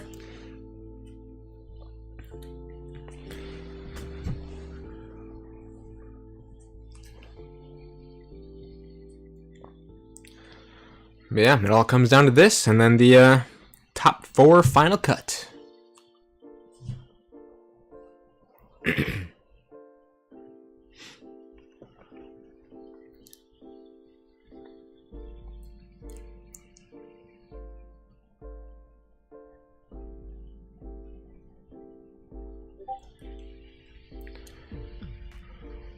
Man, this stream has gotten 198 views. We are almost at 200 views on this stream. Thank you all so much, all of you who have stopped in to spectate this qualifier event. Thank you all so much for stopping in, supporting the community, supporting the stream, supporting the event, the KFPL in general. It's been awesome having you guys in here. And it's crazy that we've gotten 200 views just on this stream so far. So it's been awesome, and we've had a lot of viewers throughout this whole thing as well. So we still got more to come, and for the next 8 months, there's going to be one of these every third Saturday of the month. So I mean, there's going to be no shortage No shortage of KFPL content. Alrighty, I'm going to end the poll right here. It looks like our first match that we're going to be spectating is Aurora versus X-Ray Creator.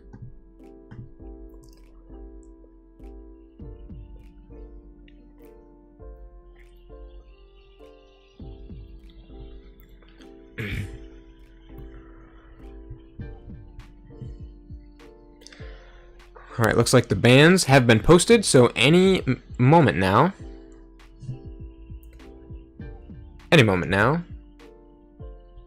we should be good to hop into a match and spectate. Hop into Aurora versus X-Ray Creator.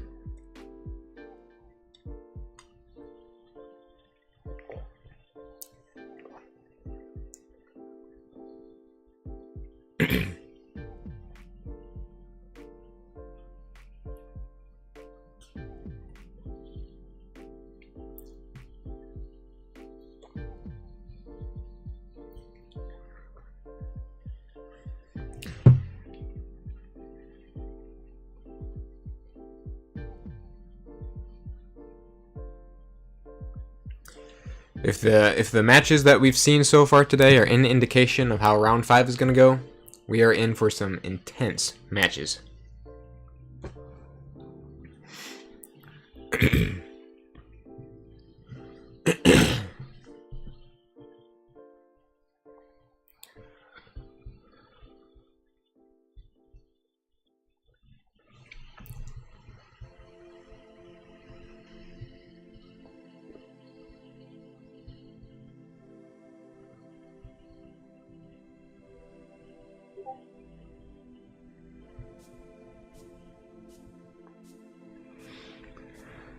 Alright, bands are up and ready.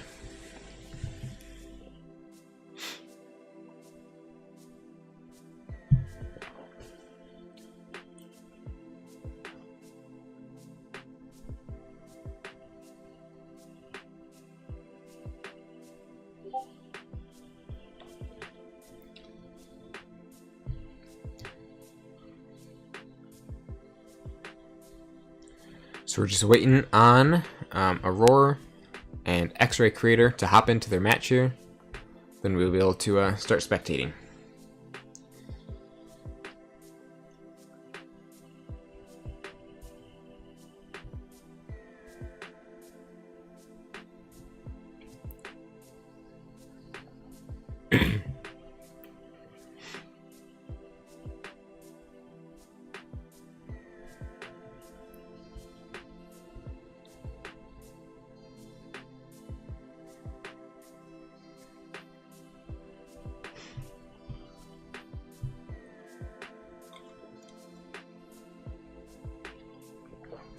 We've been streaming for just over 4 hours now. With my old computer battery, I don't know if it would have lasted that long. Alright, there's our match. And hey, my battery's only at 86%. Normally it would have been at like 30 by now. Alright, here we go with Aurora versus X-Ray Creator.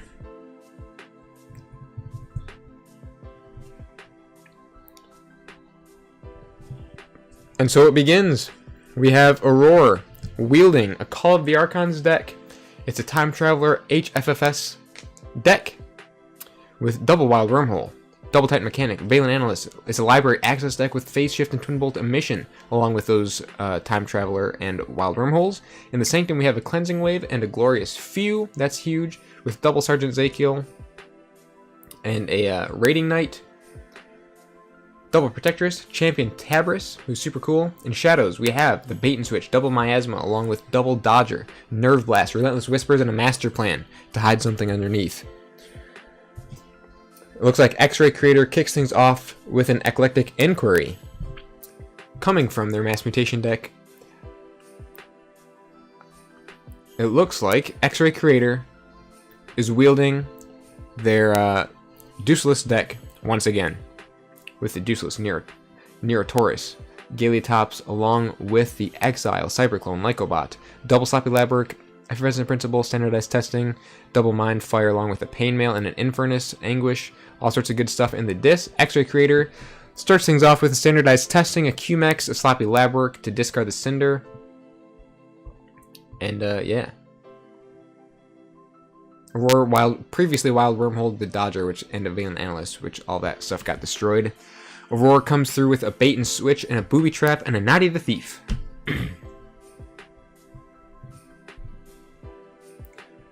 X-Ray Creator, going House Dis. With a Dominator Bauble and throwing the Pain Mail on Naughty the Thief.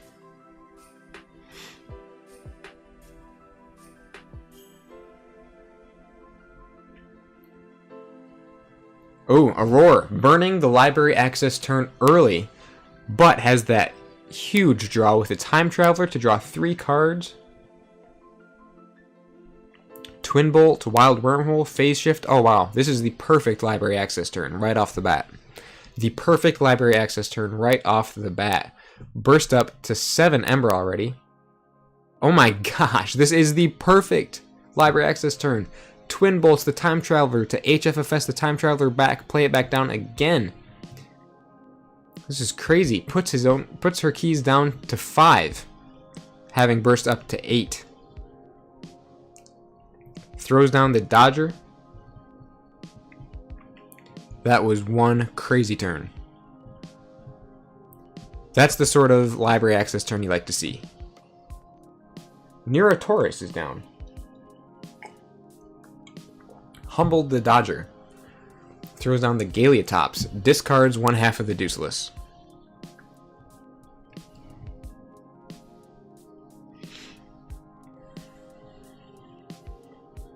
Aurora forges for only 5.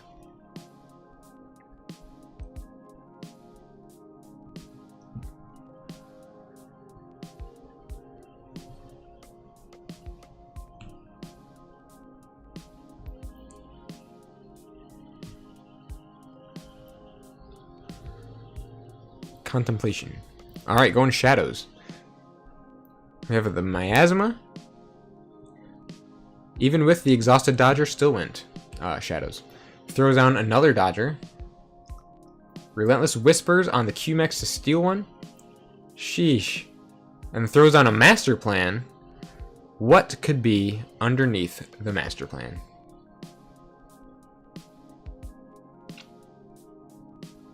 And a Nerve Blast just to top things off. My goodness. Alright, Aurora. Once again, at check. Oh, the Effervescent Principle. And even with the Titan Mechanic on the flank, the Effervescent Principle brought Aurora off a check. Mutagenic Serum and the Lycobot. X-Ray Creator, while he is successfully keeping Aurora from that second key, is not generating much Ember himself. Whispering Reliquary. Glorious Few for nothing. Double Protectrix. Radiant Knight. Vomited out some Sanctum stuff. X-Ray Creator goes Dis. The Brabble. Mind Fires the Valen Analyst. Dark Minion.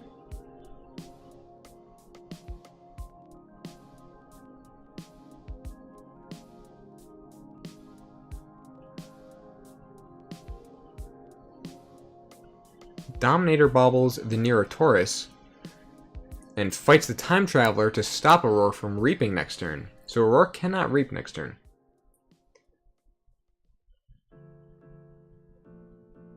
Oh my goodness. And then plays Pandemonium just to add even more craziness.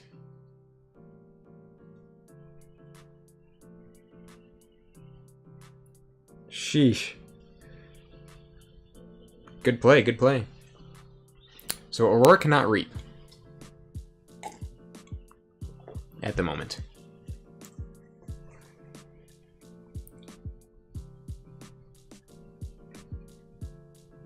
Goes Sanctum, okay. Whispering Reliquaries the Bauble back into hand. Fights the Lycobot.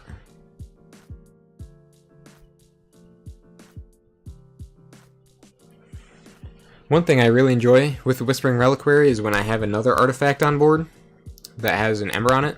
Like if it's like a potion of invulnerability or something. And then I can like play down the potion, reliquary it back in my hand and play it again for another Ember. I only have like 1 or 2 decks that can do that, but it's what I more often than not end up using the Whispering Reliquary for. Brabble gets fought off the board Brabble gets fought off the board. Oh!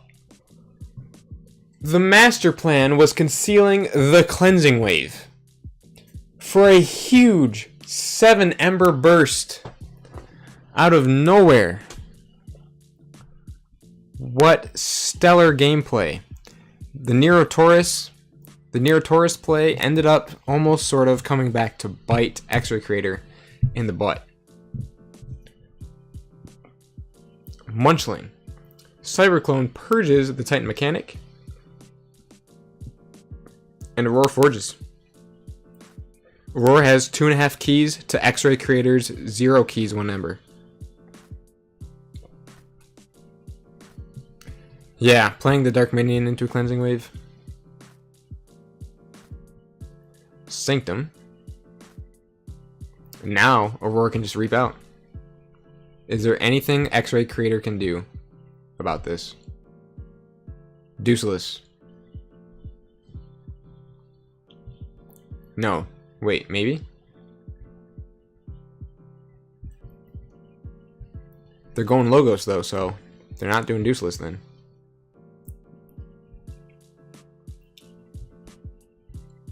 Effervescent Principle has been played already. Munchling into Raiding Knight, but none of it was enough. There it is. An absolute blowout by Aurora. 3 keys to 0. Good games. Congratulations, Aurora, for the win. But that's it. Aurora's playing the deck she won with the Belgian official tournament. It was a survival with 2 decks. She only used 1. Wow, that's impressive. That is impressive. I can see why this deck really dominated, man. Good plays from both of them.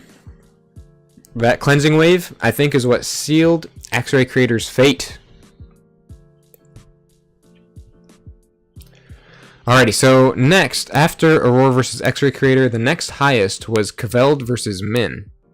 So let's see if they are still playing.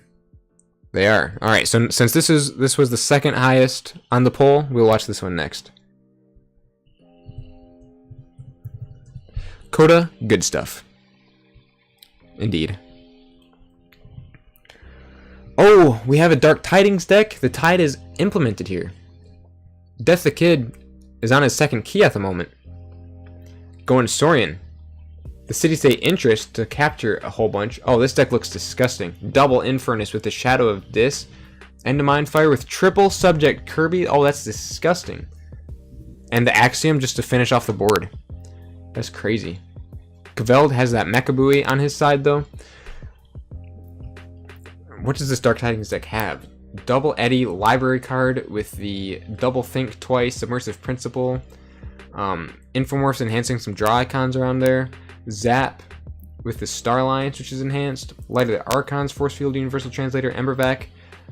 That's a lot of upgrades. Goodness sakes. Goes really good with the Commander Drixgar and the Shield You Later and stuff like that. That's phenomenal. Unfathomable. Double Maelstrom, Illusions of Grandeur, the Thunder Toad, Double Horde Sign In, and a Kaup. So there's some good stuff in there. The Mattermaker. The Mecha Buoy is on his side. Death the Kid has established quite a lead here. What can Kveld do to counter? Submersive Principle, interesting. So that only brought Death down to 2. Think Twice.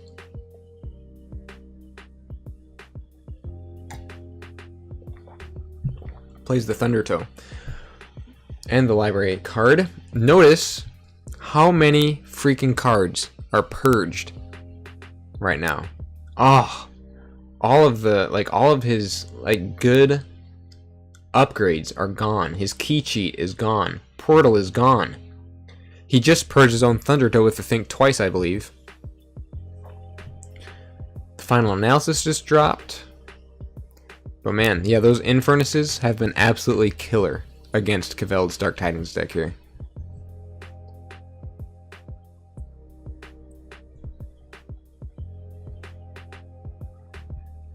Sheesh. The board has been thoroughly wiped.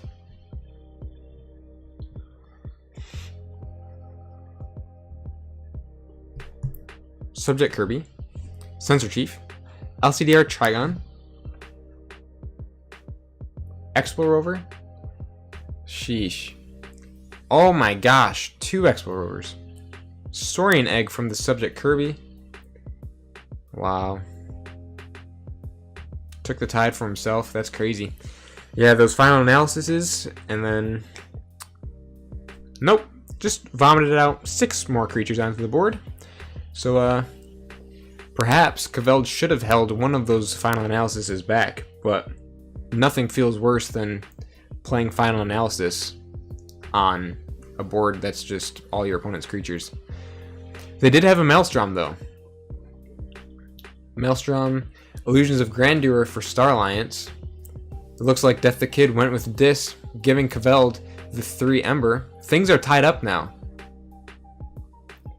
They each have 2 keys, both of them with 4+ Ember. Death drops an Inspector. Kveld lost the operative Espeon from the Mindfire, Gleeful Mayhem. Kveld loses his other Maelstrom. Kveld comes back to counter with another operative Espeon. Commander Drixgar with the Embervac. So there's some Ember control right there. If the tide is high. We are completely tied up going into the final key. 5 Ember to 5 Ember, both double keys. Death the Kid has 2 chains. Going Saurian, plays So Salt, so nobody can reap. Chant of Hubris. Saurian Egg. That's 8 Ember. Changes the tide. So the Embervac doesn't do anything right now. No capture for the Embervac. Also prevents Mechabooey from doing anything. Which, I mean, with Kveld at 5, Death the Kid had to take the tide so Mechabooey doesn't just give him the win. What does Kveld have that might be able to take Death the Kid off of check right now? The Submersive Principle got played. Information Exchange for 1. Library card is popped right now. So he could draw into some stuff. Think Twice. Think Twice is the Information Exchange to steal another one. Puts Death down to 6. Kveld just has to take 1 more Ember.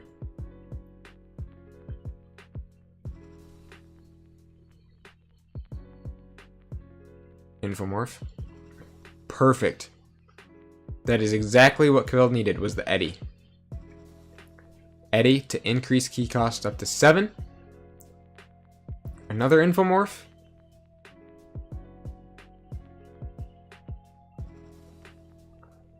Changes the tide to high. So that he can use the Drixgar into the Saurian Egg. Interesting. Interesting that he fought the Saurian Egg.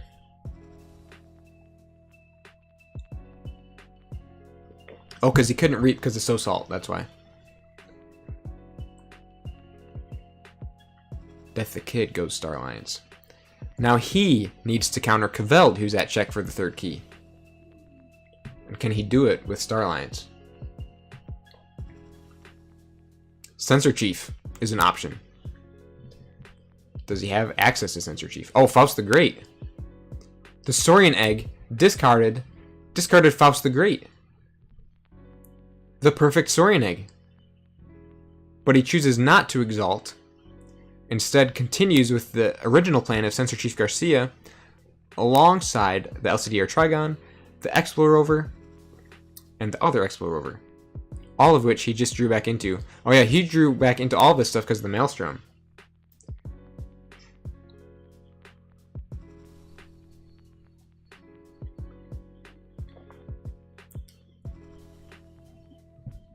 Dang. And then uses the Faust to take down the Eddy, putting keys back to 6, right? Yes, putting keys back to 6. I'm out. The draw better was definitely with Kidman. I have logos and star lines to draw, and he played more cards every turn with no card advantage. Yeah, dang.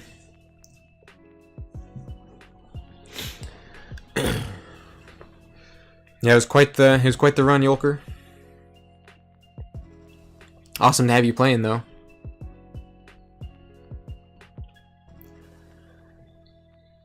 Kveld with another Maelstrom. The Abyssal Zealot, Flamegill Enforcer. Dang. What a play. And the Unfathomable creatures are here. Abyssal Zealot with that clutch capture.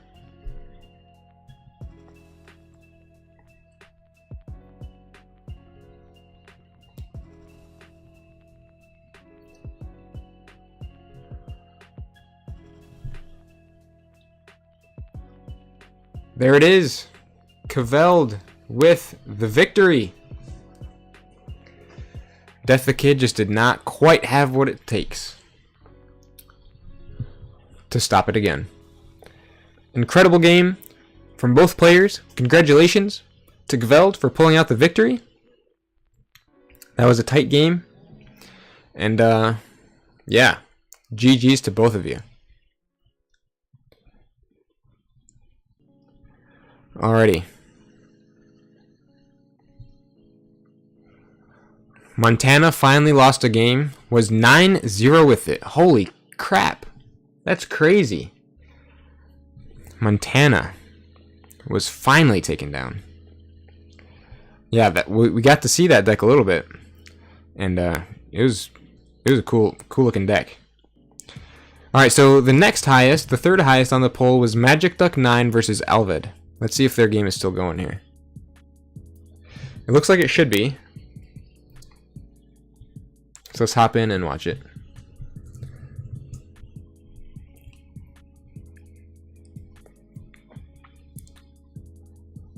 Oh, it looks like this one just ended.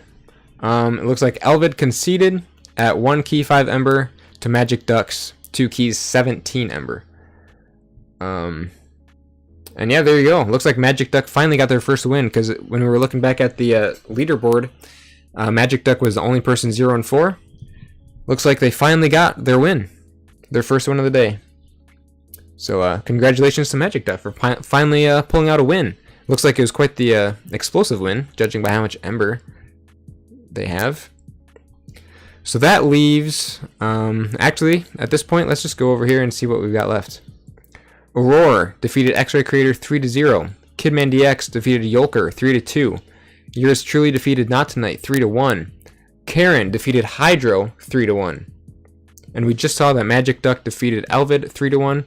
So all that's left is Texans versus 1 Star and Kveld versus Min Hoang. Or Min something. Let's see here. Oh, actually, we watched Kveld versus Min. So Texans and 1 Star. Looks like that one just ended as well. So that should be everything. Let's wait for these scores to update.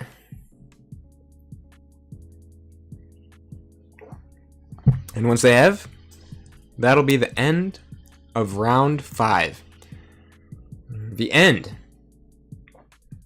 of the 5 Swiss rounds of the first qualifier. Now, all that's left is the top 4 cut. The top 4 going head to head. Top 2 players will qualify for the KeyForge Premiere League Season 5. And then the number 1 player gets the cash prize.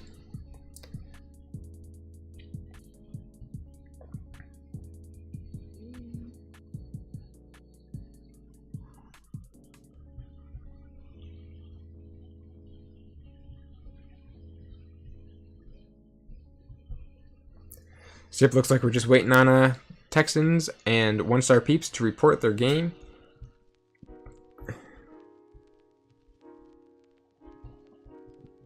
And that'll be complete.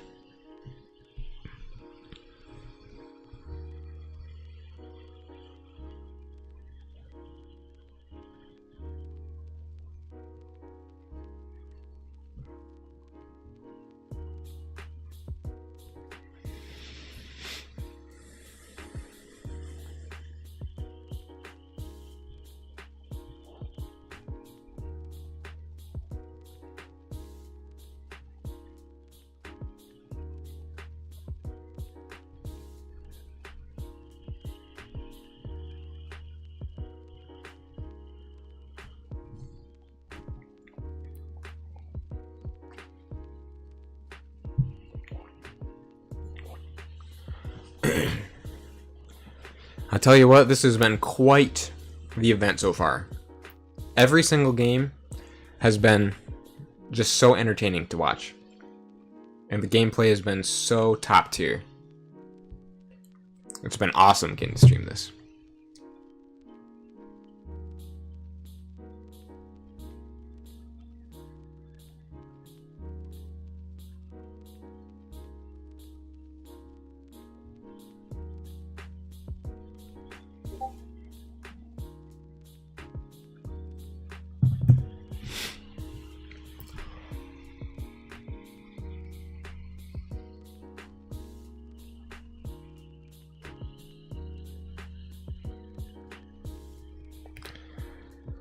Alrighty, so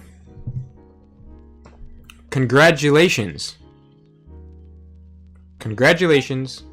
Karen, Caveld, Kidman XDX, and Aurora for making it to the top 4.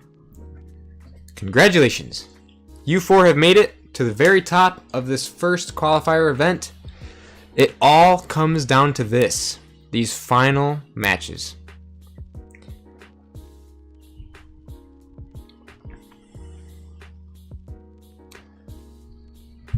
Oh yeah, it's still going. So the main 5 rounds are done, and now the only thing that's left is this top 4 cut. But yeah, it did start 4.5 hours ago, so it's been a long day, but it's been a fun day. These matches have been simply incredible. But yeah, so there's only a little bit left here though for these top 4.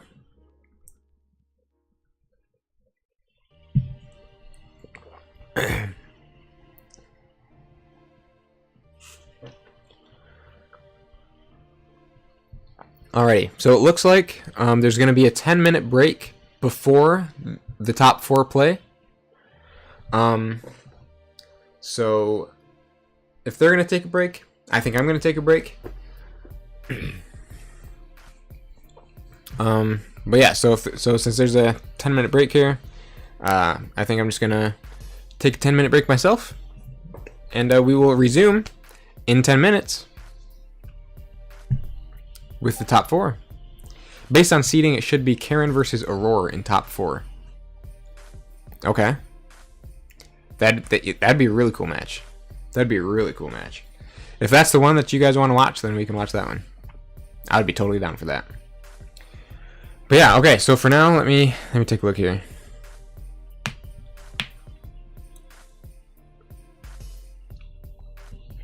So yeah, I'm gonna take my 10-minute break. And then once we've done that, I'm gonna just keep watching things just to make sure everything is still on point here, and just so we don't miss anything. And yeah, alrighty, I will be back in 10 minutes or less for the final 4. Be sure to tune in for the top 4 gameplay. See you soon.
I keep forgetting I'm muted. Alright, I'm here. Yes, we will be seeing Aurora versus Karen in the top 4. We will be streaming that match. It'll be a good one. It'll be Karen versus Aurora and Caveld versus Kidman XDX. And it'll be an incredible match. It'll be Totemo Subarashides. Alright, we got Karen's game here. Let's hop right on in as a spectator.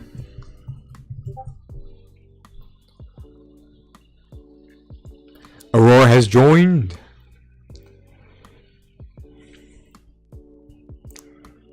Rooting for Kidman since they knocked you out. Alright. We got one vote for Kidman. Here we go, guys. We are here. Whew. Alrighty. Here we are. Aurora, who has gone so far 5-0 versus Aurora 4-1. Karen is using Brandy. The one and only, the legendary Brandy, Gloria, theater chemist, with the insane Sanctum, the incredible Martian Generosity, and some incredible dis. And over here, before we start though, Karen says, I just wanted to say before we start that I owe you just about everything KeyForge to you. You taught me and made me believe in myself. I'm so proud of both of us.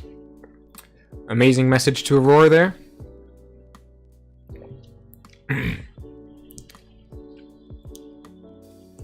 Awesome to see the chemistry between these two. Alrighty. So that is Karen's deck. The one and only Brandy. And over here in Aurora's deck, piloting Natural Philosopher Bazzy Biztoth. Sounds like a Star Wars name. With the double Sergeant Zakiel, double Rating Knight, Champion Tabris, Cleansing Wave, Glorious Few, Titan Mechanics. I think this is the deck that we got to see before, with the insane library access turn, and some solid shadows.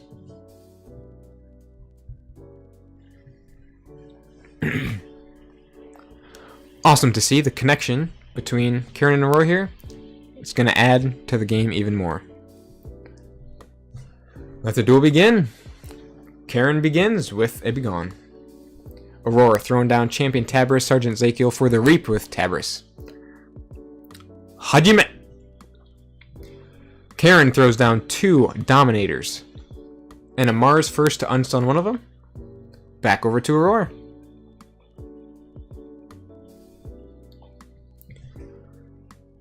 Aurora with the Miasma and the Dodger. So far, they are keeping perfect pace with each other. 2 Ember to 2 Ember.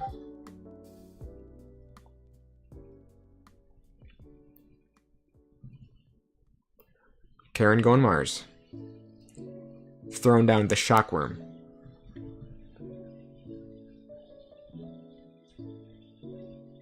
Takes down Tabris with the Dominator. Unstuns the other Dominator.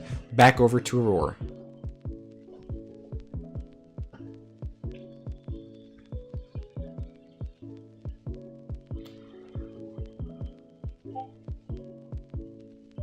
Nice read from Karen indeed. Very nice read. The perfect library access turn is here again. Library access into Time Traveler, into Phase Shift, into Wild Wormhole, into Relentless Whispers.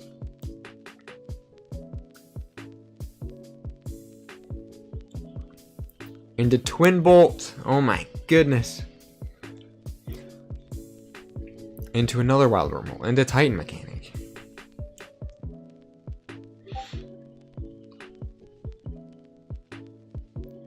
Valen Analyst. Simply insane, man. Simply insane.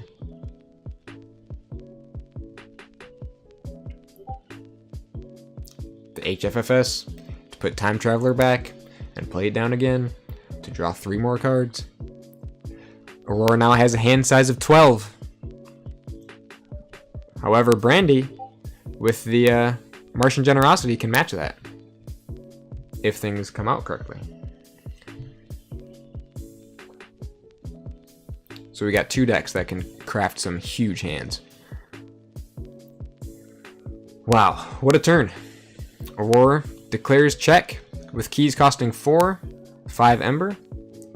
Karen plays the Doorstep to Heaven. The Surmeros. Is there any board wipe in Karen's deck? We can take a look here.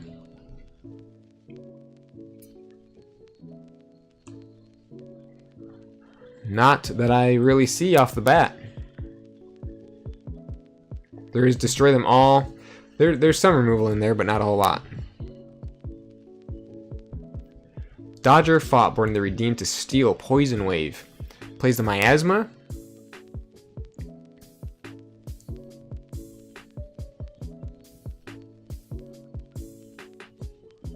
The Nerve Blast.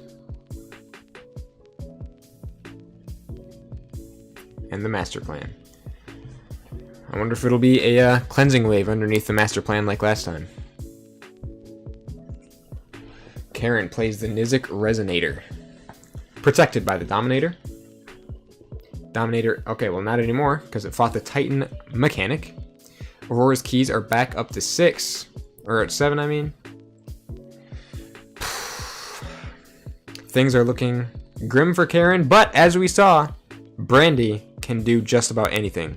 So Karen is definitely not out of this game yet. Turns out Reliquary was underneath Master Plan. Still got the Cleansing Wave off, however. Throws down a couple Protectrixes. A Raiding Knight, a Sequus, another Raiding Knight. Oh my goodness. So with a huge Sanctum board, Aurora checks at 9 for their second key. Nizik Resonator will put keys up to 9.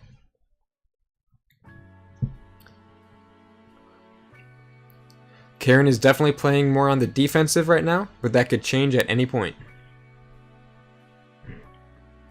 Aurora goes Sanctum, of course. Brotherhood, Reliquary, Brotherhood.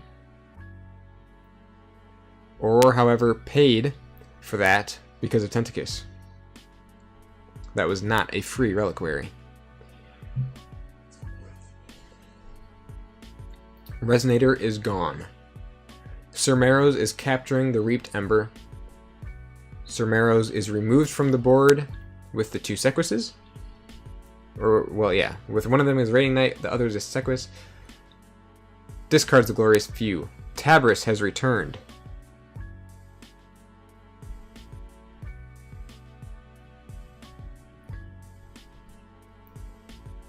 Karen goes Dis.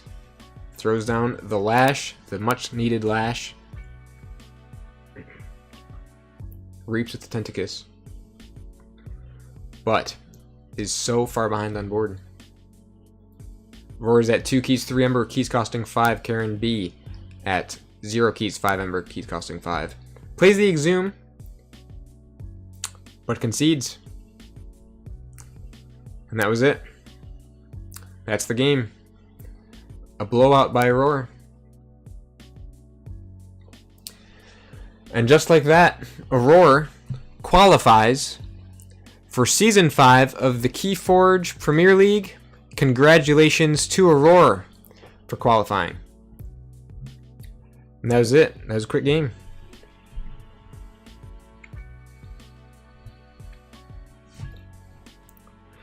Yeah, that library access turn was absolutely ridiculous. And now, for the other match. This is the other match that will determine who makes it. Alrighty, so now we have Kveld versus Kidman XDX. Looks like we have a Mass Mutation versus Kota matchup. With Kveld wielding Bura Aembermedes, or however you say that. It's the Hapless Cadet deck with double Infernus, Red Hot Armor, Grim Reminder for huge boards, potentially. Quixo, Daughter, even Ivan, Entropic Swirl. Overall, just a really solid deck. However, Kidman XDX is out here with an insane Shadows turn, playing 2 Nerve Blast, discarding a Bad Penny, Interdimensional Graft, Phase Shift, Random Access Archives. Who has ever seen that card before? Not me. Bait and switch, double nerve blast, just a bunch of insane shadow stuff. Some good Sanctum. Kveld is going Logos.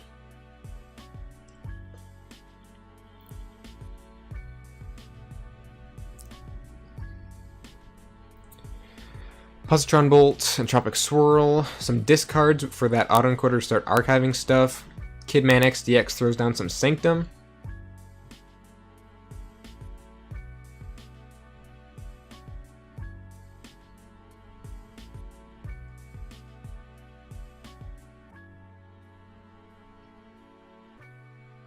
Kveld goes this.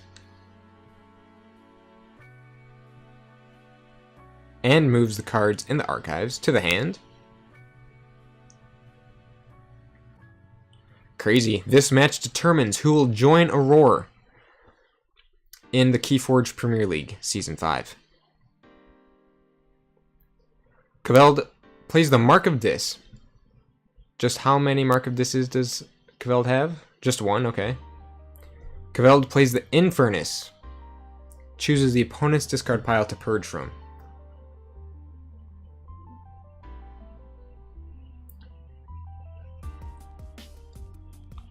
Kidman loses his Nerve Blast and the Interdimensional Graft for a loss of 1 Ember.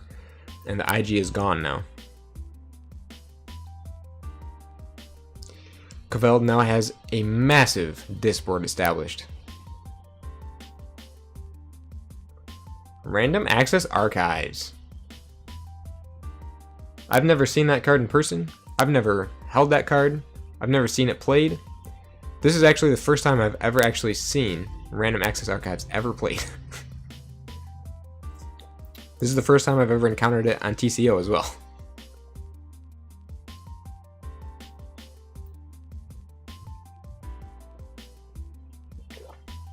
Alright, Kveld forges for 6, putting himself at 1 key, 2 Ember.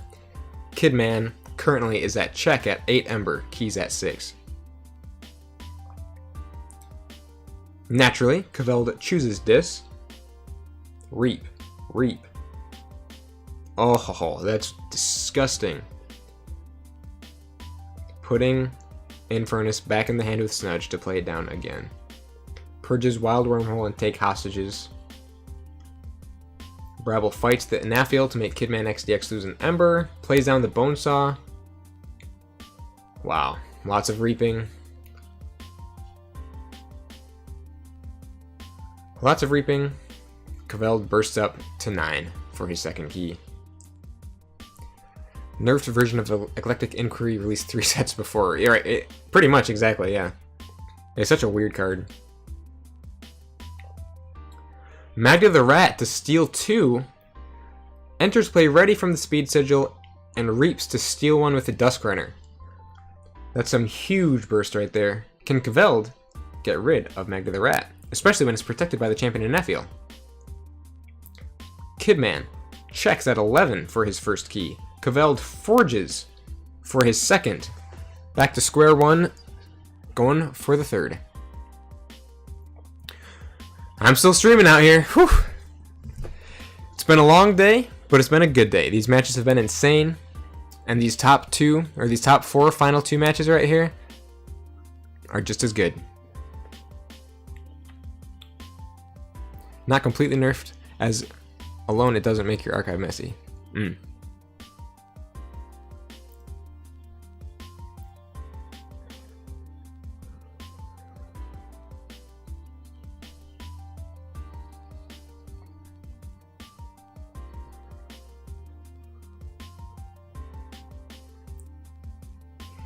This could be the start of something incredible for Kidman.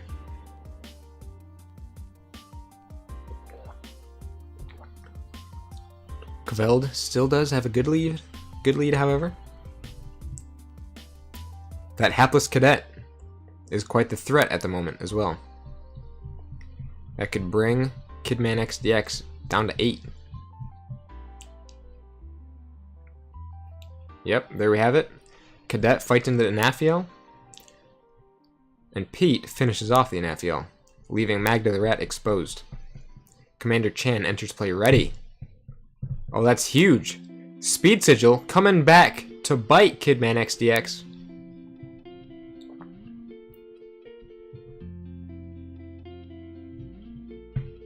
Actually, never mind. I thought something else was going to happen. Speed Sigil adds quite an interesting layer to this game, actually. You don't see it played very often.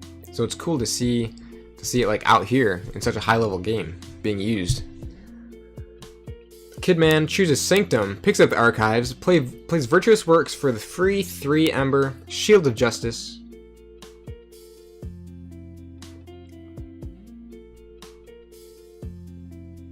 Frankus, one stood against many.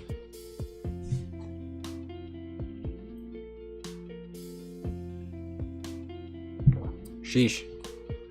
And Kidman is up to check for that second key. Making a comeback here.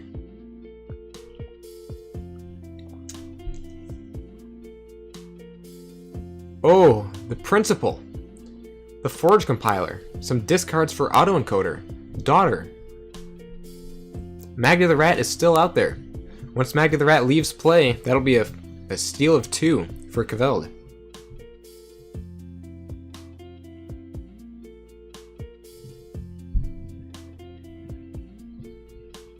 For the last match of the day, this one is not disappointing. Library of Babel, Wild Wormhole, Poison Wave. The Neurosiphon, Kidman is back up to check for his second key.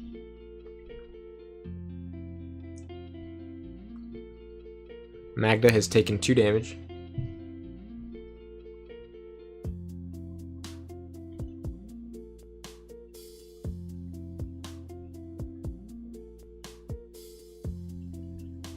Kveld goes Star Alliance.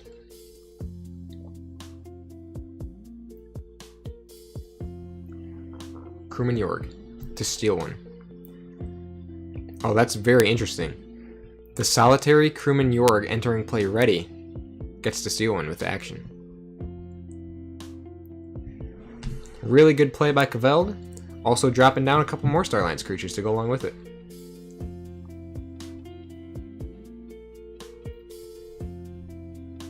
Kidman going Sanctum, dropping the Grey Monk. Fully healing Frankus.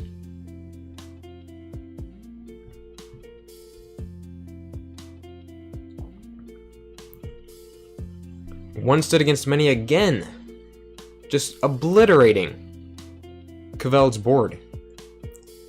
Putting Kidman again at check. This time at 8 for the second key. Kveld has 4, looking for the third.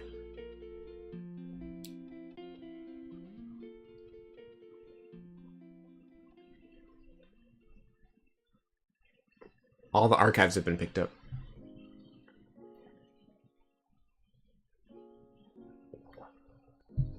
Anguish has arrived with 3 oh my gosh! Will Kidman ever get to forge? Kveld just always has an answer for this second key. Maybe Speed Sigil kind of is coming back to bite Kidman DX. Because so far, the only reason Kidman has been taken off check is because one of Kveld's creatures enters play ready. Or the first creature they play enters play ready. Last time it was Crewman Jorg, steals one off the action when it's alone out there on the board. This time it's Anguish coming through and fighting the Grey Monk to put 3 damage on it, making his keys cost 9.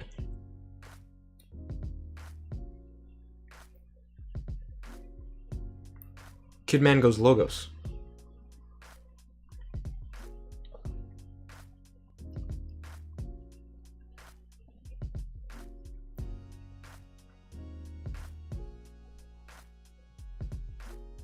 Anguish is gone. Speed Sigil bites a lot of people with the post-coda boards. Yeah, absolutely. It's just so dangerous to put down Speed Sigil in today's KeyForge. In this era of KeyForge, it's just a tough decision. Sigil was a Wild Wormhole play? Dang. That makes things really interesting then.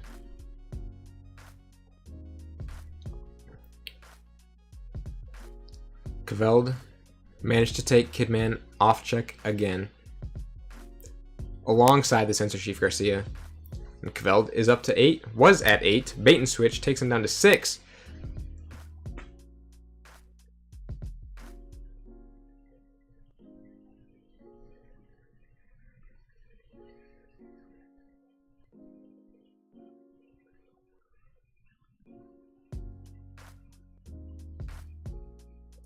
Wow. That was a crazy turn. Silvertooth. Silvertooth with the Dusk Runner.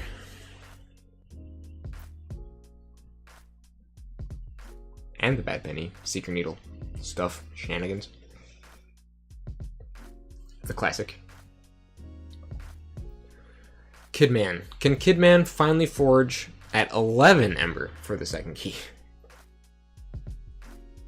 Indeed. Kidman at least got that second key, but can he stop 10 Ember for the third? Nerve Blast takes away 1.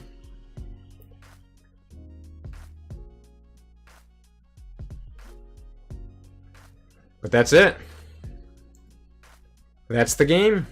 Congratulations to Kveld for qualifying for Season 5 of the KeyForge Premiere League.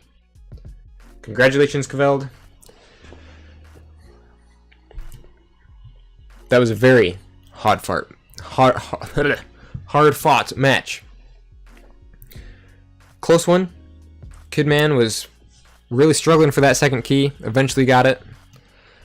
But yeah, 2 keys, 5 Ember to 3 keys, 3 Ember. That was good stuff. GG's all around. Good games, Kidman and Kveld. Congratulations to Aurora and Kveld for being the first 2 players to qualify for KeyForge Premiere League Season 5. Ketzer, you did just show up at the very end of the final match. Hard farts all around, that's what I'm saying, man.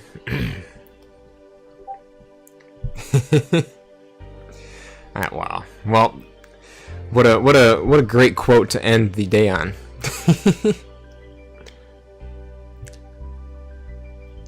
Oh yes, we do have one more match. So never mind. Thank goodness that quote doesn't end the day. We got one more match. Alrighty. One more match for the cash prize. The very top player of the day will win the cash prize for the event.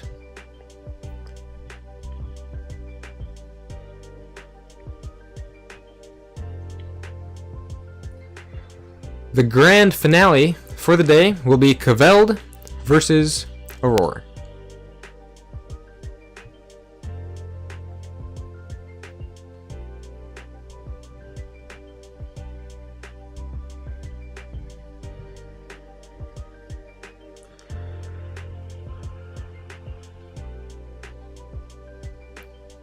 Alrighty. I think I could probably just close out of this for the moment.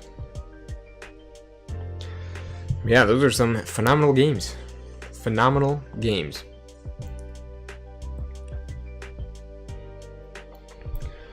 So let me see.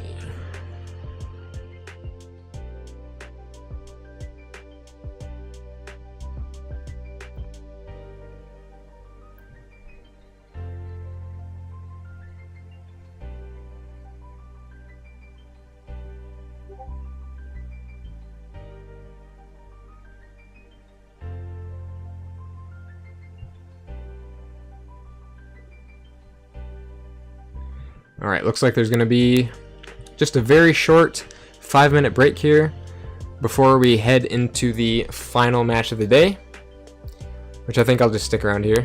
Won't bother taking a break ourselves, but this is it for the cash prize.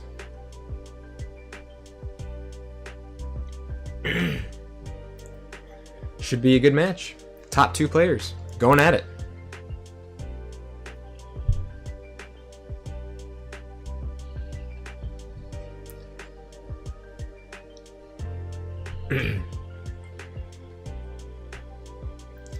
Man, this has been one incredible stream. We've been going for a little over 5 hours now, and I've had a great time with it. 5 hours, 243 views on this stream. Absolutely incredible. 20 likes. Thank you all so much for liking the video, or for liking the stream, I should say. It's awesome to see the community enjoying enjoying the competition. And yeah, I mean, okay, make that 21 likes. Thank you for 21 likes. But yeah, good stuff. Thank you, Karen, so much for the kind words. I think, especially as the qualifiers continue, I think our audience will get even bigger. Oh my goodness, 24. Thank you for 24 likes. Incredible. Smash that like button.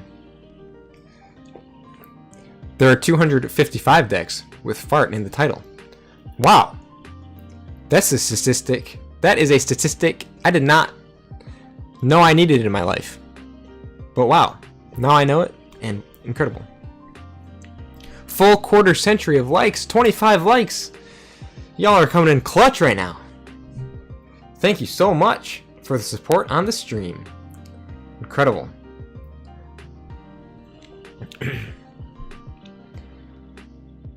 It makes up, all these likes will make up for the one subscriber I lost upon starting the stream. When I started, I was at like 547 subscribers, and then a few hours after I started the stream, I looked back and I was at like 546, so somebody left. Oh, 27 likes! Let's go! Thanks for your amazing work to make KeyForge entertaining. Oh man, absolutely. Thank you for enjoying it. I am so glad to be able to be putting out KeyForge content. I absolutely love the game, and it's just a lot of fun making videos about it and streaming it. That's where it's at, man.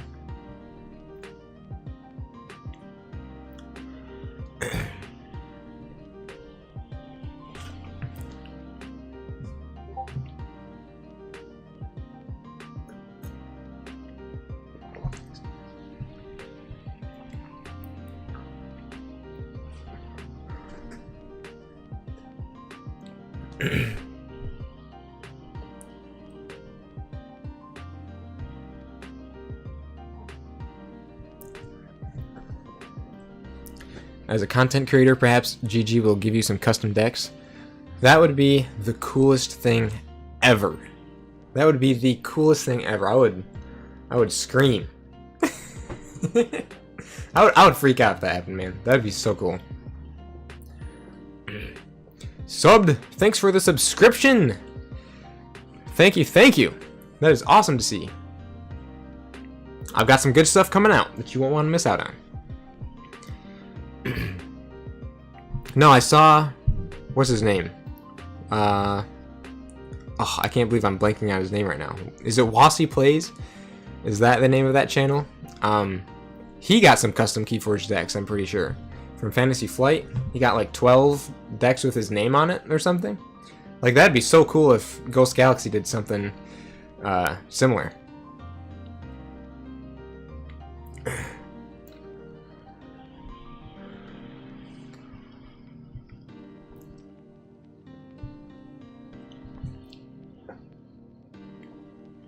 Yeah, it was like, there was a crazy story behind it. They got lost for years or something. Yeah, right. It was quite the debacle in getting the decks to him. But he got them eventually, and it's super cool. Now there's some decks out there.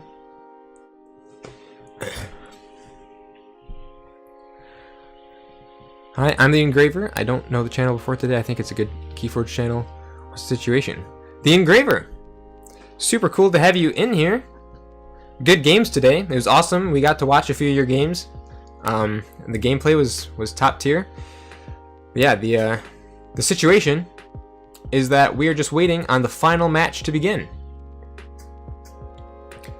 Calipigeon means having a well-shaped buttocks. Yeah, I know. That's why in the artwork it's a dinosaur, like framing up the butt of the dinosaur that he's sculpting. It's a hilarious card once you know all that. But yeah, so we're just waiting around for the final match between the top 2 players for the cash prize. The winner of this match will get the cash prize. The finalists are Aurora and Kveld. What's my favorite card? My favorite card is Punctuated Equilibrium. I love the effect, and I love the artwork. It's just such a fun and strong card. Can lead to so many shenanigans. And fun. It's just a fun card. I love that card. I love it so much so, in fact, let me see if I can find it. I think I posted this on my Instagram a while ago, but I actually drew the artwork. I copied it from the card, but I actually drew the artwork. This is something that I just drew in my own time. I was like, I love this card so much that I just want to draw it. So that's what I did. If you want a closer look at it, I think I posted it on Instagram, but I don't remember. I'll have to take a look at that.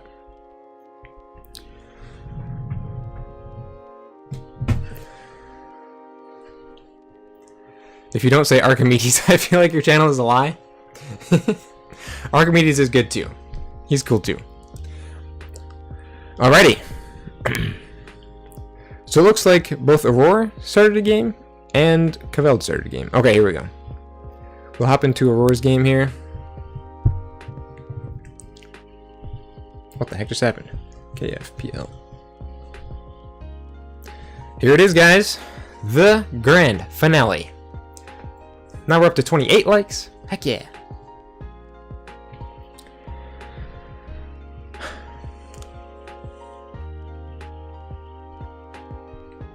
Shrix has the same effect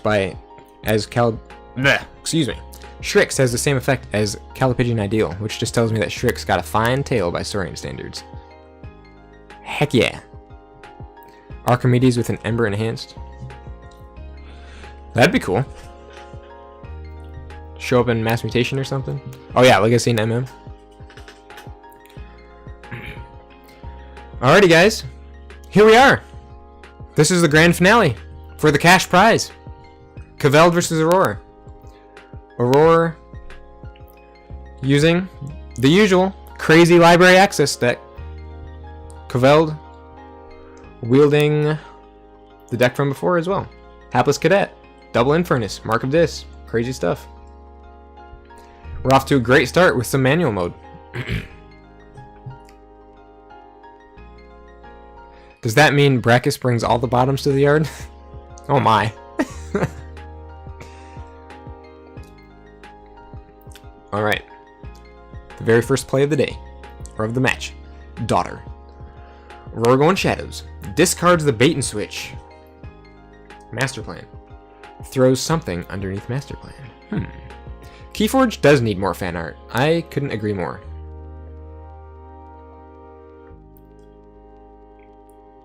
Kveld goes Star Alliance. Throws down the Chief Tink, the Commander Chan.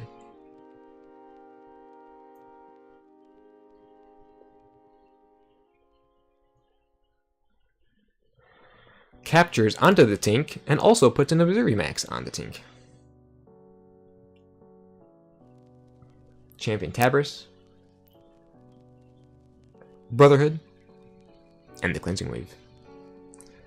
Champion Tabris is another card that I also really like.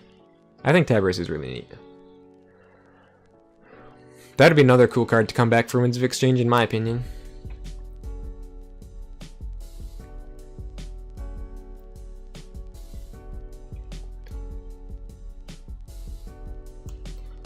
We got lots of spectators in here. Kveld with the Forge Compiler. The Daughter Reap. The Even Ivan. The Causal Loop. Causal Loop has a damage, that's cool.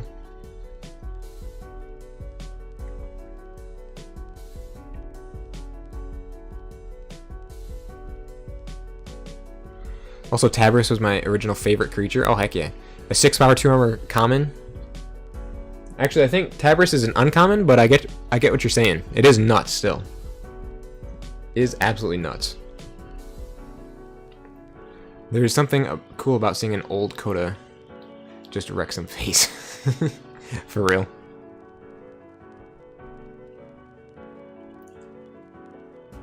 Kveld going Star Alliance. Even Ivan could do some work. Commander Chan with Even Ivan. Could be cool.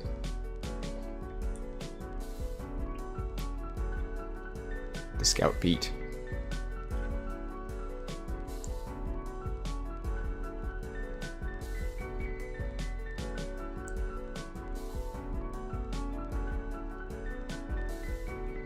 So Thera Centurion is your new favorite card, I'm guessing? Well, we'll see, we'll see. It's in the top somewhere. Sequus, Whispering Reliquary. Tabris into Chan. Thera meta. OP. Kveld goes this.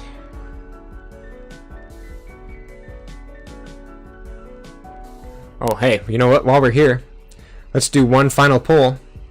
Who do you guys want to see win? Who are you rooting for? Aurora or Kveld?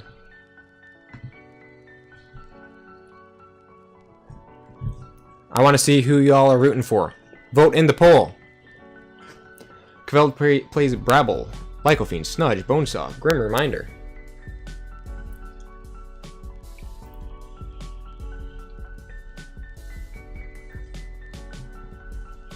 We're going Logos. Here it comes. Master planned the library access. This is it. This is the big turn. Oh my goodness. Time Traveler. We've seen this turn a few times before. It's crazy. Crazy stuff. So fast. So much efficiency. So much draw. So much shuffle. With some burst in there to boot.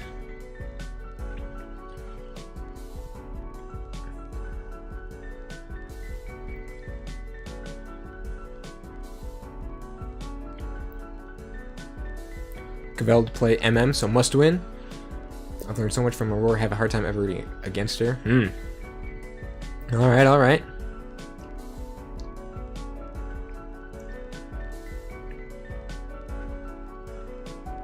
Well, and that ends a massive library access turn. And of course, ending it at 9 Ember. Keys costing 5. Crazy. This is the point that Karen struggled so hard to come back from, and ultimately couldn't. Can Kveld do things differently?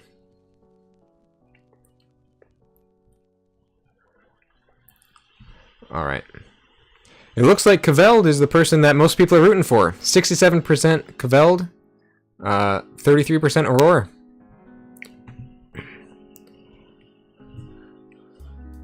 Looks like Kveld is the favorite for this match. Alrighty, Aurora gets to forge their first key. And now, all of Kveld's dudes are warded. Including the Lycophene and Brabble, which may not be the best.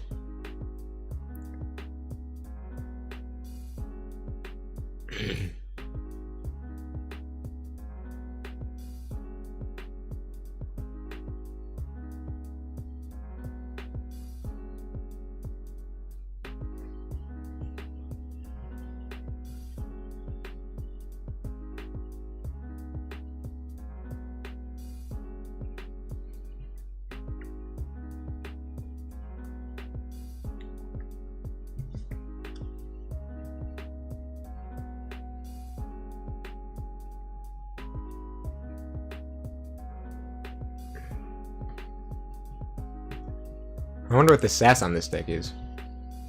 It's just so good. I feel like the sass probably doesn't rate it. Obviously it's not. It's below 75, obviously. But I just wonder how sass rates it. Booby Trap to pop the wards on Lyco, Brabble, and Snudge. Dodger into Tink for 1 steal. Nerve Blast for 1 steal. Relentless for 1 steal. Oh, jeez. Discards bait and switch again.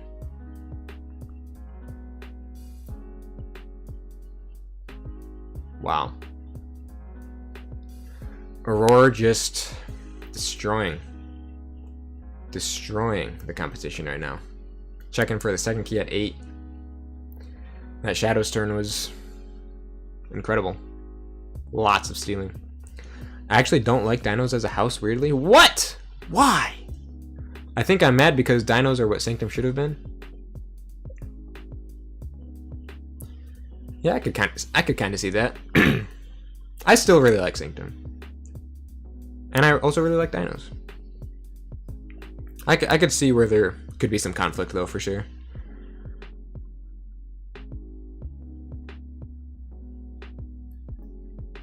I like the Saurian house because I like the general concept of them. Like, politician dinosaurs in Greek Roman times. Like, that's so cool.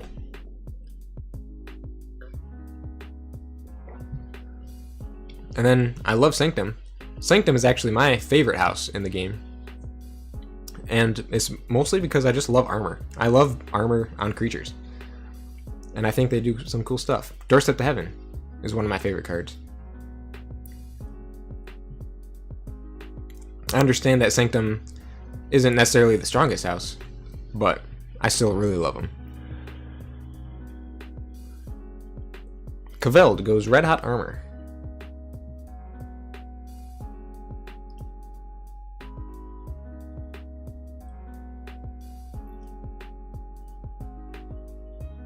Speaking of armor,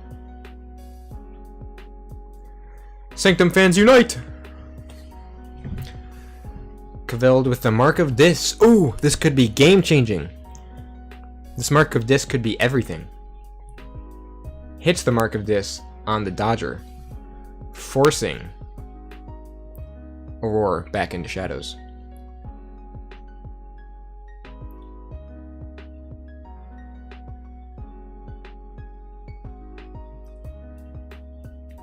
Tabris is gone.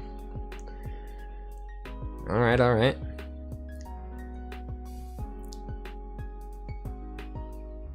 Bonesaw. The Reap with Bonesaw.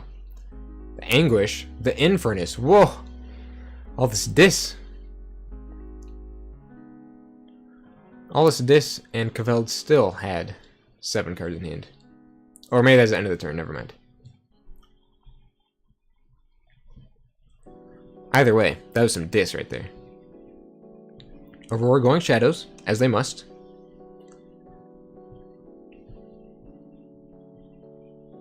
Don't call it a comeback. Don't call it a comeback.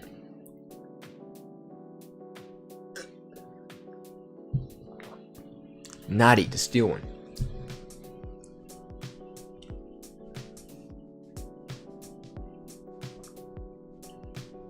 Doesn't look like Dodger could fight into the teleporter, Chief Tink. But they fought instead into the Bonesaw.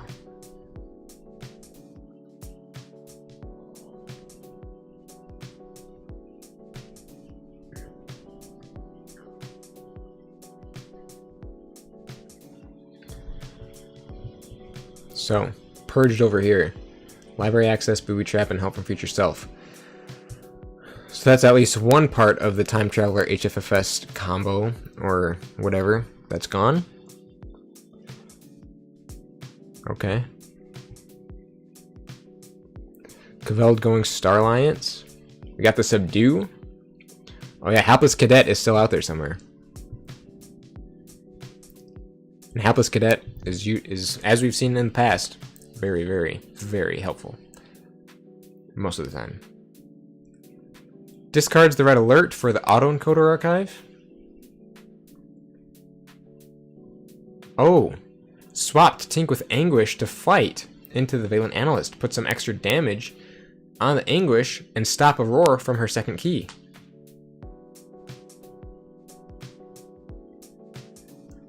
And then some more autoencoder shenanigans.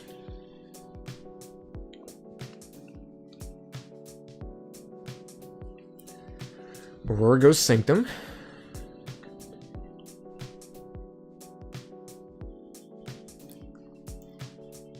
put the bauble back in the hand.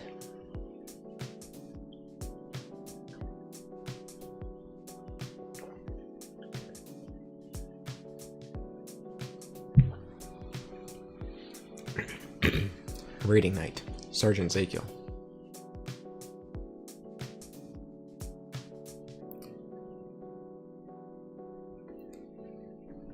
I feel a cleansing wave. Or was that played already? Nope, yep, there it is. Called it.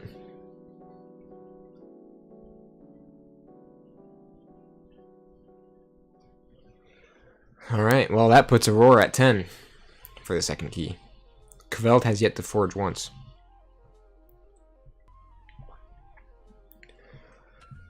But they have a great big 11-handed... Oh! The Effervescent Principle! Bringing Aurora back down to 5. Dang. Entropic Swirl.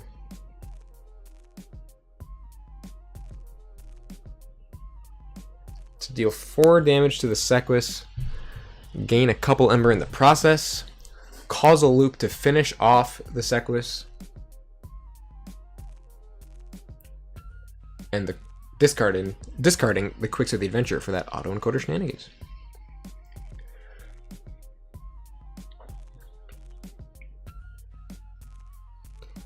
Yeah, this game is pretty incredible so far. Aurora declares check yet again for that third key. Second key, I mean. Kveld uses Scout Pete to reap with Scout Pete. Hapless Cadet has arrived. Quintrino Flux to destroy everybody and bring Aurora back down to 5.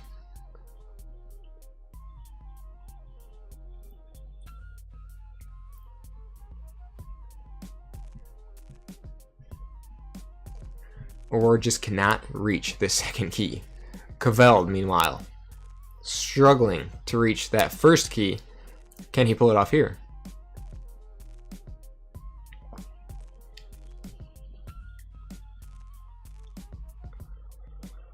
Phase shift for Glorious Few. Couple wild wormholes.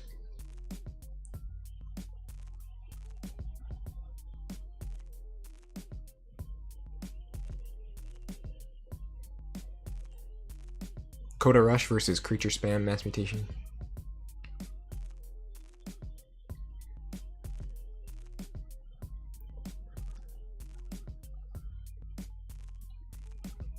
Oh wow, Hapless Cadet is back.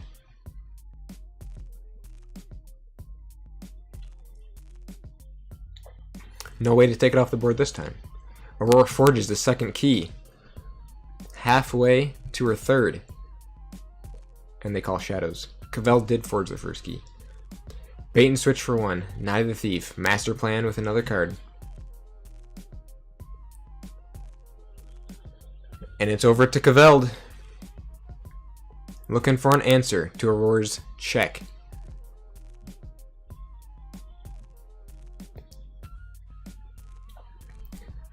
This is a critical moment for Kveld.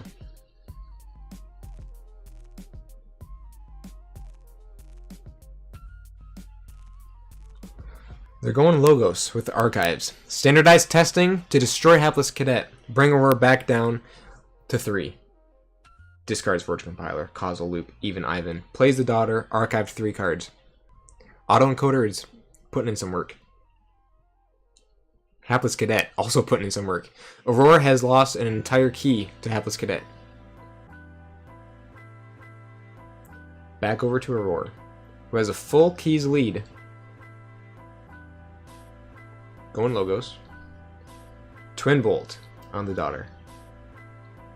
Analyst. Titan Mechanic. A crazy Titan Mechanic play. Going 5 to 5.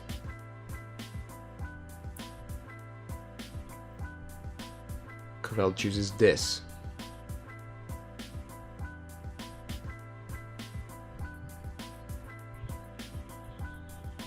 Infernus could still show up. In fact, there are 2 Infernuses. Alright, there's one of them. Purging the Master Plan and the Twin Bolt Emission. Brabble, Anguish, Grim Reminders, all the Star Alliance creatures. Putting 7 cards in the archives. The Dis Ember Control is here. Keys are still at 5 from the Titan Mechanic. Aura goes Shadows with the archives. That's a terrifying prospect. Nerve Blast. Miasma. Relentless Whispers.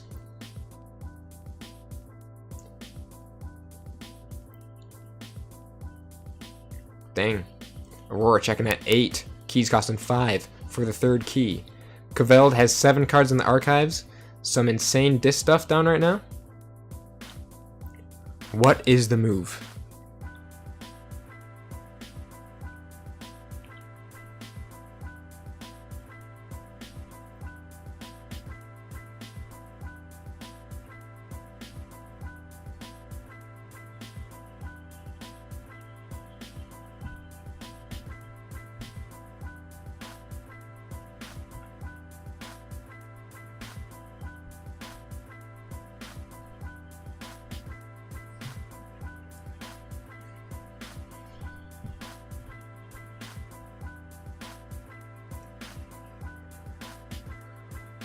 With only 16 minutes remaining.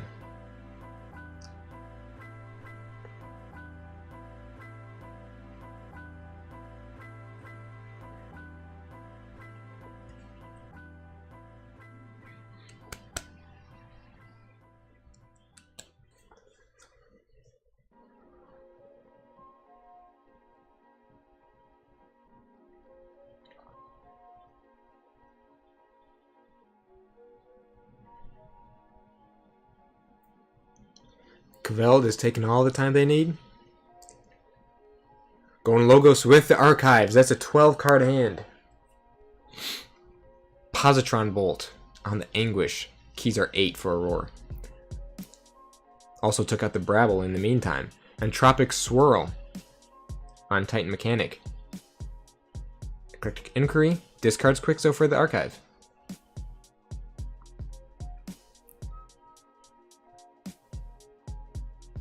Discards Opposition Research for the archive. Interesting. So that puts Keveld at check. 5 Ember to 5 key cost. Aurora, 7 Ember. Prohibited from forging by a key cost of 8. Aurora looking for that 3rd key. Keveld still shooting for the 2nd. Aurora goes Sanctum.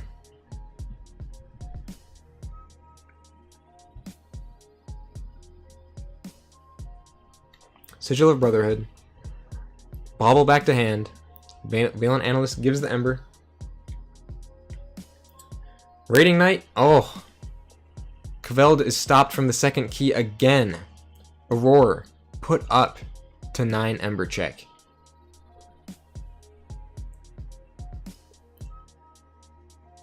What can Keveld do? 4 cards in the archives. Anguish with 3 damage. Yeah, this back and forth is nuts.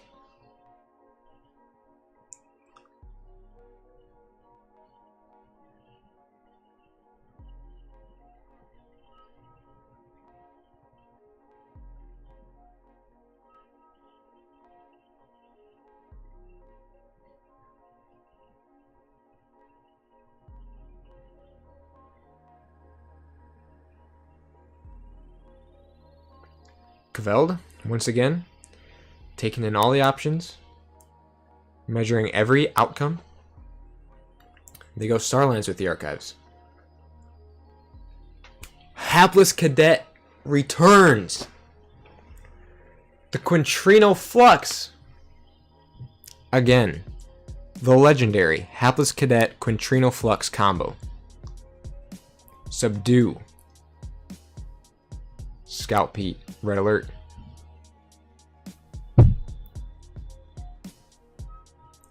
For that archive.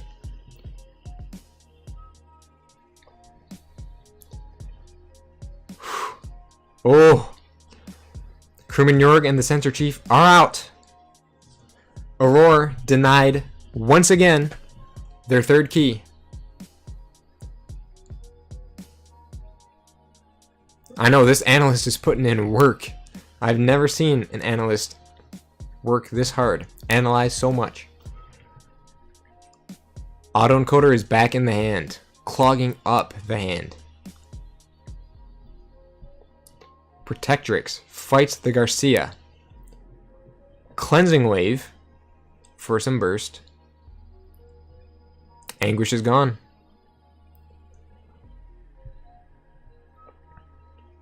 Caveld at least forged their second key. Do they have another answer for Aurora's check at 9? Do they have one more answer?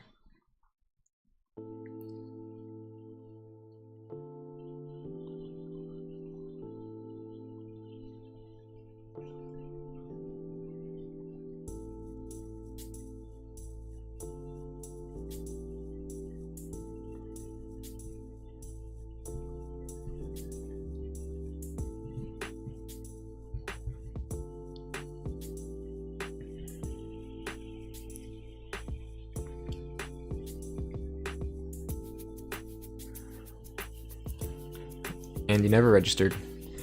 You have to register for the next event. Next month.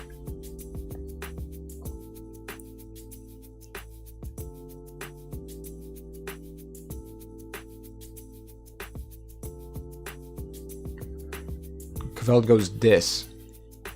With the archives. Mark of Disses the Sergeant Zakiel, forcing Roar back into Sanctum.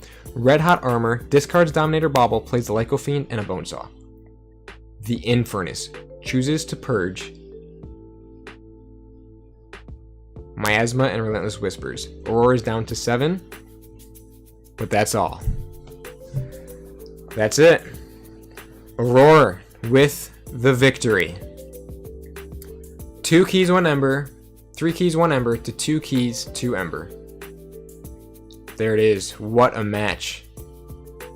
What an incredible match. Phenomenal ending to the event.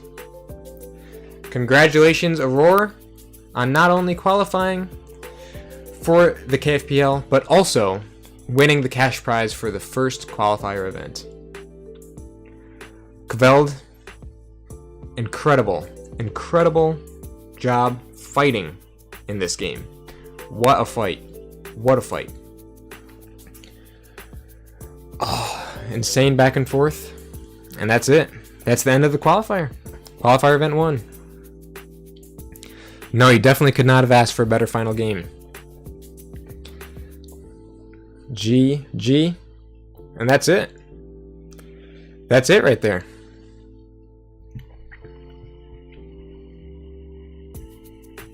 What a way to end. What a way to end. Ah. That's incredible. Couldn't have asked for a better ending. Yeah, congrats to Caveld for an amazing event. Congrats to everyone. Thanks to everybody who participated, man. All the games. Like this event was so good. So many awesome games. I feel like just everything that we got to watch was just super entertaining, and people brought the heat to this event. These decks were strong, these decks were entertaining, and yeah, just the whole event was so much fun. And this finale was no exception.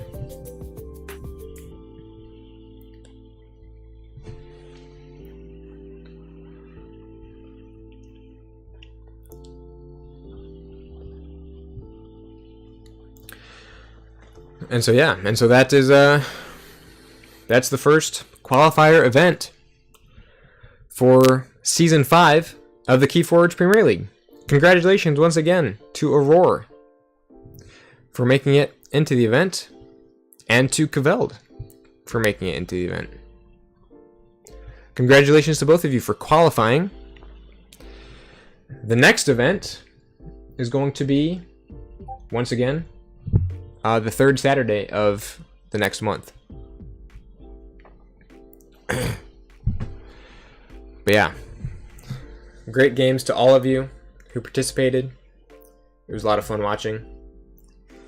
And I had a great time streaming It was super cool getting to see the community come together and participate. Not only participate, but also to spectate this incredible event.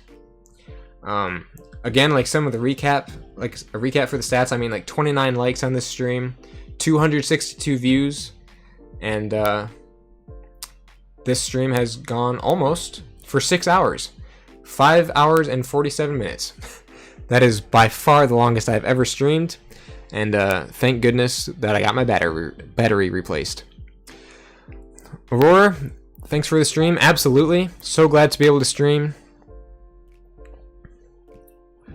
Yeah, it should be the third Saturday of every month.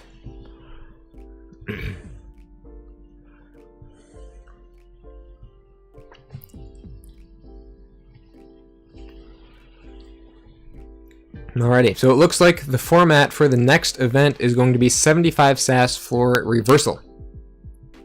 Your deck cannot be any lower than 75 SAS, and it's going to be reversal. Taylor, absolutely. So glad to be able to stream it. It was an awesome experience. Huge shout out, huge thank you to Karen for organizing and for putting on this event. Super cool to be part of this and to see people participate in it. Yeah, Ketzer, I'm glad you managed to catch the end of it. And yeah. But yeah, so once again, thank you to everybody. Thank you to everybody who participated, came in and watched. Jessica, glad to have you in here. These were some awesome games. But yeah, I think for now, we're just gonna end it right here. One incredible day of KeyForge, for real. KeyForge Premiere League Season 5 qualifiers. I cannot wait to see what we have next. And the gameplay that we'll get to see. This is awesome stuff. But for now, see y'all later. And I can't wait to see you all again in the next one.